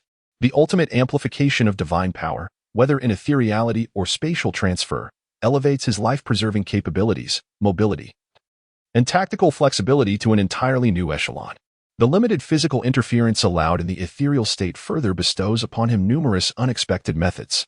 As for the newly added feature of mental confusion, beginner, although the system designates it as basic and merely a weak influence, its characteristics of being extraordinarily difficult to detect and defend against, coupled with its ability to guide judgment and decision-making, renders it a supreme weapon for subtlety, striking unseen and unprepared. In many scenarios, this gradual influence is far more formidable and practical than the notorious Konoha Tsukimi, which boasts a cooldown period of several years. Excellent. Shizh feels immensely gratified by the outcome of this fusion. The host has accomplished a significant plot-related kill, and a random high-level skill scroll X1 has been issued to the system's storage space. With a mere thought, the scroll, radiating a faint golden glow, unfurled within the confines of the storage. Acquired skill, Flying Thunder God Technique, Fragment, Initial Release. The Flying Thunder God Technique, even as a mere fragment and in its initial form, it stirred a profound excitement within Shizh. Conceived by the second Hokage, Senjitobarama, and further popularized by the fourth Hokage, Minato Namikaze, this technique is renowned throughout the ninja world for its mastery of space-time ninjutsu, characterized by unparalleled speed and agility. Although it is but a fragment, with the extraordinary insight of the Manjiki Sharingan and the assistance of the system, the entry into its usage will undoubtedly be remarkably swift. This newfound trump card arrives at an opportune moment. Unbeknownst to him, his strength has surged significantly, and his reserves have become more formidable. What lies ahead is the confrontation with the upper echelons of Konoha and the pivotal decision that will determine the fate of the Uchiha clan. Sarutobi Hiruzen, Nara Shikaku. Mito Gaiden. How will those entrenched at the pinnacle of Konoha's power respond to an Uchiha who has slain Danzo, dismantled Root, and possesses unfathomable strength? Shizh slowly opened his eyes. A profound light flickered across the pattern of his right eye's Manjiki. He could distinctly sense a new, more potent force coursing through it. My lord Shizh, all valuable items have been accounted for and securely stored, Uchiha Itachi announced respectfully, stepping forward at the entrance of the chamber. Shizh nodded slightly. Seal this place completely. His voice remained calm. Then, let us return to the Uchiha. Itachi hesitated for a moment before responding, understood. Chapter 29. The high-level meeting transforms into a morning session as the news of the root's annihilation and the leader's untimely demise spread like a contagion among the upper echelons of Konoha. Panic gripped every heart as if ensnared by an invisible hand. Within the confines of the Hokage's office, the air was thick with smoke, rendering the atmosphere stifling and oppressive. Sarutobi Hiruzen sat in the main seat, the crystal ball dim and devoid of brilliance, failing to reflect the turmoil within his soul. The expressions of the gathered individuals, Tsunade Koharu, Mitokado Hamura, and Nara Shikaku, who had been summoned for this critical meeting, were varied, yet all bore the weight of grave concern. The root, utterly decimated. Hiruzen's voice emerged dry and rasping, akin to sandpaper grating against wood. Shimura Danzo had been ruthlessly slain by Uchiha Shizuku, and he recounted the fragmented imagery gleaned from the crystal ball, alongside the perilous intelligence collected by the Umbu. Shizuku's overwhelming prowess and the mercilessness with which he decimated the root were laid bare, as was his blatant disregard for the order of Konoha. These revelations struck the two advisors like a heavy hammer upon their hearts. "Damn it!" Koharu exclaimed, slamming her palm onto the table, the veins on her well-maintained face protruding. "Hiruzen, this Uchiha Shizuku has completely lost his mind. He is betraying the village, defying the Hokage, executing high-ranking officials, massacring the root. Each act is a capital offense. We must immediately mobilize all forces to apprehend this fiend. Let him face the full measure of justice to serve as a deterrent." Mitokado leaned forward slightly, his eyes behind the glasses glimmering with dread. "Indeed, if this child is not eliminated, Konoha shall never know peace. He is more dangerous and unpredictable than the Uchiha Madara of yore. Hiruzen, we can no longer afford to hesitate." The resolute tone of the two advisors resonated with urgency. Nara Shikaku reclined against his chair, arms crossed over his abdomen, his brow furrowed in deep contemplation. He exhaled slowly, a ring of smoke swirling into the air. "Apprehend? While your words hold merit, who will undertake this task? Who will execute it?" His gaze swept the room, his tone flat yet piercing. The strength displayed by Uchiha Shizuku likely surpassed that of the majority of those at the level of a Kage. Moreover, he now wielded complete control over the Uchiha clan. How much strength do we possess to capture him and his entire clan without incurring losses? Shall we subject Konoha to yet another civil war? Shikaku's words doused the advisor's fury like a bucket of cold water. The office fell into a profound silence once more. Hiruzen closed his eyes, the chilling kaleidoscope of Shizuku's gaze flashing in his mind. It was a look he had never encountered in anyone before, brimming with absolute confidence and a disdain for all rules. For the first time, he felt an uncontrollable fear emanating from the depths of his soul towards a member of the Uchiha clan. After a prolonged silence, he opened his eyes, his voice tinged with an unmistakable fatigue. "Now is not the time to assign blame. Koharu, Hamura, Shikaku, you are correct. Shizuku has demonstrated through his actions that he possesses both the capability and determination to upend the very fabric of Konoha." He paused momentarily, each word weighed heavily upon him. The forced resistance could only yield one outcome: the fracture of Konoha and the outbreak of civil war. At such a time, who among the cloud, rock, and mist villages would let this opportunity slip away? Konoha would descend into irreparable ruin. Sukin Koharu's lips moved. She seemed poised to speak. Yet ultimately it transformed into a feeble sigh. Mito Minion slumped down despondently, his anger supplanted by a deeper sense of concern. The reality was undeniably stark. Those who stood at the pinnacle of power realized for the first time that the strength and cunning they so proudly wielded appeared utterly feeble before a mere 17-year-old boy. "Is this truly how it ends?" Sukun Koharu murmured, filled with reluctance. Sarutobi Hiruzen slowly shook his head. Danzo was indeed at fault, and the existence of the root has long been a festering wound. Though Shizuki's actions may seem extreme, they are not entirely without justification. This statement took both advisors and Nara Shikaku by surprise. Sarutobi Hiruzen continued, "The fury of the Uchiha requires an outlet for release. Danzo and the root serve as that outlet. Our foremost task now is to stabilize the situation and placate the Uchiha. As for Shizuki," he paused for a moment, his tone laden with complexity, "we must enhance surveillance over the Uchiha clan's territory. Concurrently, I shall endeavor to communicate with him." Everyone understood that this so-called communication was merely self-deception. Would a boy bold enough to publicly challenge the Hokage and annihilate the root be swayed by mere soothing words? The meeting concluded in an atmosphere tinged with despair. There were no substantial resolutions, only endless compromises and concessions. For the first time, the core of Konoha's power bowed its proud head in the face of Uchiha Shizuki's formidable presence. Meanwhile, outside the ancestral hall in the Uchiha clan's territory, The atmosphere was tense yet laced with a suppressed excitement. All core members of the Uchiha clan had gathered. They gazed upon the slight figure standing upon the high platform, Uchiha Shizuki. Behind him stood Uchiha Itachi and Uchiha Shursui, their faces devoid of expression. At Shizuki's feet lay a lifeless head, Shimura Danzo. Nearby were several bloodstained tokens symbolizing the command of the root. Esteemed clan members, Shizuki's voice, though not loud, resonated clearly in every ear. The perpetrator who oppressed the Uchiha and orchestrated the massacre of our clan, Shimura Danzo, has been vanquished. The root, which tormented Konoha and harbored filth, has been eradicated. A thunderous cheer erupted from the crowd. The pent-up grievances that had lingered for far too long were finally unleashed at this moment.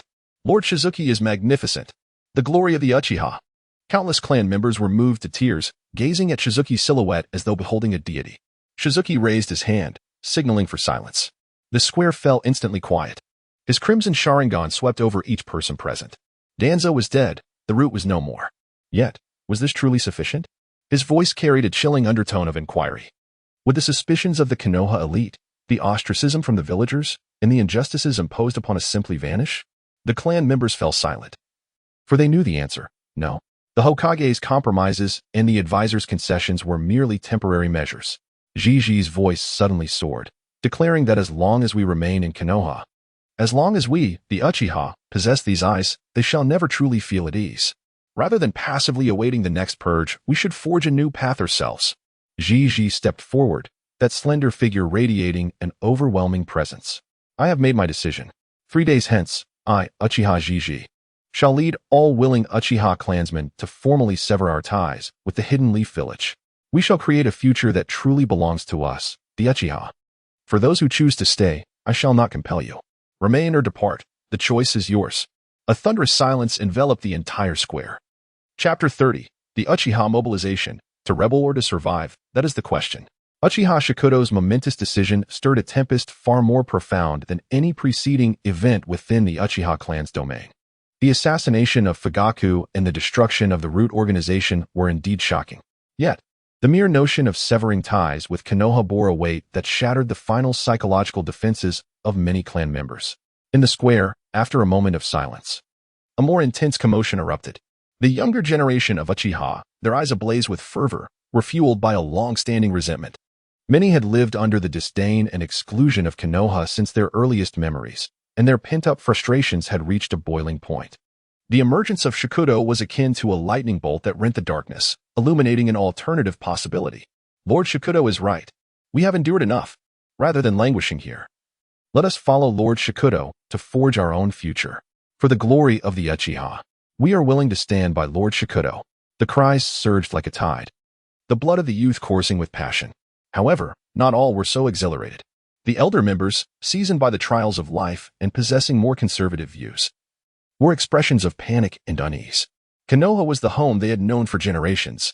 To betray the village, how could this be? We would become enemies of the entire ninja world. Konoha would never forgive us.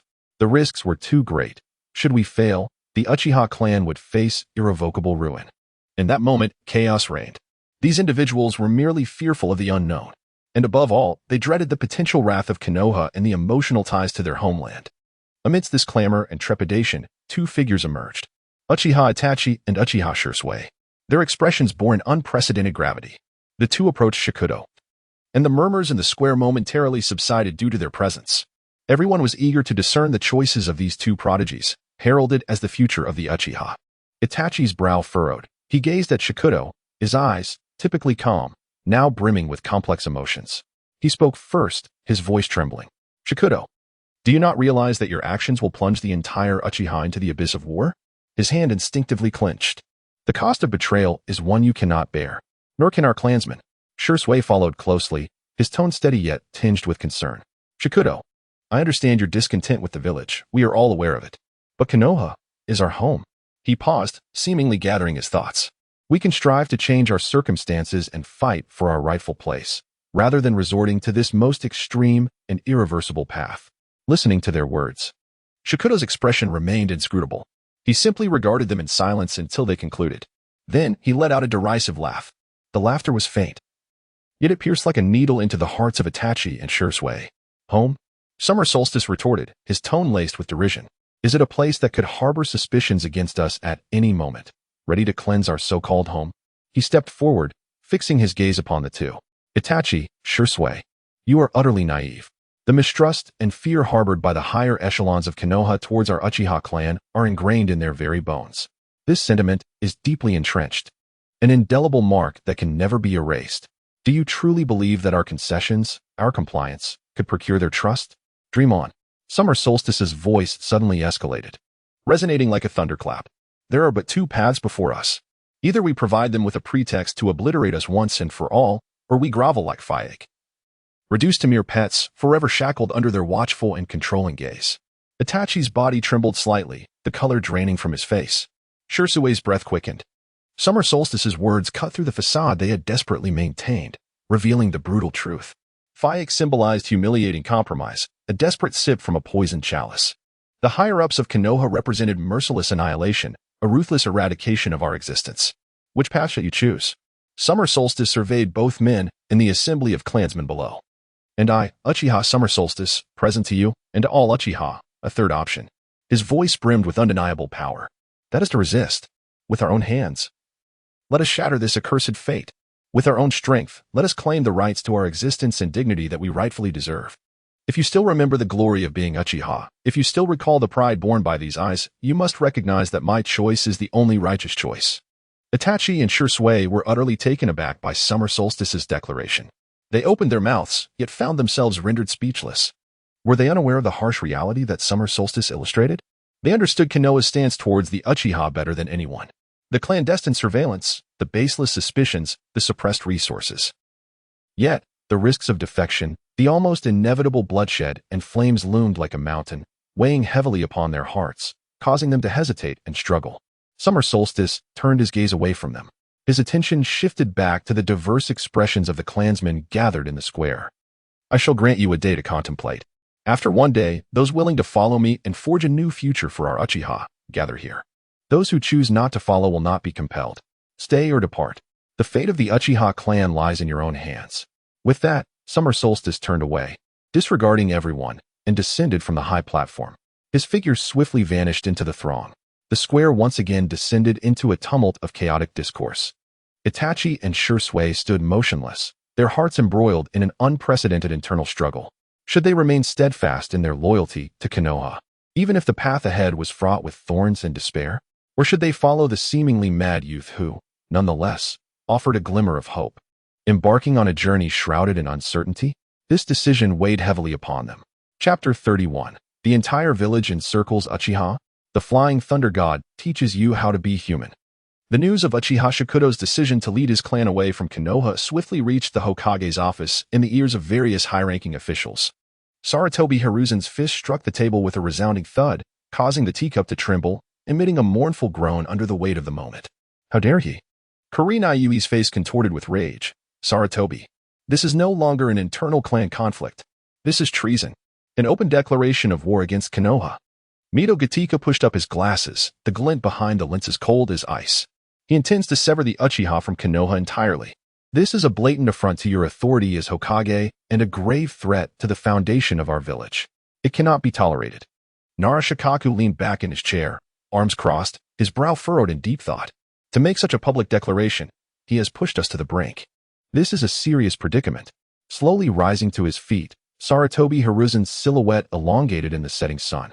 There was now no room for retreat. He spoke each word with gravity. He has declared war on Konoha. Kurina Yui sprang to her feet. What are we waiting for? Mobilize all forces immediately. Eliminate this traitor and his followers on the spot. Mito Gatika concurred. Indeed, we cannot allow him to leave with the power of the Uchiha. The consequences would be dire. Sarutobi Hiruzen's gaze swept over the two before finally resting on Narashikaku. Shikaku, your judgment? Exhaling a cloud of smoke, Narashikaku replied, in the worst-case scenario, we have already witnessed Uchiha Shakudo's strength. A forced suppression may come at a terrible cost. Cost? Sarutobi Hiruzen interrupted. In the face of Konoha's survival, any cost must be borne. Turning towards the window, he gazed out at the village gradually enveloped in twilight. Relay my orders. Issue the highest level of war mobilization. All ninja forces in the village, the Umbu, the police force, non-Uchiha members of all Jonin squads and Chunin teams, assemble immediately. Cancel all leaves and missions. The orders were disseminated through special channels, swiftly reaching every corner of Konoha. The previously oppressive atmosphere transformed instantly into one of grim determination. Countless ninja figures darted through the streets, converging at designated locations. Ordinary villagers sensed the unusual turbulence, hastily securing their doors. Within the Hokage's office, Sarutobi Hiruzen stood resolutely before a vast map of Konoha. Seal off all major routes to the outside world, every hidden path, establishing both visible and concealed sentries. His fingers traced the map, marking key positions. Layering defenses, they must intercept Uchiha Shikudo and his followers before they could leave the village. Mito Gatika pondered aloud. If they resist fiercely, then we fight. Sarutobi Hiruzen's voice bore no trace of hesitation. We must utterly crush them.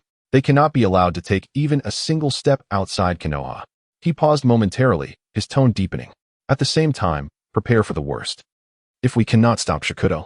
He glanced at Nara Shikaku, anguish and resolve flashing in his eyes. Thus, it is imperative to eradicate him and all those who follow him, the Uchiha clan, by any means necessary before they depart from the borders of the Land of Fire. We cannot allow such a formidable and hostile Uchiha power to roam freely, becoming an eternal threat to Konoha. Annihilation, Nara Shikaku murmured, the weight of those two words pressing down like a mountain. This implied that even the women and children of the Uchiha clan would. Sarutobi Hiruzen seemed oblivious to the turmoil etched upon his face. An Uchiha force led by Shikudo, existing beyond the control of the five great nations, would spell disaster for the entire shinobi world. For Konoha, it would be apocalyptic. The air within the office thickened to a tangible substance. Uchiha territory. Shikudo stood upon the elevated platform before the shrine, acutely sensing the sudden surge of chakra fluctuations within Konoha, akin to a tidal wave. Everything unfolded as anticipated. System. He silently chanted within his mind.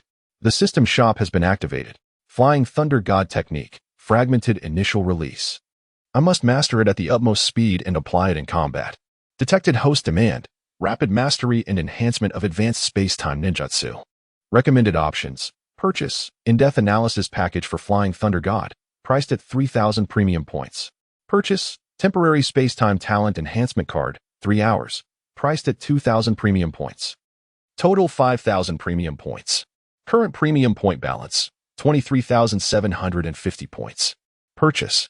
Ding. Consumed 5,000 premium points. In-depth analysis package for Flying Thunder God. Temporary space-time talent enhancement card. 3 hours. Have been issued and activated. Premium point balance. 18,750 points. A torrent of pure information surged into Shikudo's mind instantaneously. It encompassed a comprehensive analysis of the Flying Thunder God technique, from fundamental principles to application techniques, as well as various potential variations. Simultaneously, he felt an astonishing enhancement in his perception and control over space-time powers. His kaleidoscope Sharingan spun rapidly, the peculiar patterns transforming into 2 miniature black holes, fervently deciphering the information flooding his mind. The fragmented technique, under the dual reinforcement of the system and the kaleidoscope, swiftly became complete and lucid. So it is. The essence of the Flying Thunder God technique lies in the precise marking of spatial coordinates and the instantaneous exchange between one's chakra and the mark. Shikudo extended his hand, chakra coalescing at his fingertips. He attempted to construct the most fundamental Flying Thunder God mark according to the analyzed technique. A ripple stirred in the air. A technique, exuding faint chakra fluctuations, flickered before him and vanished. Too slow, too unstable. The in-depth analysis package for Flying Thunder God not only provided theoretical insights, but also illuminated the numerous limitations of the original technique. While marking with a specially crafted kunai ensured stability, it lacked flexibility and was prone to exposure. Shikudo's right eye, adorned with the pattern of Kimui, glimmered slightly. His perception of space far exceeded that of ordinary individuals. What if the marker is not an entity, but rather a singular point in space? What if the driving force behind the Flying Thunder God technique is not solely one's own chakra, but also enhanced by ocular powers for auxiliary positioning and acceleration?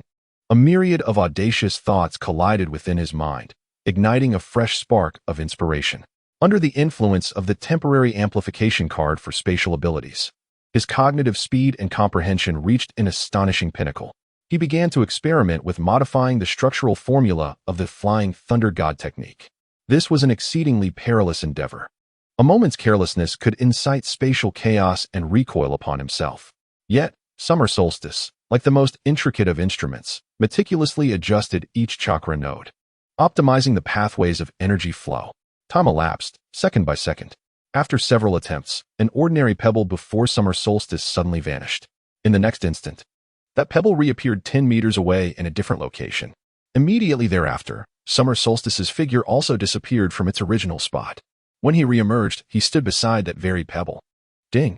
Based on the host's understanding and modifications, Flying Thunder God technique, summer solstice style, beginner, has been mastered. Attributes: allows for short distance, low-cost spatial marking, and teleportation. The marker can be an entity or a temporally existing chakra coordinate. A satisfied smile graced summer solstice's lips, though merely in its initial stage. It was sufficient to lead hundreds of his kin to break through. He gazed beyond the borders of his clan's territory at the completely sealed-off Konoha. What of the net of traps? He raised his hand, and a specially crafted kunai materialized in his palm, inscribed with the recently perfected formula of the Flying Thunder God technique. The game has only just begun. Chapter 32. The Stubbornness of Water Stopping. Take it, deity. The night was as deep as ink. In the Uchiha clan grounds, at the South Shrine, a solemn atmosphere hung in the air. The cold moonlight spilled across the plaza before the shrine. Over 300 figures stood in quiet anticipation, their features sharply defined in the silvery glow. These were the clan members who chose to follow Uchiha Shida and embark on an uncertain journey. Among them were primarily young combat ninjas, their eyes shimmering with a desire for the future and a disdain for the present. There were also families, accompanied by their young children, wagering the future of their lineage on the shoulders of the 17-year-old boy. Each face bore a resolute expression, tinged with a hint of anxiety regarding the unpredictability that lay ahead. Standing atop a raised platform, Shida appeared small in stature, yet he resembled a blade poised to be unsheathed. He surveyed the clan members below him, those trusting, hopeful, and complex gazes converging upon him alone. Comrades! Shida's voice resonated firmly in the ears of all present. Today, we shall bid farewell to our humiliating past and forge a new era that belongs to us, the Uchiha. His words ignited a fervor among the crowd. The path ahead may be fraught with difficulties, overgrown with thorns, and perhaps even leading to an abyss. But as long as we unite as one, with unwavering determination, we shall carve a path through the brambles and establish a true home for the Uchiha. The blood of over 300 Uchiha clan members surged with newfound vigor. Lord Shida, Uchiha, they roared in unison, their voices merging into a torrent that reverberated through the night sky. In the next moment, all knelt on one knee. Their movements were synchronized, imbued with military precision and devotion. We pledge to follow Lord Shida to the death. We recognize Lord Shida as the new leader of the Uchiha. We shall brave fire and water without hesitation. The oath echoed above the South Shrine, lingering in the air. At this moment, Uchiha Shida had ascended to a divine status in their hearts, the sole hope leading them out of despair. Just as the ceremony was reaching its zenith, and the emotions of the crowd peaked, a solitary figure emerged slowly from the shadows outside the shrine. Uchiha Shursui. He had arrived. The clamor of the plaza fell silent at his presence. All eyes were drawn to this man, once hailed as the strongest genius of the Uchiha clan. He neither chose to follow nor to obstruct. He simply approached in silence, step by step, until he stood before Shida on the platform. Shursui's face appeared exceptionally pale under the moonlight.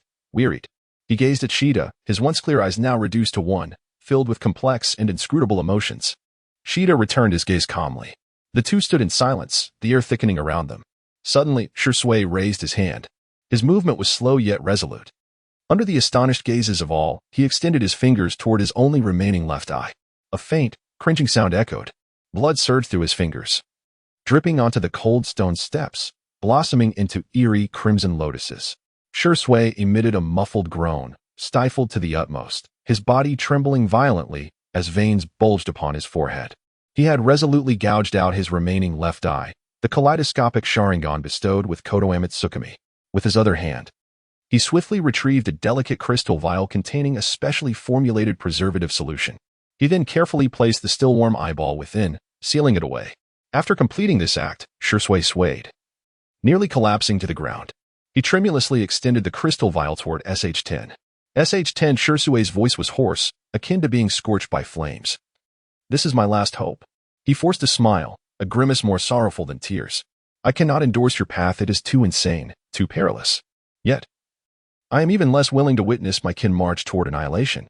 With this eye he gazed intently at SH-10, blood still seeping from his hollow left eye socket. Go protect them, grant them a future rather than lead them to ruin.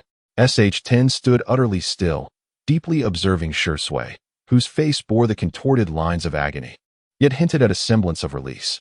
After a long pause, SH-10 reached out and took the heavy crystal vial. It felt icy to the touch, yet somehow radiated a searing warmth. I will. This was SH-10's solemn vow to Shui, brief yet as weighty as a mountain. Shui seemed to expend every ounce of strength to nod in acknowledgement. He staggered back a few steps, turned, and wobbled toward the darkness beyond the shrine.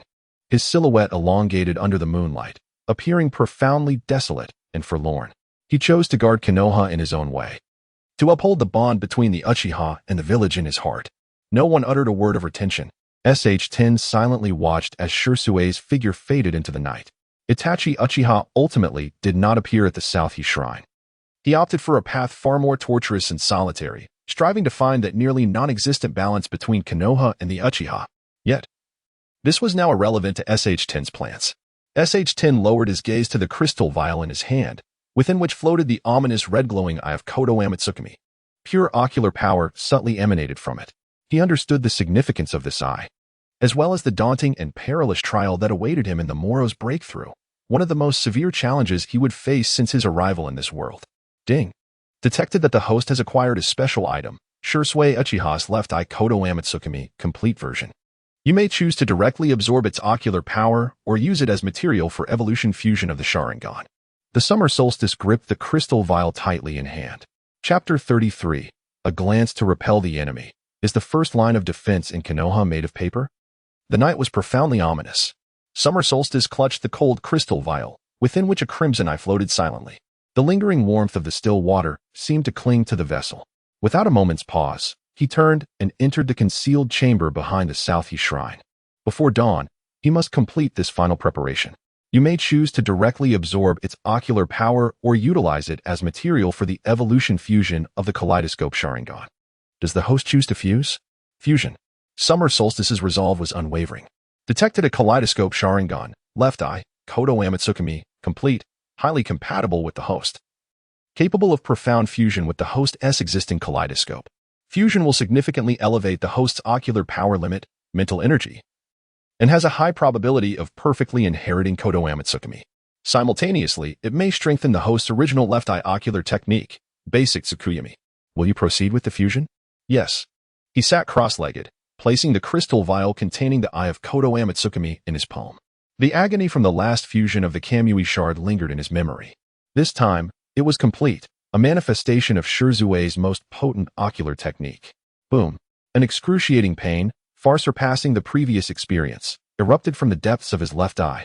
If the last time felt like a steel needle piercing through, this time it was akin to his very soul being forcibly thrust into a furnace, repeatedly hammered, torn apart, and reshaped.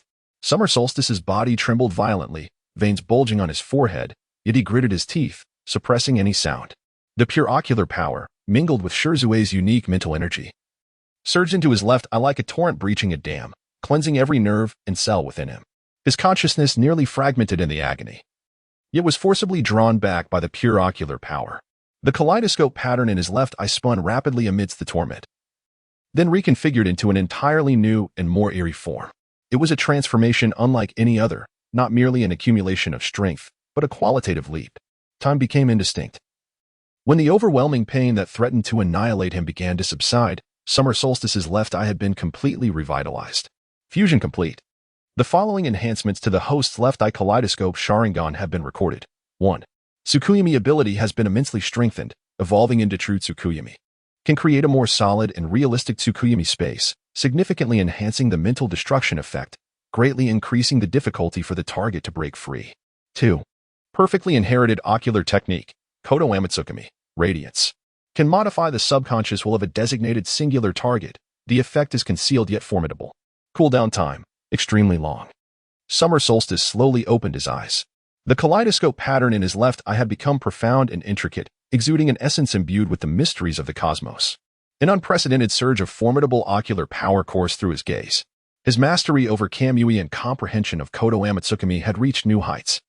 The explosive increase in foundational ocular power elevated both his chakra perception range and mental energy intensity by several tiers. In the stillness, the summer solstice murmured softly to itself.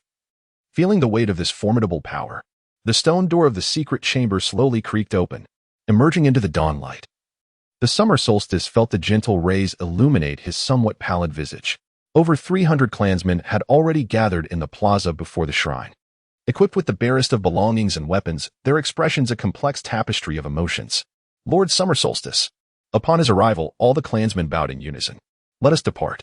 The calmness of his voice belied an irresistible force. He walked at the forefront of the procession, his small figure becoming the sole pillar of support for all. The procession advanced with great momentum toward the eastern gate of Konoha, their first intended point of breach. The streets flanked by closed doors and shuttered windows occasionally revealed glimpses of terrified gazes. The entire village of Konoha was shrouded in a stifling silence. Soon, the first checkpoint loomed ahead. Dozens of non-Uchiha members of the Konoha security force, armed with kunai and katana, formed a tense defensive line. The leader of the security squad, summoning all his courage, barked, "Uchiha Summer Solstice. Do you intend to betray the village?" Taking a step forward, he pointed his katana at Summer Solstice. "Halt immediately.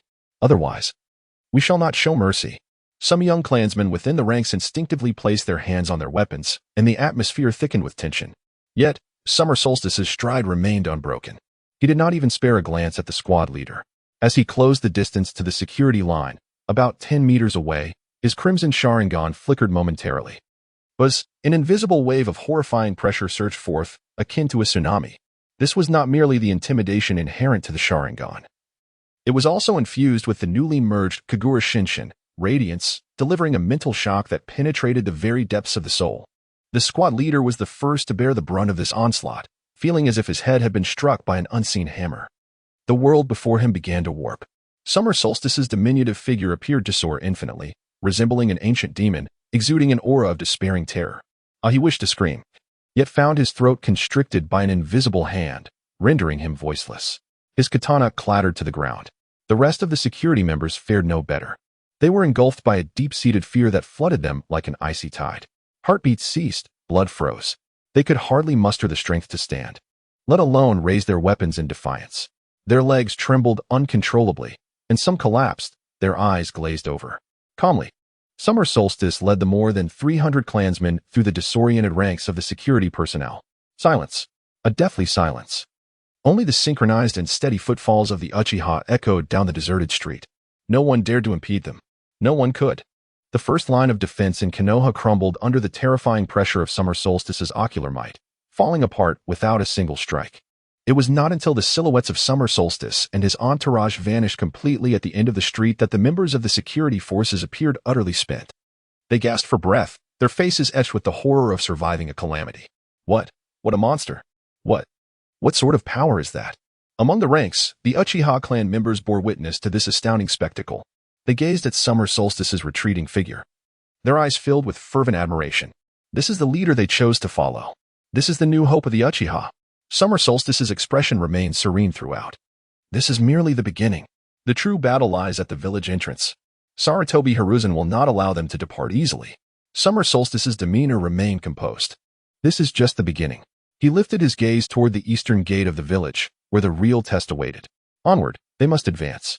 Chapter 34. The Third Hokage, Youngster, turning back is a safe haven. Summer Solstice. The shore is full of pits. At the eastern gate of Konoha village. It is almost within reach. The team led by Summer Solstice traverses the last desolate street. Ahead, a dense throng of people completely obstructs the eastern gate area. A chilling aura envelopes the air. Standing at the forefront of the crowd is Sarutobi Hiruzen, clad in a white and red Hokage robe. His straw hat casting a shadow over his features. Behind him, dozens of umbu clad in animal masks exude a cold, intimidating presence. Kakashi Hitaki, with his forehead protector slightly raised, reveals his crimson Sharingan. Might Guy, donned in his green jumpsuit, clenches his fists, brimming with fighting spirit. Asuma Sarutobi, with a cigarette between his lips, furrows his brow in concern. Yuga Yuzuki holds a kunai, her expression vigilant. Together, these four embody the core strength of Konoha's new generation. Further back, hundreds of elite shinobi and genin from Konoha form an impenetrable encirclement. This is a formidable military force capable of toppling small nations. Saratobi Hiruzen gazes at the approaching summer solstice and the 300 Uchiha clansmen behind him, each displaying varying emotions. A tumult of feelings stirs within him. Is this 17-year-old truly intent on plunging Konoha and the Uchiha into an abyss from which there is no return? He steps forward, his features obscured beneath the shadow of his hat. Summer solstice, his aged voice resonates, tinged with sorrow. It is not too late to turn back now. Do not make a decision that will leave everyone regretting. This is his final counsel as the third Hokage, a last ultimatum. Summer solstice halts, standing in stark opposition to Saratobi Hiruzen. The Uchiha behind him also come to a standstill, the atmosphere thick with tension. The third Hokage, Summer Solstice, speaks, his voice unwavering. I have chosen my path. I have no regrets. He pauses, his crimson kaleidoscope Sharingan sweeping across the assembled shinobi of Konoha. If you seek to impede me today, then you shall be my foes. Thus, negotiations shatter irreparably. Saratobi Hiruzen remains silent for several seconds before slowly raising his hand. A flicker of regret crosses his face beneath the hat's shadow, only to be replaced by a surge of murderous intent. Then, for the peace of Konoha, I must leave no choice but to detain you all. Attack. With that command, the atmosphere erupts with lethal energy. Whoosh, whoosh, whoosh, whoosh. Four figures surge towards summer solstice from different directions. Kakashi Hitaki's Sharingan spins rapidly, his hand crackling with lightning. The sharp whistle of Raikiri slices through the air. Might Guy, with astonishing speed, launches a fierce leaf tornado aimed at summer solstice's lower body. Asuma Saratobi unleashes chakra blades, executing a cross slash to block summer solstice's escape route. Yuga Yuzuki forms hand seals, her genjutsu quietly taking effect, attempting to disrupt summer solstice's focus. Their four-man team, in perfect synchrony, unleashes deadly techniques, clearly intent on subduing summer solstice with utmost swiftness. Capture the leader before the thieves. Upon witnessing the scene, the Uchiha clan members behind Xiaji swiftly drew their weapons, their chakra surging as they prepared to confront the approaching Konoha ninjas. Protect yourselves. Stay close to me. Xiaji's voice, though not raised, resonated clearly in the ears of every clan member. Undeterred by the combined onslaught of Konoha's four elite ninjas, he advanced rather than retreating. In a fleeting moment, he boldly surged forward. However, his target was not the seemingly vulnerable Yuhi Kurenai, nor the fierce Might Guy or Asuma Saratobi. Instead, Xiaji's Sharingan, in that instant, firmly locked onto one individual, Hitaki Kakashi. Hitaki Kakashi, Xiaji's voice rang out distinctly in Kakashi's ears. Let me see what you're borrowed I can truly do. Kakashi's heart sank. This Uchiha boy had set his sights on him. Moreover, he seemed intimately familiar with his Sharingan. There was no time for further contemplation as Xiaji's figure approached like a specter. Kamui. Kakashi's left eye, adorned with the kaleidoscopic pattern, abruptly contracted, attempting to induce spatial distortion. Yet, Xiaji's movements were swifter. His right eye bore a similar kaleidoscopic design, and a peculiar spiral pattern flickered with a ghostly light. Kamui void. Kakashi's formidable ability to warp space passed right through Xiaji's form upon contact, as if striking merely a wisp of illusion. What? Kakashi gasped in shock. His Kamui had proven ineffective against him. Might Guy's leaf whirlwind followed closely behind. The fierce gust of his legs swept through the space where Xiaji had been, only to stir up a mere afterimage. Asuma's chakra blade crossed in a descending slash, also meeting empty air.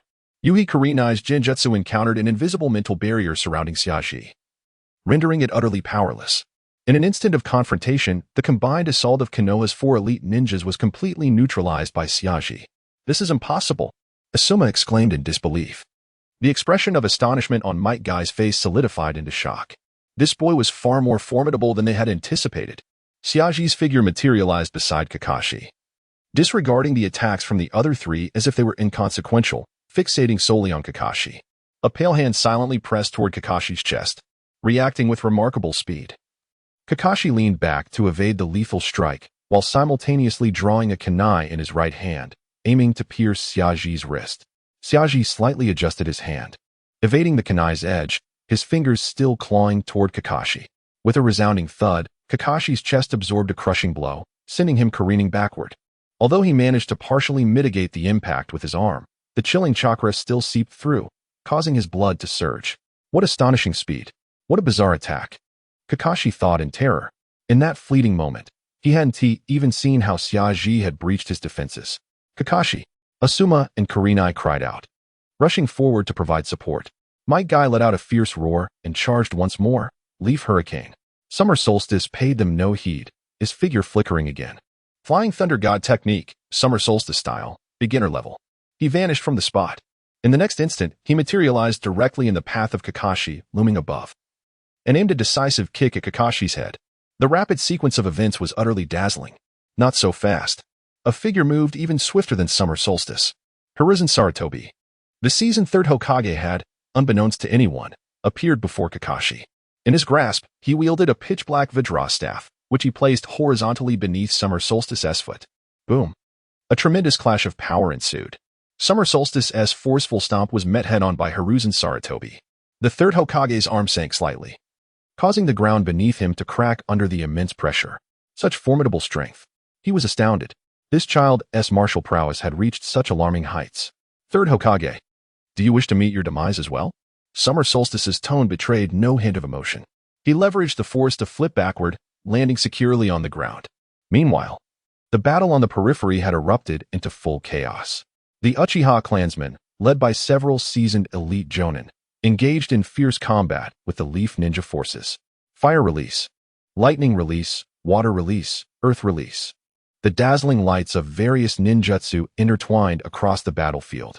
The clashing of kunai and swords, the sounds of screams and roars, melded into a cacophony. Blood began to stain the soil of the Eastern Gate. Summer Solstice's Crimson Sharingan coldly surveyed the entire battlefield. Hiruzen Sarutobi, Kakashi, Might Guy, Asuma Sarutobi, Kurenai Yuhi, and dozens of elite Umbu had encircled him completely. Uchiha Summer Solstice, surrender yourself. Hiruzen Sarutobi intoned solemnly. You cannot leave here with them. A mocking smirk curled at the corners of Summer Solstice's mouth. Is that so? He slowly formed hand seals. Then allow you to witness the true power of the Uchiha. Fire release, great fire annihilation. Chapter 35. The Hokage was stunned. 17-year-old sage, mastering the art of spherical technique. Summer Solstice completed the hand seals with a swift motion. Drawing in a deep breath, an intense chakra, far surpassing ordinary fire techniques, rapidly coalesced. Fire release, great fire annihilation, he exclaimed, unleashing a torrent of terrifying flames. Sarutobi Hiruzen's murky old eyes suddenly sharpened. Navi. His hands moved with such speed that they appeared as mere blurs. 5 distinct chakra natures surged wildly around him. My Konoha is not something you can easily incinerate. Fire release, great flame technique.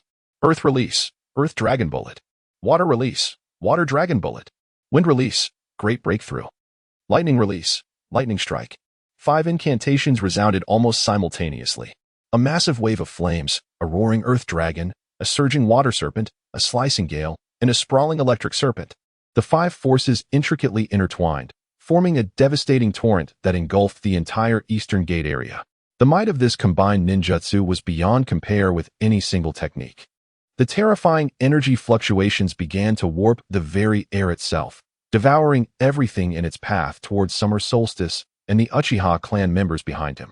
The raging flames of the great fire annihilation, in the face of this overwhelming 5-nature combination, offered no possibility of resistance. Acting swiftly, he interrupted his own technique. Uchiha clan members, scatter. Be cautious. Full defense.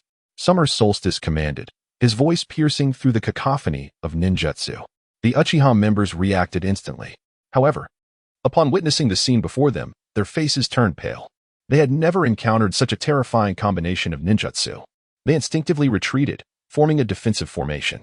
Various fire and earth ninjutsu were unleashed recklessly in an attempt to weaken the oncoming assault.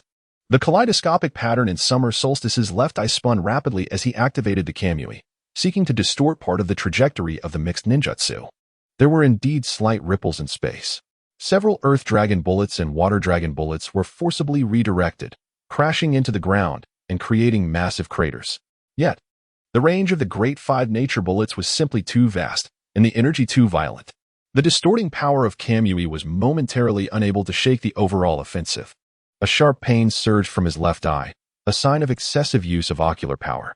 If he were to endure this onslaught, he might rely on his intangibility and Izanagi to escape unharmed. But for the clan members behind him, he could not possibly protect them all.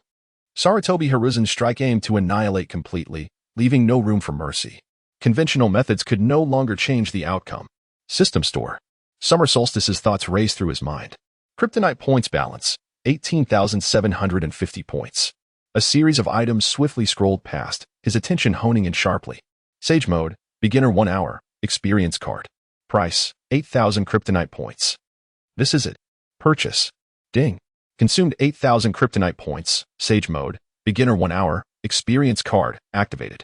A surge of primal. Untamed natural energy instantly flooded into the body of the summer solstice from all directions. An extraordinary orange-red facial pattern emerged at the corners of his eyes. At this moment, his perception expanded infinitely. The flow of the wind, the breath of the earth, and every subtle twitch of chakra in the air were vividly imprinted in his mind. The amount of chakra within him surged at an astonishing rate, merging seamlessly with the vast wellspring of natural energy. This power, the kaleidoscopic Sharingan of summer solstice, infused with sage chakra, seemed to resonate in a peculiar manner. Deep within his crimson pupils, it felt as if a more primordial force was awakening. The five nature's great Rasen Shuriken was now within reach, and the terrifying energy fluctuations began to warp the air, causing the ground to tremble violently. Summer solstice clasped his hands together abruptly. The sage chakra, intertwined with the unique force residing deep within his kaleidoscopic Sharingan, began to operate in an unprecedented manner. A sphere, the size of a fist yet exuding an aura of extreme danger, coalesced in the palm of his hand. Within the sphere lay highly compressed crimson magma, radiating intense heat. Surrounding the sphere were countless fine yet razor-sharp chakra whirlwinds, incessantly slicing through the surrounding space, emitting a disconcerting sizzle. Sage Art, Lava Release Spiral Shuriken. The moment this diminutive spiral shuriken took shape, an overwhelming oppressive force suddenly engulfed the entire battlefield. All the ninjas engaged in fierce combat, whether from Konoha or the Uchiha clan, found their movements involuntarily stilled. They gazed in astonishment at the inconspicuous crimson sphere floating in the palm of summer solstice. It seemed to conceal a power capable of annihilating everything.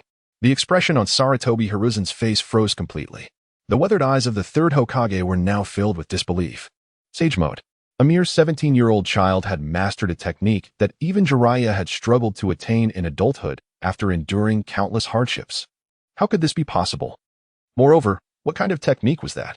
The magnitude of its power, the qualitative transformation of chakra, had far surpassed the capabilities of ordinary bloodline limits. It was even perilously close to the legendary techniques wielded only by the first Hokage and the second Tsuchikage, the bloodline elimination. What manner of monster was this Uchiha brat? Kakashi Hitaki's left Sharingan shrank in shock. Might Guy's exuberant expression turned to stone. Asuma Sarutobi dropped the cigarette from his mouth in disbelief. Kurenai Yuhi covered her mouth, her face a mask of incredulity. Roar. Sarutobi Hiruzen suddenly bit his finger, and blood traced a complex summoning array in his palm. Summoning technique.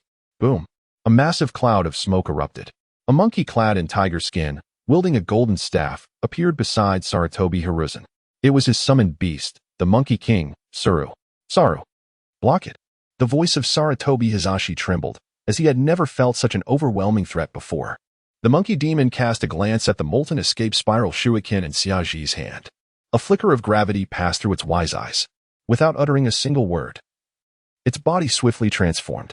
The Vajra Rui staff appeared, a long rod, as dark as ink, glimmering with a metallic sheen, now stood resolutely before Sarutobi Hizashi. The staff rapidly thickened and elongated, attempting to completely obscure the trajectory of the molten escape spiral shuriken's attack. Simultaneously, the cataclysmic five-element barrage finally descended. Xiaji did not even glance at the vibrant torrent of colors. He merely nudged the molten escape spiral shuriken forward with a gentle push. Whoosh, a crimson sphere, accompanied by a piercing sound that cut through the air, shot straight towards the enormous Vajra Rui staff. Thunderous explosions erupted, instantly consuming all sounds on the battlefield.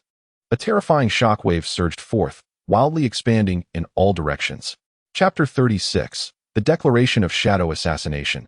From this day forth, I shall be a rogue ninja. After the terrifying energy storm swept through, the eastern gate area lay in utter ruin. A deep chasm marred the ground, while the remnants of shattered walls emitted wisps of smoke. The figure of Sarutobi Hiruzen emerged from the swirling dust, his robe tattered in numerous places. A trace of blood at the corner of his mouth, gripping the restored Rui Jingu Bang, his arm trembling slightly. He fixed his gaze upon the 17-year-old boy, Shaji. The orange-red facial patterns adorning Shaji's visage had yet to fade. The immense aura emanating from his sage chakra weighed heavily upon the hearts of all present. akin to a mountain pressing down. Hiruzen's heart sank to the depths of despair. The Sage Mode, along with that unheard-of bloodline elimination technique, had rendered Uchiha Shaji entirely beyond his capacity to subdue effortlessly. Shaji took a step forward, and in his hand, a pitch-black short staff materialized, composed of highly condensed sage chakra, radiating an ominous energy. With this stride, a murderous intent mingled with the pressure of his sage arts spread outwards. The surrounding Konoha ninjas, including the battle-hardened Umbu, felt a soul-deep shudder. Everyone seemed to be grasped by an invisible giant hand around their throats, paralyzing them with fear. Kakashi, Hiruzen called out sharply. Hatake Kakashi gritted his teeth against the searing pain coursing through his left eye from overuse. His crimson Sharingan spun rapidly, attempting to lock onto Shaji and activate Kimui. Yet, Shaji merely turned his head slightly, casting a sidelong glance at him. Kakashi was immediately struck by a powerful mental force intertwined with an incomprehensible perception, disrupting the operation of his ocular prowess. The activation of Kamui faltered at a critical moment. In a clash of experts, a fleeting instant could determine life or death. Kakashi let out a muffled groan, blood spilling from his left eye, his body swaying unsteadily. Shaji did not pursue Kakashi. He advanced step by step towards Hiruzen, each footfall resonating as if upon the hearts of the onlookers. The air grew so heavy that it felt as if it could drip with moisture. Just as everyone anticipated an earth-shattering battle of shadow assassination to erupt, Shaji halted a few meters from Hiruzen. The black staff in his hand pointed ominously at the third Hokage. Third Hokage, Shaji spoke, his tone flat yet laced with an undercurrent of warning. Today, I seek only to leave with my clan. Should you insist on obstructing me, I would not hesitate to facilitate a change in leadership for the Hokage position. At these words, a profound silence enveloped the scene. Each syllable resonated like thunder, reverberating in the ears of the Konoha ninjas. This was no mere declaration of defection. It was a blatant threat of assassination against the Hokage. A 17-year-old child proclaimed his intent to unseat the supreme ruler of Konoha. Hiruzen's complexion turned ashen. His fists clenched tightly beneath the brim of his hat.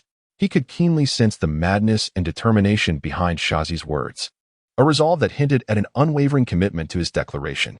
This boy, if he dared to utter such threats, would undoubtedly follow through. As the summer solstice approached, he abruptly turned, facing the over 300 fervent Uchiha clansmen behind him. He raised the black staff of sage arts high above his head. All Uchiha, follow me to breakthrough. Those who obstruct us shall face no mercy. A resounding cheer erupted from the gathered Uchiha ninjas.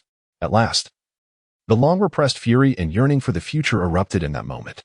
An astonishing surge of chakra emanated from them, coalescing into a torrent that soared towards the heavens. Leading the charge, he vanished from sight in an instant. The speed granted by Sage Mode reached an unparalleled zenith, eluding the dynamic vision of even the most skilled Genin.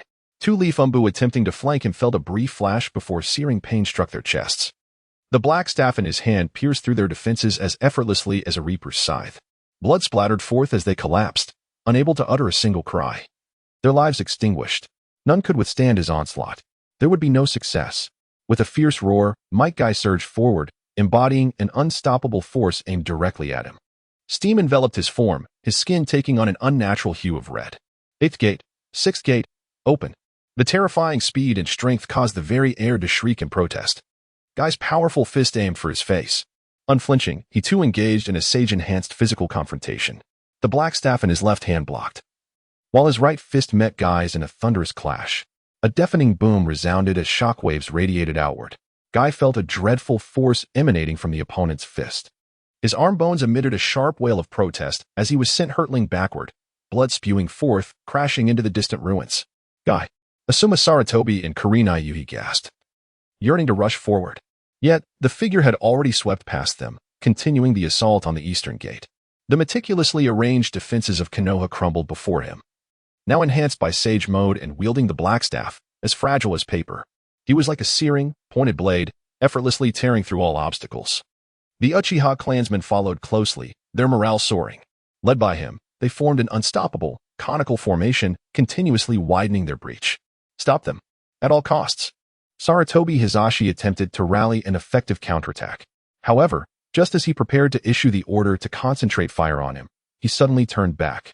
Those kaleidoscopic Sharingan eyes, gleaming with the light of sage arts, looked coldly upon him. It was a gaze transcending ordinary malice, emanating an absolute suppression from the very essence of life. His movements involuntarily faltered. In that fleeting moment of hesitation, he had already led the Uchiha forces through the last remnants of defense, successfully reaching the outskirts of Konoha's eastern gate.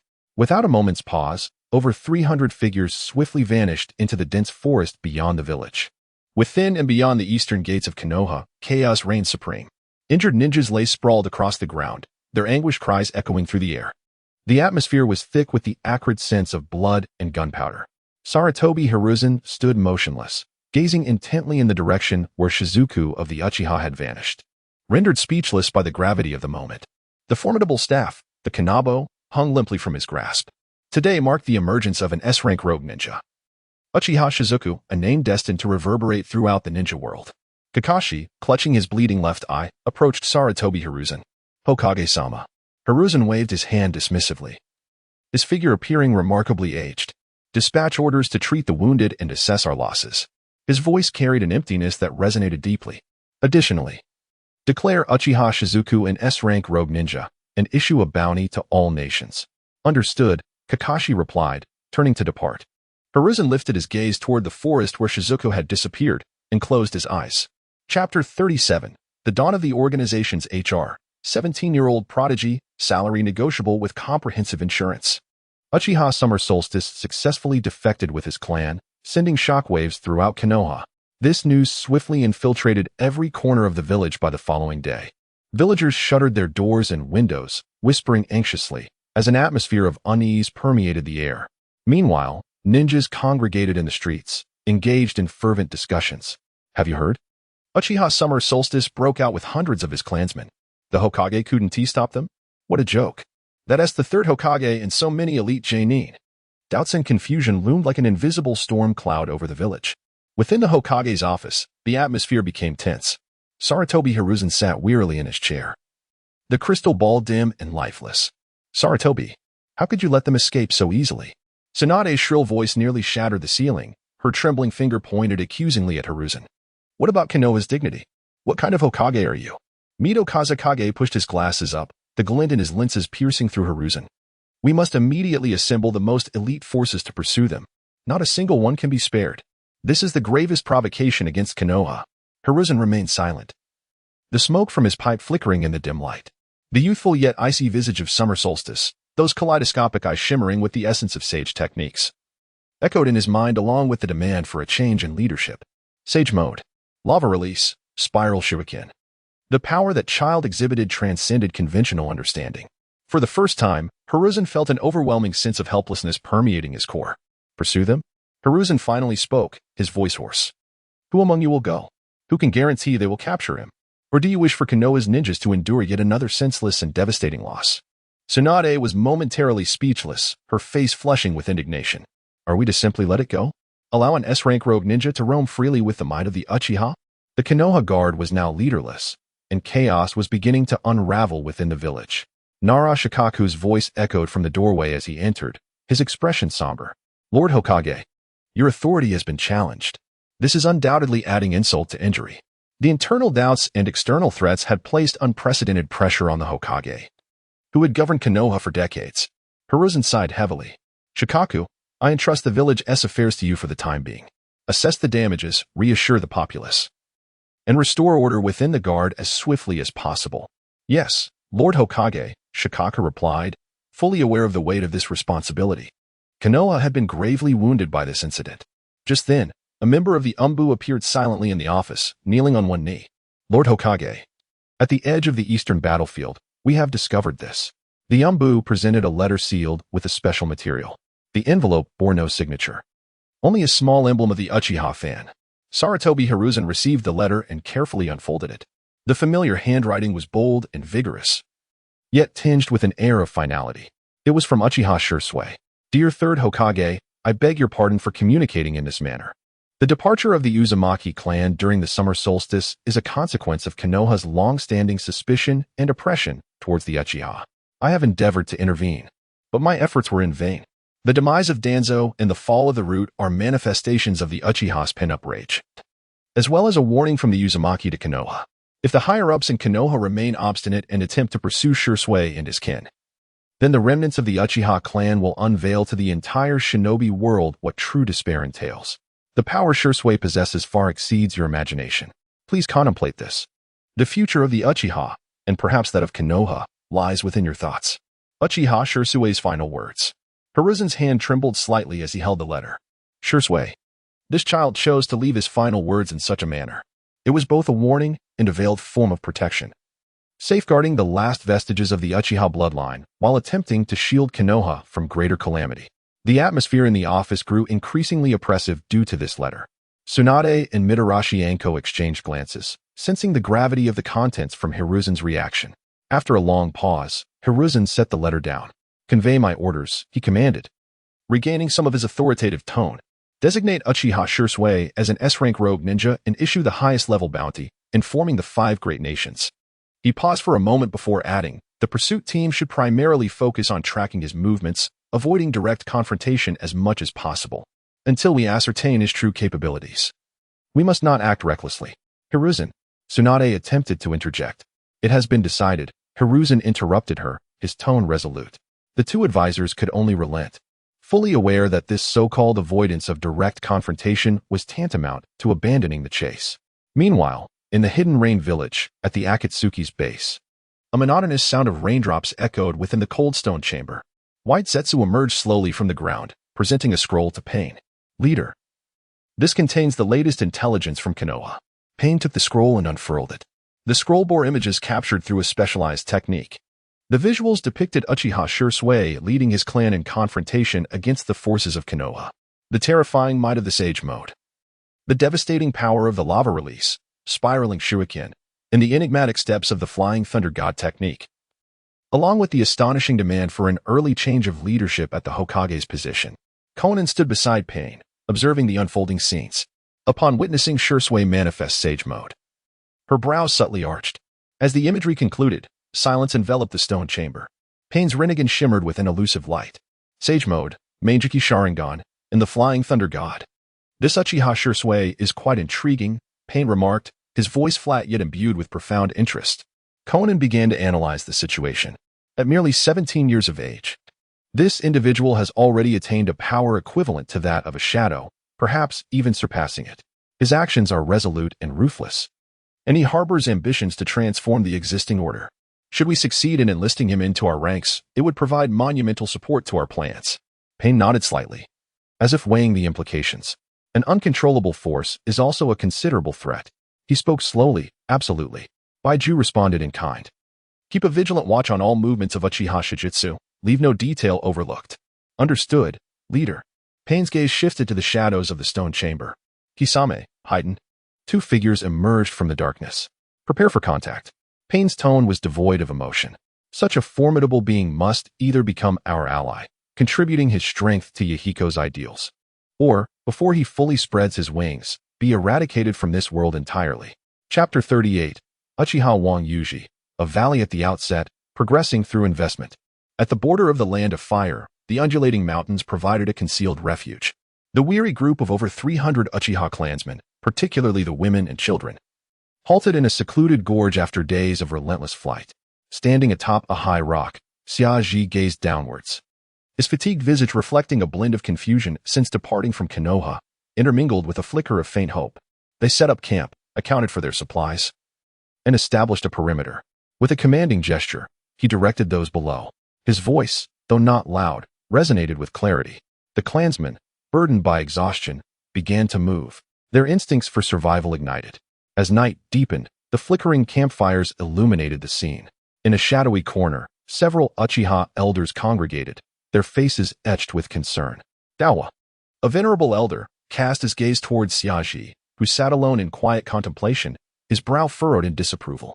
Lord Xiaji's actions are excessively perilous, he murmured.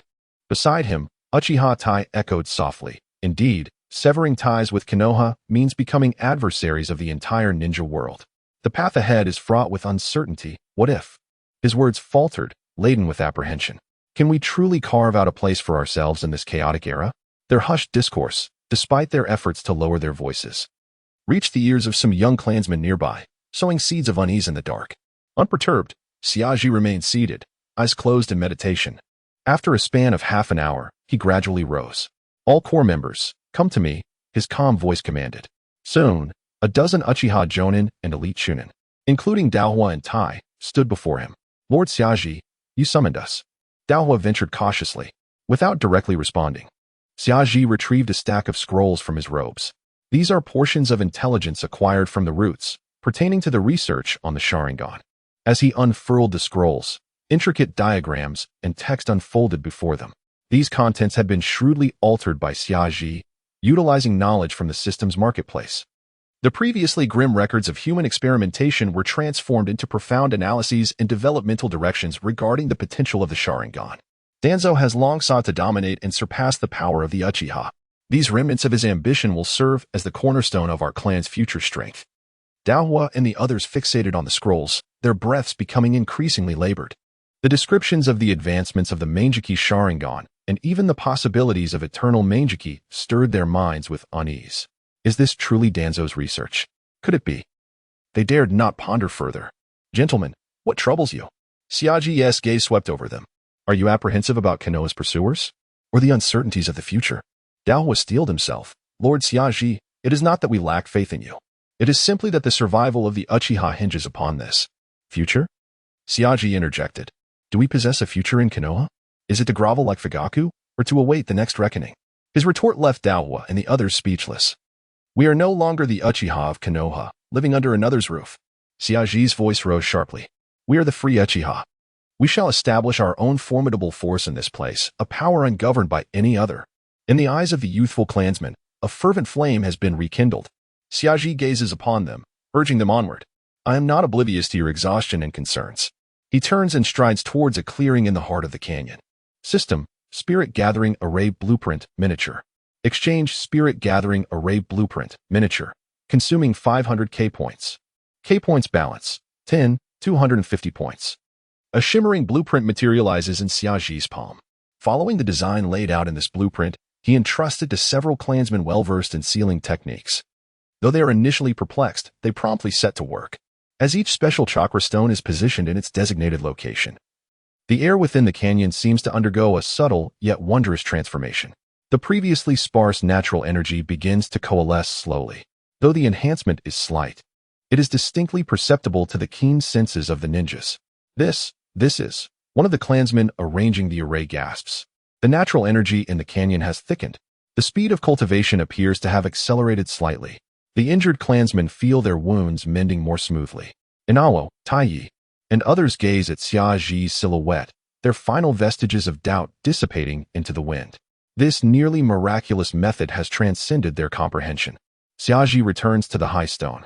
First, we require a solid stronghold. This is merely temporary. Second, we must augment our population and combat strength. Relying solely on the Uchiha clan is insufficient to secure our place in this chaotic era. Finally, we shall establish our own intelligence network to monitor every subtle shift in the ninja world. Each of his words resonates profoundly within the hearts of his clansmen. Uchiha Shana. Uchiha Huako. Xiaji points to the two. Two vigorous young ninjas step forward. Present. You shall lead the reconnaissance team. Tasked with surveying the surrounding terrain for 100 miles, remaining vigilant against pursuing forces from Konoha. Report any unusual movements immediately. Understood. Uchiha Inao and Uchiha Taiyi. The two elders momentarily pause, then approach. Lord Xiaji, with your vast experience, you will oversee the resource collection team, seeking food, medicinal herbs, and exploitable minerals. The care of the elderly, women, and children shall also be entrusted to you.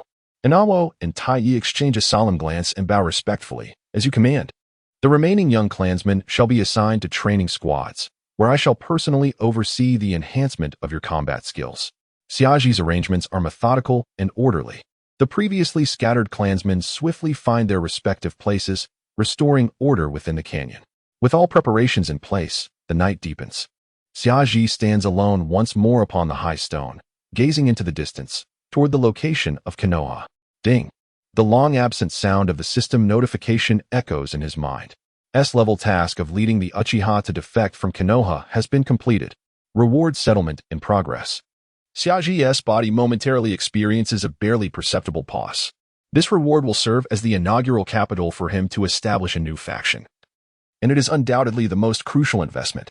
The pursuit by Konoha and the myriad of unforeseen dangers. The true test has only just begun. Chapter 39. The Ninja World Boils. 17-year-old demigod summer solstice. Bounty soars to new heights. The air in Konoha was thick with tension, as though a tempest was imminent. The shadow of Uchiha summer solstice's defection lingered in the hearts of all, even days after the event.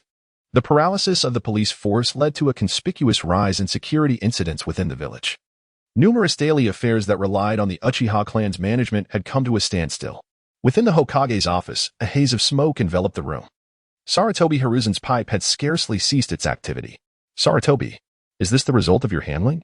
The staff of T-Rune Kohara struck the ground with a resounding thud, the noise piercing the air, allowing a mere 17-year-old boy, accompanied by hundreds of clansmen, to catch us off guard in the heart of Konoha.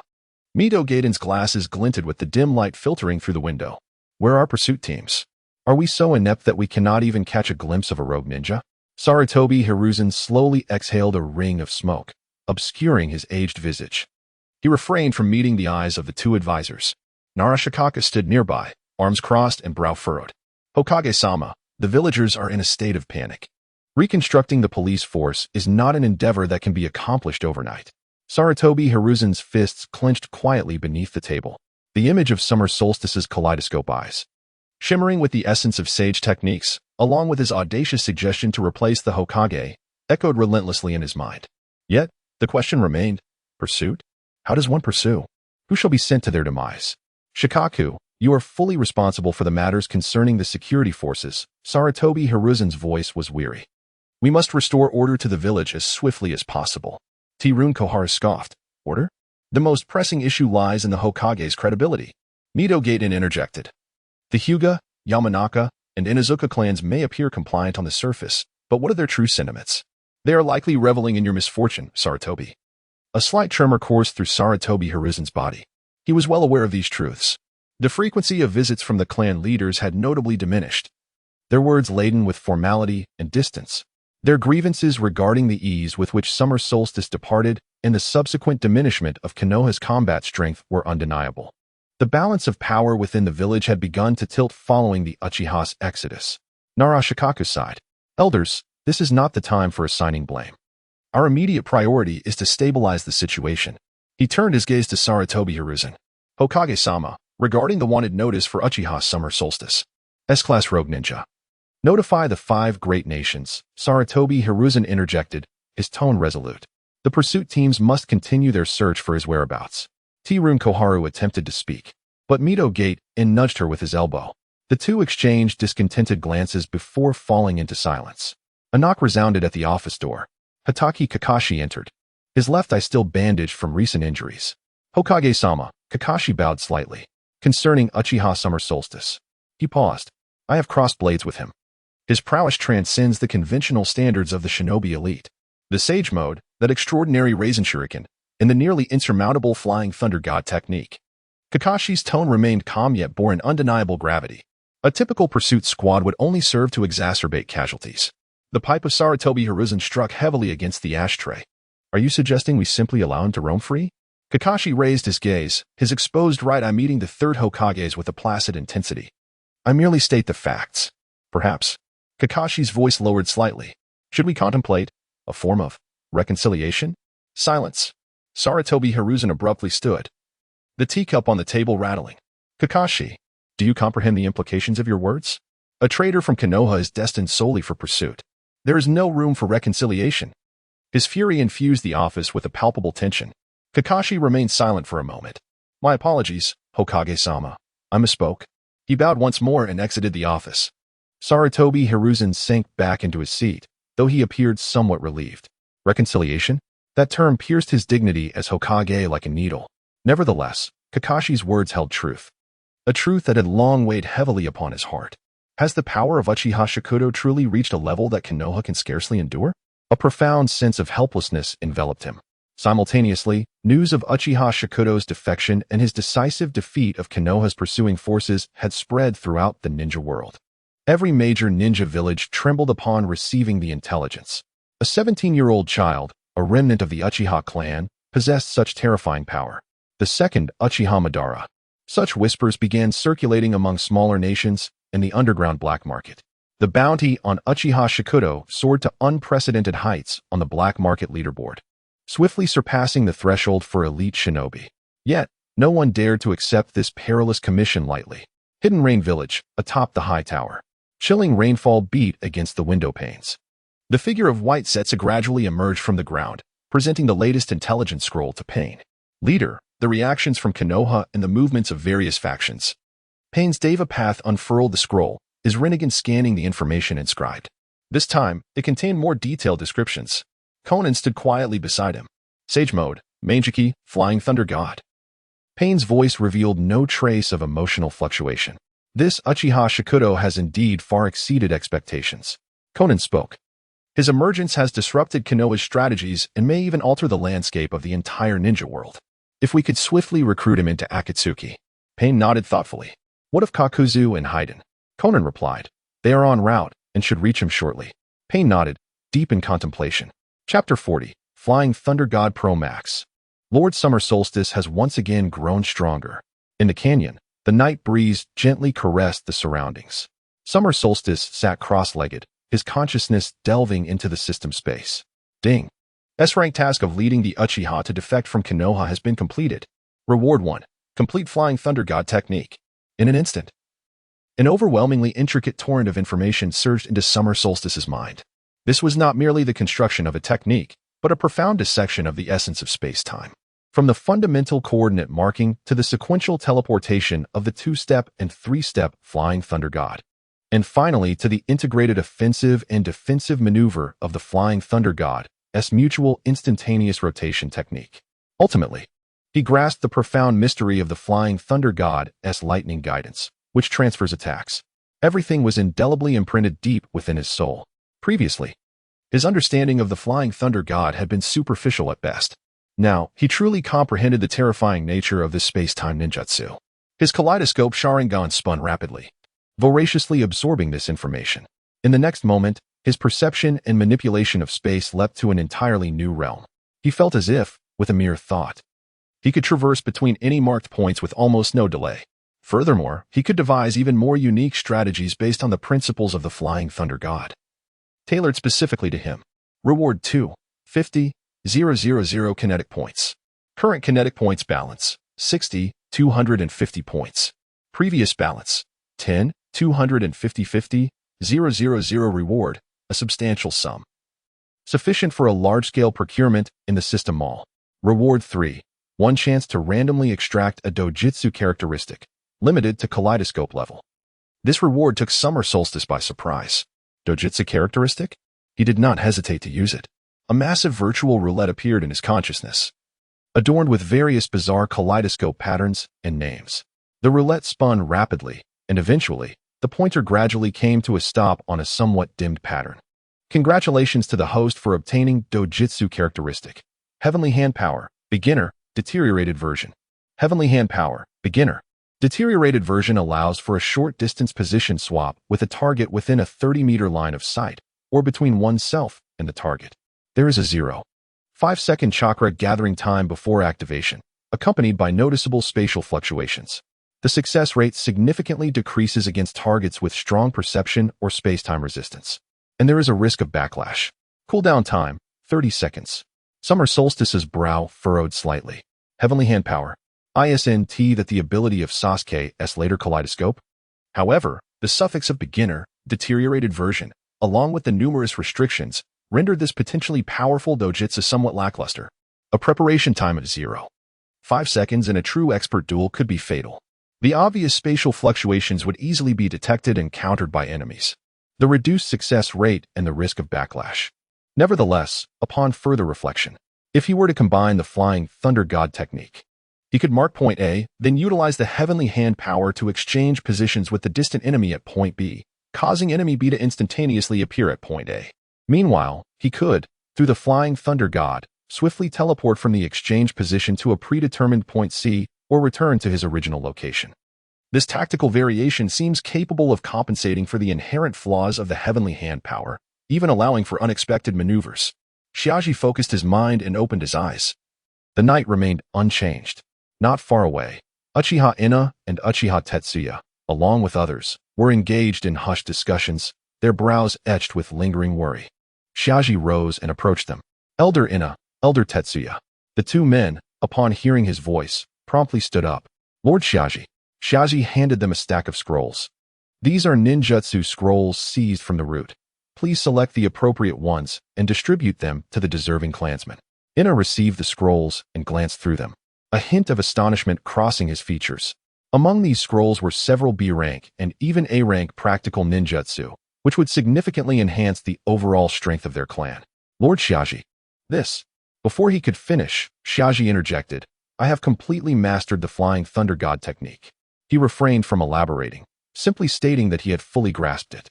Even so, this revelation was enough to send shockwaves through Ina and Tetsuya. The Flying Thunder God technique. That was the signature ninjutsu of the second Hokage. A legend of Konoha. Lord Xiaji has actually mastered it completely. What does this signify? It signifies that in terms of speed and mobility, Lord Xiaji has secured an invincible position. Is this truly the case, my lord? Ina's voice trembled slightly. Xiaji offered no response, merely gazing at them with a calm demeanor, a tranquility that itself served as an undeniable testament. Ina and Tetsuya exchanged glances, recognizing the elation and reverence reflected in each other's eyes. The previous uncertainty and anxiety about the future were eclipsed by an overwhelming surge of confidence in that moment. We pledge our lives to follow Lord Xiaji. The two knelt once more. The Uchiha clansmen, alerted by the commotion, gathered around, their excitement palpable upon hearing the news. The Flying Thunder God technique. Lord Xiaji is incredibly powerful. Our Uchiha clan will surely rise again. The morale of the clansmen soared to unprecedented heights. Xiaji raised his hand, signaling for silence. He walked alone to a small waterfall deep within the canyon. The icy water reached his ankles. He closed his eyes and began to attempt the complete version of the Flying Thunder God technique that he had just mastered. With a hum, his figure vanished from the spot. In the next instant, he materialized at the entrance of the canyon, atop a rock where he had previously marked. Without a moment's pause, he hummed again. He appeared on the branch of a crooked tree at the top of the waterfall. Hum, hum, hum. Xiaji's figure flickered rapidly among the dozens of minuscule chakra markers he had previously left throughout the canyon. His speed was so astonishing that even he was taken aback. Each teleportation felt as natural and fluid as a breath. The consumption of chakra was significantly less than that of the previously refined basic version. He even attempted to temporarily construct the Flying Thunder God technique upon a kunai infused with chakra. Whoosh! The kunai soared through the air. Just as it was about to strike the distant mountainside, Xiaji's figure appeared alongside the kunai before the wall. He caught the kunai and, with a deft push of his toes against the mountainside, vanished once more. So it is. Xiaji landed upon a rock by the pond, a flicker of enlightenment flashing in his eyes. The complete version of the Flying Thunder God technique was truly one of miraculous evasion. Moments later, he returned to the campfire where his clan had gathered. All eyes were fixed upon him, filled with anticipation and reverence. My fellow clansmen, Xiaji began. This place is merely our temporary refuge. Our ambition is to establish a powerful hidden village that truly belongs to the Uchiha clan. A sanctuary that can embrace us, safeguard us, and allow the glory of the Uchiha to once more illuminate the entire ninja world. A divine kingdom standing tall at the pinnacle of the ninja realm. His voice resonated through the night sky. Let the name of Uchiha echo throughout the world. The blood of his clansmen surged with fervor. Lord Xiaji, the divine kingdom on earth. Uchiha. Cheers and roars reverberated throughout the valley. Xiaji observed his passionate clansmen, yet his heart remained remarkably composed. Grandiose proclamations were merely the beginning. To realize this ambition, a stronghold as solid as a fortress and rich in resources was paramount. He opened the system shop and began to search for blueprints and technologies related to base construction. The selection of this new homeland would be their first step, and indeed, the most critical one. Chapter 41. Purchase of blueprint for base construction, creating a mobile fortress. The campfire within the canyon illuminated the faces of every member of the Uchiha clan. Summer Solstice dispatched an elite team to conduct a thorough reconnaissance of the borders of the Land of Fire and its surrounding areas. After several days, 2 squads returned, weary and burdened with grave intelligence. Lord Summer Solstice, the surrounding 100 miles is largely barren mountainous terrain, or has already been occupied by other factions. In an instant, Shauna knelt on one knee, his voice hoarse. The Uchiha Fire Corps added, we have discovered several abandoned ninja village ruins, but they are too small in scale, and their defenses are utterly destroyed. The cost of reconstruction is immense and would easily expose us. The traditional fixed ninja village model, in this chaotic era, is akin to a target. Summer Solstice required a more flexible, covert, and formidable new stronghold. His consciousness delved into the system market, swiftly scanning through a plethora of goods. Under the category of special buildings, one option captured his attention. Multifunctional Mobile Fortress, Beginner Core Module, Blueprint. Price, 30,000 gold points. Summer Solstice's breath momentarily halted as the description of the blueprint vividly materialized. This fortress core module can accommodate 500 individuals for basic living and training. Featuring a primary defensive barrier, resource conversion device, and cloaking field. It can also execute short-range spatial jumps through the consumption of vast amounts of chakra or special energy, with an extended cooldown period. A mobile ninja village. This was practically tailor-made for them. Purchase. Ding. Consume 30,000 gold points. Multifunctional Mobile Fortress, Beginner Core Module, Blueprint, has been issued. Gold points balance, 250 points. Summer Solstice then set his sights on another item. Basic material package for fortress use. Price, 10,000 gold points. Purchase. Ding. Consume 10,000 gold points. Basic material package for fortress use has been issued. Gold points balance, 250 points. 40,000 gold points vanished in an instant. Yet, a glimmer of excitement graced Summer Solstice's visage. A powerful mobile base would be the foundation for the Uchiha's survival and future dominion over the ninja world. He summoned Uchiha Daohua, Uchiha Tai, and several clan members skilled in sealing techniques and architecture. When the complex blueprint, shimmering with a faint glow, and the mountain-like pile of special materials appeared before them, Elder Daohua's fingers trembled slightly. He picked up the blueprint and leaned in for a closer inspection. This is a mobile fortress? Tai's mouth gaped wide enough to fit a fist. He grasped a piece of material gleaming with metallic luster. Sensing the peculiar energy contained within, Lord Summer Solstice, these items. The remaining Uchiha clan members surrounded the blueprint and materials, exclaiming in awe. The unimaginable concept of a mobile ninja village utterly shattered their preconceived notions. This will be our future home. The voice of the Summer Solstice is tranquil yet brimming with strength. It is a home that can shift at will, forever eluding the enemy's precise targeting. Daohua laid down the blueprints, gazing at the expression of the Summer Solstice with deep reverence. This 17-year-old leader possesses not only unparalleled strength in the ninja world, but also a profound strategic vision. My lord, we shall spare no effort in the construction of the fortress. Daohua bowed. Please, my lord, guide us on the location. Tai also expressed his agreement. The Summer Solstice unfolded a simple map, his finger landing on a region where 3 nations converge. At the intersection of the Land of Fire, the Land of Soup, and the Land of Frost lies a hidden basin surrounded by towering mountains.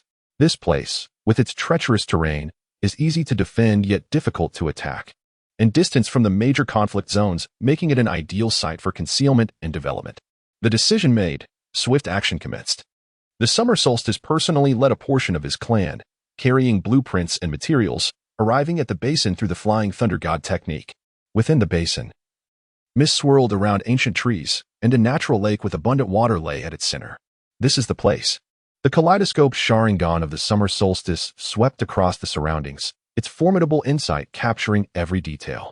He personally oversaw the construction of the fortress's core modules. With the system's assistance, every structure and rune on the blueprints vividly reflected in his mind. The precise control of the kaleidoscope Sharingan enabled him to flawlessly guide chakra and manipulate the special building materials. The Uchiha clan erupted with unprecedented enthusiasm. Laboring day and night under the Summer Solstice's command, the sealing team was responsible for inscribing the defensive barriers and energy circuits. Those skilled in earth release focused on leveling the foundation and excavating necessary facilities. Each Uchiha contributed their strength to this future mobile haven. In the canyon, the remaining Uchiha Tai was troubled by another matter.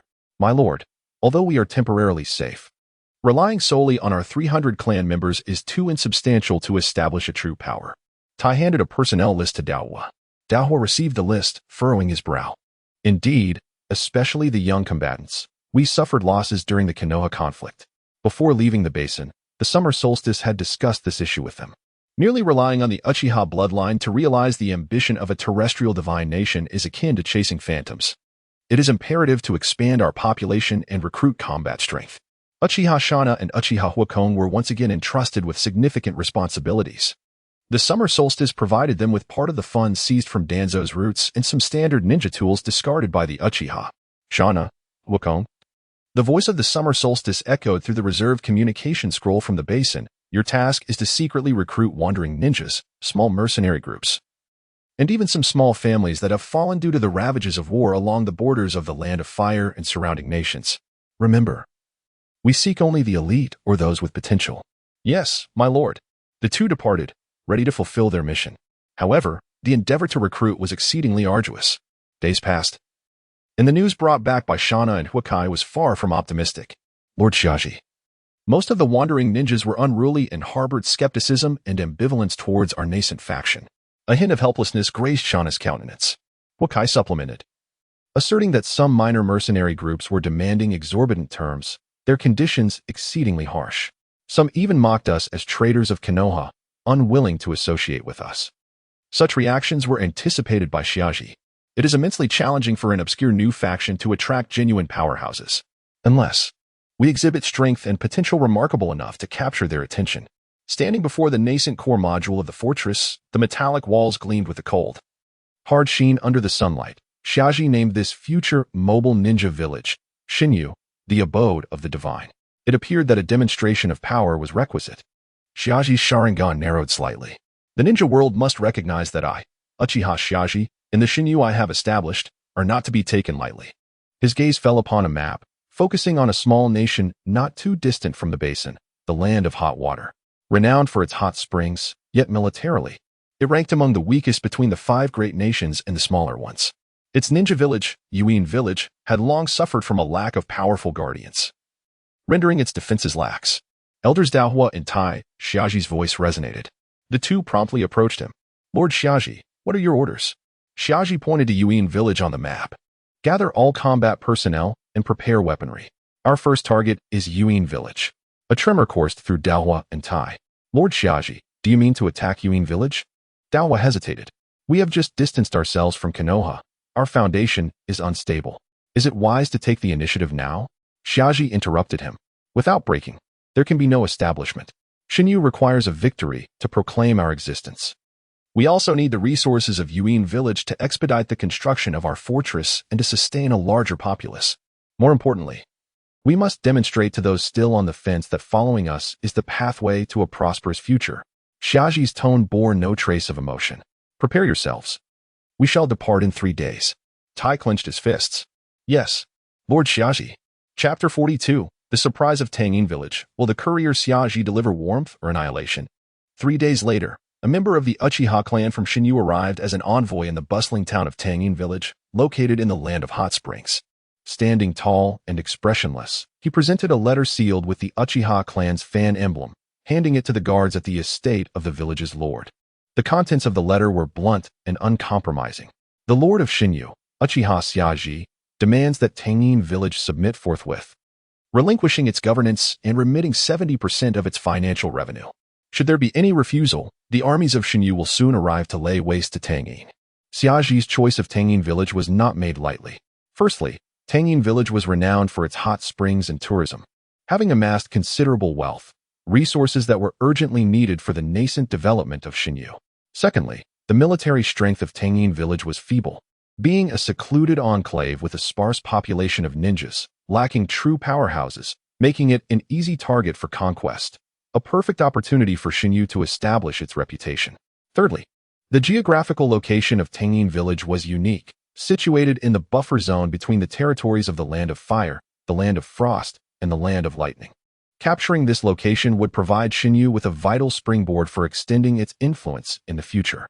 Within the confines of the Lord's secret chamber, the atmosphere was stifling.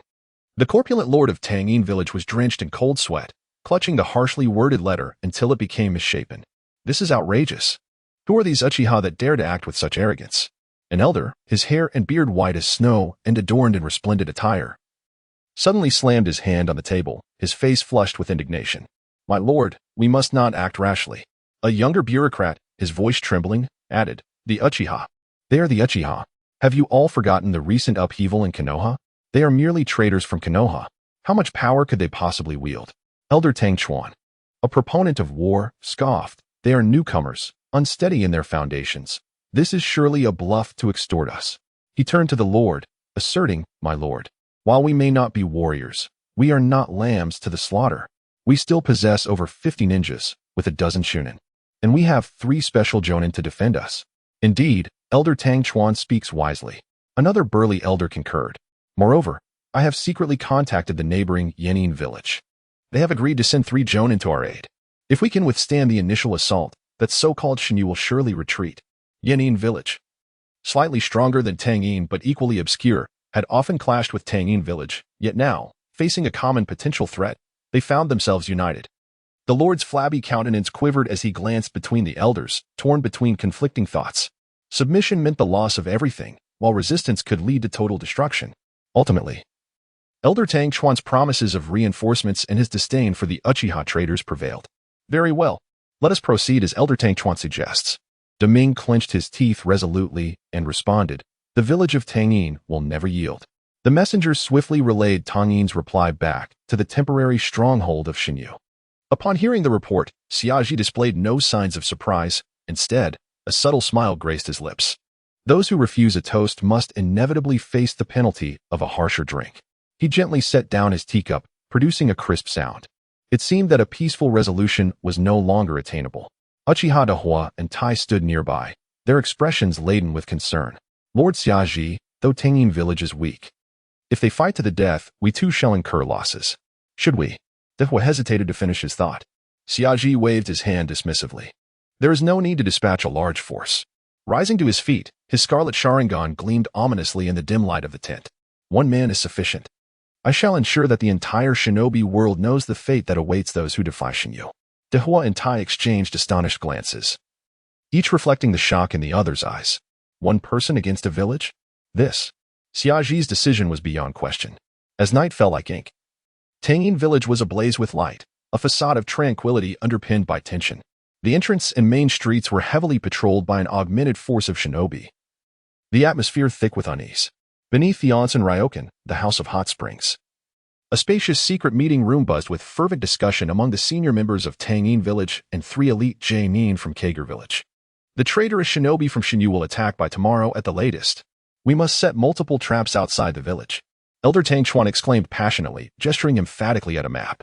"Humph, how many traitors could there possibly be? With the 3 of us from Kager here, they will never return." A Tangyin Nin fawned over the 3 Kager Jainin. The leader among them, tall and gaunt with a vicious scar etched across his face, smirked arrogantly at the words. "Fear not, should they dare to come, the 3 of us will surely claim the head of their leader." The scarred face thumped his chest in bravado. The other 2 echoed his sentiment, their words dripping with disdain for Shinyu. These ninjas from the small village were woefully uninformed, possessing only a vague understanding of Xiaji's exploits in Konoha, utterly oblivious to the true terror he embodied. Just as their boasting reached a crescendo, the heavy stone door of the meeting room creaked open. A slender figure stood silently in the doorway. All conversation abruptly ceased. Elder Tang Chuan, caught mid-sentence, found his words lodged in his throat, his expression frozen. Every gaze in the room turned towards the unexpected visitor. "Who goes there?" "Mark the Kager Jainin with the scar." Xiaji offered no reply. He stepped into the room with silent grace, his crimson eyes scanning each individual present in the dim light. The kaleidoscope pattern within his eyes spun languidly, and an invisible mental pressure enveloped the meeting room instantaneously. Buzz, the weakest elders of Tangyin village found themselves utterly unprepared, as if an invisible hammer had mercilessly struck their heads. Darkness enveloped them, and they collapsed to the ground, frothing at the mouth, slipping into unconsciousness. Elder Tang Chuan and the others wore pale expressions, their bodies trembling violently, nearly bereft of the strength to stand. "Why you are?" "Uchiha Summer Solstice." Elder Tang Chuan managed to stammer through clenched teeth, his eyes filled with terror. How could he be here? How could he possibly infiltrate alone? The 3 jonin from the hidden smoke village, once arrogant, were now paralyzed by fear, though they still managed to stand. An overwhelming tremor emanating from the depths of their souls made them acutely aware of the presence of death. "Hey, monster!" One of the jonin from the hidden smoke stuttered. The scarred-faced shinobi, forcing himself to maintain composure, felt the veins on his forehead throb as he abruptly drew his katana and formed hand seals with both hands. "Nonsense! Everyone, attack him. Kill him." He attempted to rally his companions. However, the other two jonin were already paralyzed with dread from Summer Solstice's overwhelming presence and could not move. Seeing this, the scarred-faced shinobi steeled himself, roaring in anger as chakra surged wildly within him, ready to unleash a ninjutsu. Summer Solstice's right eye, marked with peculiar swirling patterns, suddenly constricted. God's might. In silence, the scarred-faced jonin's half-completed hand seals froze mid-motion. He looked down in horror, witnessing his right side fading away at a visible pace. Ugh. He wished to scream, but his throat felt constricted, allowing only muffled sounds to escape. Thud. His incomplete body crumpled to the ground, twitching a few times before falling silent. The other two jonin witnessed this scene unfold before their eyes, their mental defenses completely shattered. Please spare me. Don't kill me. We know nothing. They crumbled to their knees, desperately bowing to Summer Solstice, tears streaming down their faces. One man, one nation. With the strength of a single individual, Summer Solstice dismantled the last core of resistance from Tangin village. He approached the main seat at the long table, the chair designated for the Tangin Lord, and casually took a seat. His gaze fell upon the trembling Tangin Lord and Elder Tang Chuan. Now, we can have a proper discussion about your submission. Chapter 43, A Tremor in the Land of Soup. The 17-year-old shadow-class individual annihilates a village. The Divine City is terrifying indeed. Inside the conference room, an oppressive silence prevailed. The esteemed Lord Tangin lay prostrate on the ground beside the main seat. Elder Tang Chuan's face was ashen, his lips pale, unable to utter a single word. With a tranquil yet emotionless tone, Xiaji's fingertips gently tapped the armrest. Tangin village. Submit or vanish. Startled, Lord Tangin suddenly jolted, scrambling to Xiaji's feet. We submit. Everything in Tangin village belongs to Lord Xiaji. Tears streamed down his face. His voice hoarse. Lord Xiaji, spare us. We are willing to offer all our wealth, all our ninjas, merely to survive. Elder Tang Chuan regained his composure, forcing himself to kneel upright. Lord Xiaji, I am blind to your greatness. Please grant Tangin village a chance. Xiaji rose, no longer regarding them. Issue a command to gather all ninjas and civilians of Tangin village in the central square, he ordered, pausing momentarily. I wish to see results within the hour. Relieved as if granted amnesty, Lord Tangin and Elder Tang Chuan hastily complied, scrambling out of the conference room. Meanwhile, the two Yanin jonin remained prostrated on the ground, trembling in fear. Xiaji's gaze fell upon them. You may leave. Convey my words to Yanin village. Those who follow me shall prosper. Those who oppose me shall perish. The two fled, scrambling away from this unforgettable locale. An hour later, in the central square of Tangin village, thousands of civilians and dozens of Tangin ninjas gathered nervously under the organization of Lord Tangin and Elder Tang Chuan. Xiaji stood upon a hastily constructed platform, flanked by several stoic Uchiha clan members. Trembling, Lord Tangin announced the decision to submit to the Divine City. A murmur of astonishment rippled through the crowd, swiftly followed by a deathly silence. From this day forth, Tangin village shall be incorporated into the Divine City. Xiaji's voice resonated clearly throughout the square. All resources, wealth, and personnel shall be allocated by the Divine City. The decrees of the Divine City will be enforced here. Those who defy shall be executed without mercy. As his words fell, several Uchiha clan members flickered into motion, and screams pierced the air from the crowd. A few Tangin ninjas, who had previously advocated for a staunch resistance, now displayed defiance. Blood stained the square's stone slabs, and fear engulfed the assembly. All villagers and ninjas of Tangin bowed their heads, silenced by the overwhelming dread.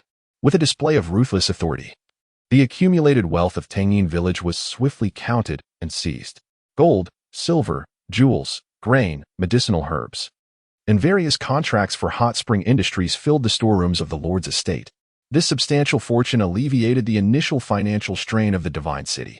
After removing the die-hard elements and the frail, over 50 Tangin ninjas and thousands of civilians were integrated into the administrative framework of the Divine City.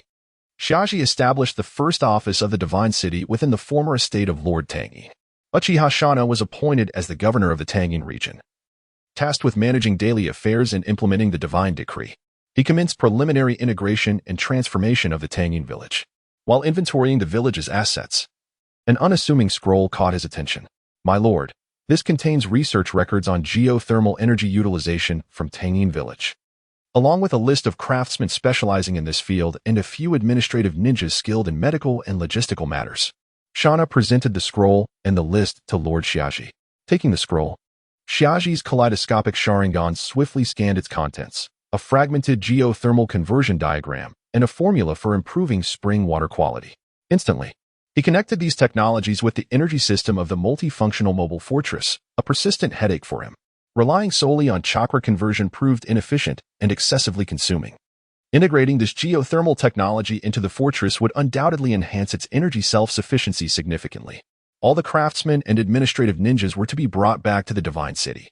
Xiaji was immensely pleased, ensuring they would be well protected and generously treated. Yes, my lord, Shana acknowledged. This unexpected discovery elevated Xiaji's assessment of the operation to seize Tangyin Village.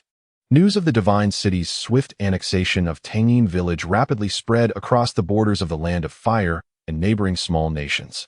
The emergence of a new power, named Shinyu, along with its leader Uchiha Xiaji, had now clearly entered the sights of various factions. At the tender age of 17, a shadow-level ninja single-handedly annihilated a village. Such an almost mythical achievement sent shivers down the spines of all who heard the news. Those who had previously maintained a wait-and-see attitude regarding the Uchiha defection began reassessing the strength and potential of Shinyu. Fear often serves as the best passport. The temporary base of Shinyu in the basin, the very site of the multifunctional mobile fortress's construction, began to bustle with activity. Numerous envoys and representatives arrived, tentatively expressing their willingness to cooperate, some even directly requesting to join. Uchiha Huakai was responsible for receiving these factions seeking allegiance. My lord, here is the list of wandering ninjas and small clans that have pledged their loyalty in the past 3 days, totaling 173 individuals. Huakai handed a thick list to Xiaji. Xiaji took the list and scrutinized it carefully. The selection criteria remained unchanged. Only elites or those with potential would be accepted. Mediocre talents were not welcomed in Shinyu. Understood. The newly recruited individuals underwent strict screening and background checks before being reorganized. Young adults with combat potential were assigned to Shinyu's combat units, led and trained by Uchiha Dahu and Uchiha Tai, with experienced Uchiha clansmen serving as captains at various levels. Those possessing special skills as craftsmen, physicians, merchants, and the technical personnel previously brought from Tangyin Village were assigned to logistics, construction, and the newly established Technology Research Department. In a remarkably short period, the organizational structure of Shinyu took shape. Although still somewhat immature, it had begun to establish a foundational framework. Within the entire basin, a scene of fervent activity unfolds. The core module of the multifunctional mobile fortress, bolstered by ample resources and manpower, is advancing towards completion at an astonishing pace. Everything appears to be progressing smoothly in accordance with the plans set for the summer solstice. However, tranquil days are often fleeting. On this particular day, within the control room of the fortress's core module, the summer solstice is engaged in calibrating the newly integrated geothermal energy system alongside several technicians. Suddenly, he lifts his gaze, his kaleidoscopic Sharingan narrowing as he directs his attention towards a certain direction beyond the basin. Two formidable and malevolent surges of chakra distinctly penetrate his awareness. One emanates an aura of desolation and foreboding, while the other is characterized by brutality and insatiable greed. This sensation cannot be mistaken. The Akatsuki. Moreover, it is those two most troublesome individuals, Kisame and Haiden. They have, after all, come knocking at his door. Chapter 44. Summer solstice, is it just the two of you? I thought it was a gathering for the Akatsuki. The outskirts of the Shinnin Basin swayed gently with the rustling of foliage. Two uninvited guests boldly strode into the designated warning area. The leading figure was tall, bearing 5 peculiar masks that emanated an unsettling chakra.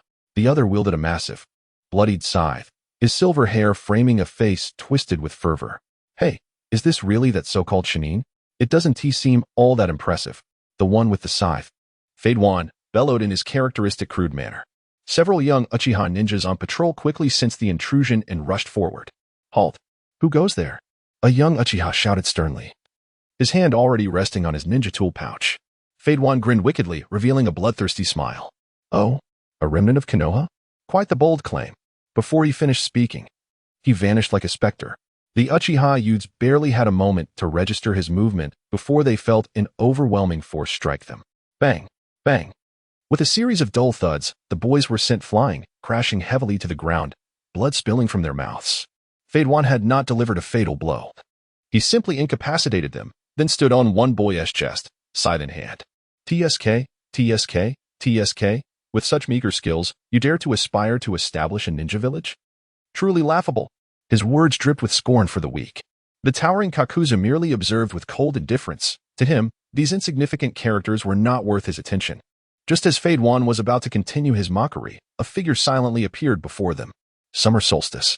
He stood there calmly, as if he had been waiting for this moment. Release him. Summer Solstice spoke, his voice low yet calm, imbued with an unmistakable authority.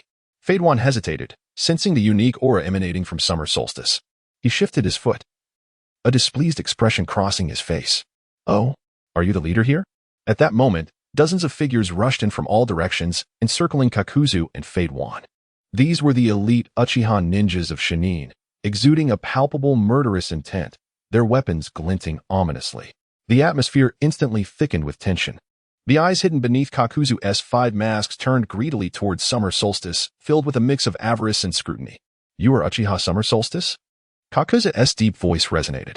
Indeed, your bounty on the black market has exceeded 30 million ryo, quite a handsome sum. He utterly disregarded the surrounding Uchiha warriors, as if they were mere phantoms. Fade One, with his enormous bloodied scythe, licked his crimson lips, his eyes brimming with fervor. Hey Kakuzu, this guy's soul looks absolutely delectable. Hand him over to me. I wish to offer him as a sacrifice to Lord Evil God. His voice was grating, steeped in a thirst for bloodshed. In the face of the relentless provocation and threats posed by the immortal duo, Xiaji's expression remained remarkably composed. His kaleidoscopic Sharingan had already unveiled the intricate details of his adversaries. Kakuzu, an S-rank rogue ninja from Takigakure, possessed the forbidden technique of Earthgrudge Fear, enabling him to extend his lifespan by seizing the hearts of others, while wielding chakra of 5 elemental natures. Haiden, a traitor from Takigakure and a zealous follower of the Jashin cult, boasted immortality and a bizarre ability to inflict harm on his foes through cursed rituals. Each of them was an exceedingly formidable presence. Xiaji spoke, his tone devoid of any emotional fluctuation. Has the Akatsuki sent you both to extend an invitation? Or to take my life? Kakuzu sneered, one of his masked mouths twisting into a grin. That depends on your choice. Should you wish to join the Akatsuki and contribute to our cause of peace, we shall be allies. If you refuse, his words trailed off.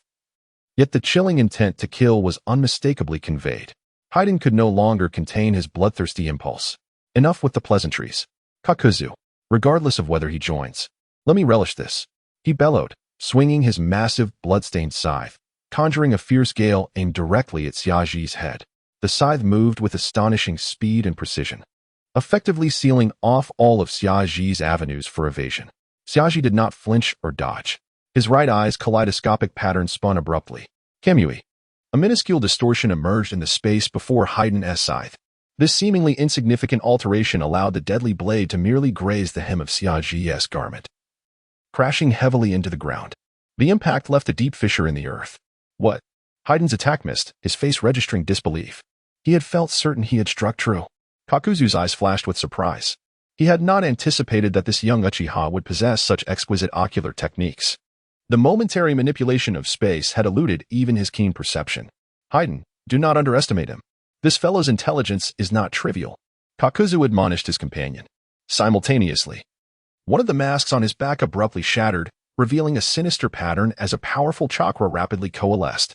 Wind release, pressure damage. A terrifying whirlwind materialized, transforming into a colossal wind pressure projectile that hurtled towards Xiaji with great force. The potency of the wind release was sufficient to rend steel asunder. Xiaji's figure flickered, evading the direct onslaught of the wind release, as if he were a wraith. The wind pressure projectile struck the ground behind him, resulting in a massive crater and a cloud of dust. He landed steadily several meters away, casting a glance back at his Uchiha brethren. All of you, fall back. These two are my responsibility. You are no match for them. Xiaji's voice was clear and resolute. He understood well that confronting monsters like Kakuzu and Haiden would only lead to unnecessary casualties among ordinary ninjas, though the elite of the Uchiha were reluctant. They complied unconditionally with Xiaji's command. Moreover, they sensed that the two individuals before them were no ordinary beings. The crowd swiftly retreated, forming a defensive formation at a distance, their eyes fixated on the heart of the battlefield. Fade One licked the dust off his scythe, a fierce glint intensifying in his eyes. You've got some skill, little brat. Now this is interesting. It was worth the long chase. Such a surprise truly exhilarated me. The four masks of Kakuzu turned simultaneously towards the summer solstice, each emanating a distinct chakra fluctuation. It appeared that today would yield a substantial gain. An intense battle between S-rank rogue ninjas was on the verge of erupting in the Valley of Divine Village. The kaleidoscopic Sharingan of the summer solstice shone ever more profoundly, while the sage chakra within him began to gradually surge. Chapter 45, Sage Mode vs. The Immortal Duo. Phaeton's exultation.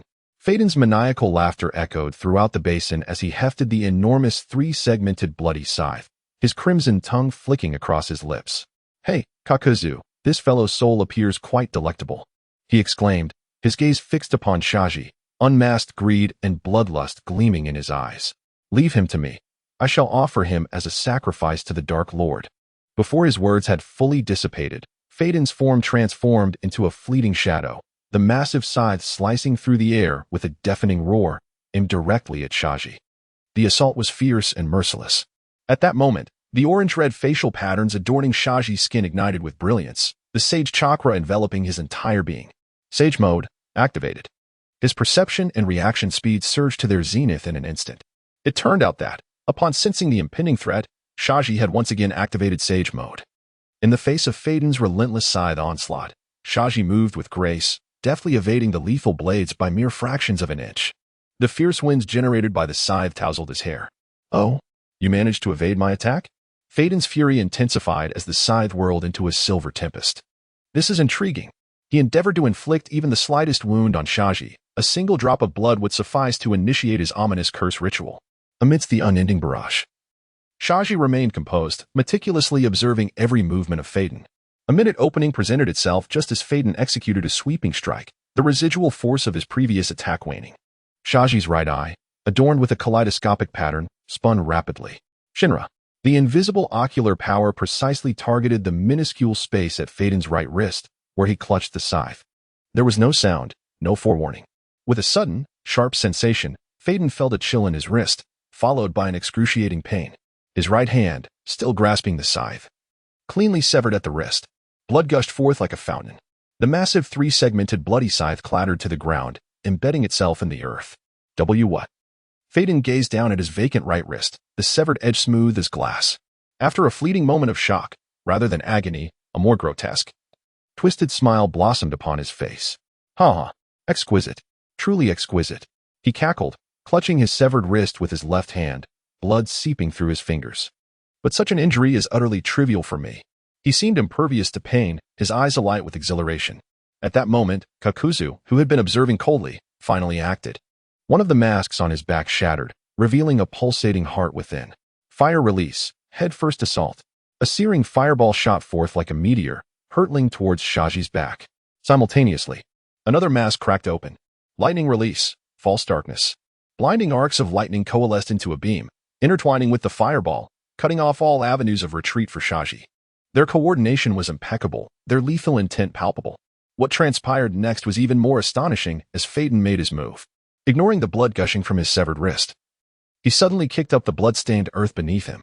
With his toes, he swiftly sketched an eerie circular pattern upon the ground. He intended to forcibly initiate the curse ritual with the blood he had just shed. This lunatic possessed an astonishingly keen instinct for combat. The kaleidoscopic pattern within his left eye flickered ominously. The power of the heavenly hand, beginner S inferior version. In the half-second before activation, chakra coalesced, causing a faint spatial disturbance in the air. The space is shifting. A chill ran through Kakuzu's heart, yet his attack had already been unleashed. In the instant the fireball and lightning were about to strike, the figure of Summer Solstice exchanged places with a massive boulder several dozen meters away. Boom. The symphony of fire and thunder shattered the boulder into countless fragments, sending plumes of dust soaring. Summer Solstice reappeared unscathed at the boulder's original position. His gaze fixed on Haydn, who was drawing the array with his foot. This madman actually intended to use his own blood to initiate the curse ritual? Truly reckless. He could not afford to let him complete the ritual. Summer Solstice's consciousness delved into the system. Exchange, 8 gates of Duinjia. First 4 gates, 30 minutes. Cost, 3,000 points. Current balance, 9,250 points. A tremendous power surged from the depths of his being. Open the gate. Open the rest gate. Open the life gate. Open the wound gate. For consecutive low shouts erupted like thunderclaps. Green chakra vapor suddenly erupted from Summer Solstice's body, enveloping him entirely. His aura surged once more, building upon the foundation of Sage Mode. Little demon, you certainly have your tricks.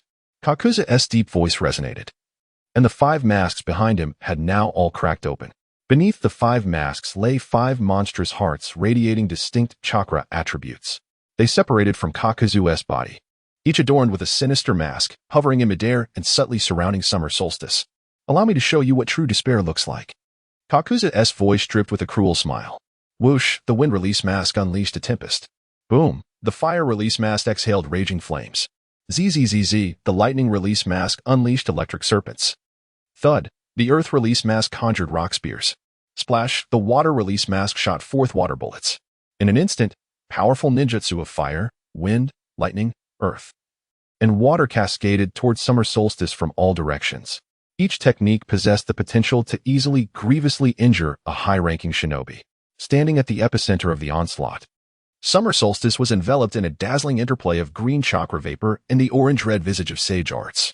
The heightened perception from Sage Mode, combined with the terrifying speed and strength granted by the first 4 gates of the 8 gates of Duinjia, transformed him into a streak of green lightning, darting through the relentless barrage of elemental ninjutsu. His form flickered, leaving behind afterimages. Bang! He unleashed a punch, shattering the air and obliterating an incoming fireball. Crack! A swift kick shattered several sharp earthen spears. Each evasion was perilously close. With each counterattack, the force is profound and formidable. The clash of fists and feet against the heart monsters resonates with a dull, thunderous sound. The 5 heart monsters exhibit seamless cooperation, their relentless assaults presenting nearly no vulnerabilities. Despite the heightened perception of Sage Mode, coupled with the speed and power of the 4 gates, it remains insufficient. Each of these heart monsters is equivalent to a seasoned jonin and can unleash ninjutsu infinitely. Amidst the fierce battle, Xiaji's mind races. Haiden's immortality indeed poses a considerable challenge. However, the spatial severance of Kamui can effectively detach his body parts, rendering him temporarily disconnected and immobile. Continuous severing will ultimately incapacitate him. Although Kakuzu's heart monsters are formidable, they are merely extensions of himself. His true essence is the genuine core. A significant blow to his main body will cause these heart monsters to lose their control. Xiaji's battle strategy gradually crystallizes in his mind. He requires an opportunity, one that can simultaneously suppress Haiden and inflict severe damage on Kakuzu's true form. At this moment, Haiden has picked up his severed right arm with his left hand, attempting to reattach it, his face still bearing that chillingly fervent grin. Kakuzu, hurry up and finish him. I can hardly wait to savor his despair. Kakuzu, commanding the 5 heart monsters, intensifies his offensive. Silence, Haiden. This little brat is far more troublesome than anticipated. Xiaji suddenly leaps, his figure vanishing once more into the fray. Chapter 46. The 17-year-old Immortal's Online Teaching. What is Dimensionality Reduction Attack? The powers of Zanjutsu and chakra surged within the body of Xiaji. He darted like a green lightning bolt among the 5 grotesque heart monsters of Jiaodu. His speed was astonishing. The heart monsters unleashed ninjutsu of varying attributes, attacking ferociously in an attempt to overwhelm him. Wind blades tore through the air. Fireballs erupted with searing heat, and lightning intertwined to form a net. In an instant, various attacks cascaded down like a torrential rain, creating utter chaos. However, Xiaji's figure consistently evaded danger at the last possible moment, occasionally countering with a punch to disperse the incoming ninjutsu. His target was clear, the heart monster that incessantly spewed fire release, head burn. Only by eliminating these long-range artillery pieces could he more effectively target Jiaodu's true form. Xiaji exclaimed, his fists moving like phantoms, countless fiery punches imbued with Zanjutsu, crashing down upon the fire release heart monster. The series of impacts resonated like a thunderous symphony. The fire release heart monster emitted a piercing shriek, its surface entwined with black, ghostly lines breaking apart significantly, its movements clearly hindered. You brat! How dare you? Jiaodu's true form bellowed, taken aback by the tenacity of this young adversary. He had truly underestimated him this time. The remaining 4 heart monsters immediately shifted their focus, attempting to defend the wounded fire release heart. Simultaneously, the back of Jiaodu's true form split open, and countless dark tendrils shot out like venomous serpents, ensnaring Xiaji from all directions, seeking to restrict his movements. Little brat, your speed is impressive. Let us see how you handle this. The voice of Fei Duan resonated from nearby. He had already used the blood dripping from his severed wrist to sketch a bizarre circular pattern on the ground. Clutching his severed right arm with his left hand, a morbidly fervent smile adorned his face. Once my ritual is complete, you shall obediently become the offering to the great Lord of Evil. A delectable sacrifice, so stop struggling. Unfazed by Fei Duan's provocation, Xiaji remained focused on the fire-release heart monster, his onslaught becoming increasingly ferocious. Jiaodu, observing Xiaji's unwavering determination to eliminate one heart monster first, felt a cold sneer form within him. This young brat was still too naive, unaware of the necessity of sacrifice. Did he believe he could conquer him this way? As long as his other heart monsters and the tendrils of his true form could ensnare Xiaji for just a moment, Fei Duan's ritual would be completed. At that point, regardless of how formidable Xiaji might be, he could not escape death. Xiaji's attacks intensified, as if he were pouring all his strength into the fire-release heart monster. Just when Xiaodu believed Xiaji was on the verge of success and prepared to unleash a final, lethal strike, Xiaji's figure suddenly vanished from sight. Flying Thunder God technique. The specially crafted kunai, tainted with his chakra and previously thrown to the edge of the battlefield, became the coordinates for his instantaneous movement. What? Jiaodu was startled. Fei Duan was utterly absorbed in sketching the final stroke of his curse ritual with his toes, completely oblivious to the disturbance behind him. As he sensed a terrifying surge of chakra emanating from himself, it was already too late. Senjutsu, super large-tailed spiral sphere. The voice of the summer solstice echoed in his ears like the decree of death. A colossal sphere of chakra, far exceeding the size of a typical Rasengan and radiating a blinding white light, forcefully struck Haiden's back. Boom. Haiden's body was propelled like a cannonball, crashing through several massive boulders before embedding deeply into the distant mountainside. The rock face cracked, and dust filled the air. Gasped. Haiden spat out a mouthful of blood, feeling as though every bone in his body had been shattered. Yet he still emitted his signature maniacal laughter. Ha ha ha. Useless. You little brat. I shall not perish. Once the ritual is complete, you are doomed. Just wait. His voice brimmed with an unwavering confidence in his immortality. Unbeknownst to him, the figure of summer solstice had already appeared before the mountainside where Haiden was embedded. Looking down upon the almost unrecognizable, mud-like form of Haiden, his expression remained devoid of emotion. Immortal, is it? Such confidence? I shall see how you evade death. The kaleidoscopic pattern in summer solstice's right eye abruptly contracted.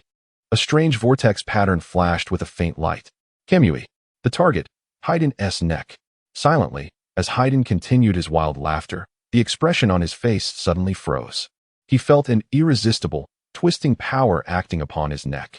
Crack. A subtle, chilling sound echoed. Haiden's head instantaneously severed from his body. The head, still wearing a derisive grin, tumbled from the mountainside, crashing to the ground and becoming coated in dust. His smile solidified into an expression of utter disbelief. His head has fallen off? No way. How is this possible? Haiden. Kakuzu witnessed this unfathomable scene, his five-masked eyes widening simultaneously as he let out an enraged roar. Haiden was actually decapitated? Was this not an illusion? This Uchiha brat's ocular technique could achieve such a feat. It was terrifying beyond measure. For the first time, fear surged within Kakuzu's heart. His secret technique, reliant on the connection of his body and heart, was rendered a mere target before this bizarre space-warping ocular jutsu. He instinctively attempted to retract the heart monsters engaged in battle. However, it was far too late. Summer Solstice would grant him no opportunity. At the moment Summer Solstice severed Haiden's head with Kamui, his left hand thrust forward with decisive force.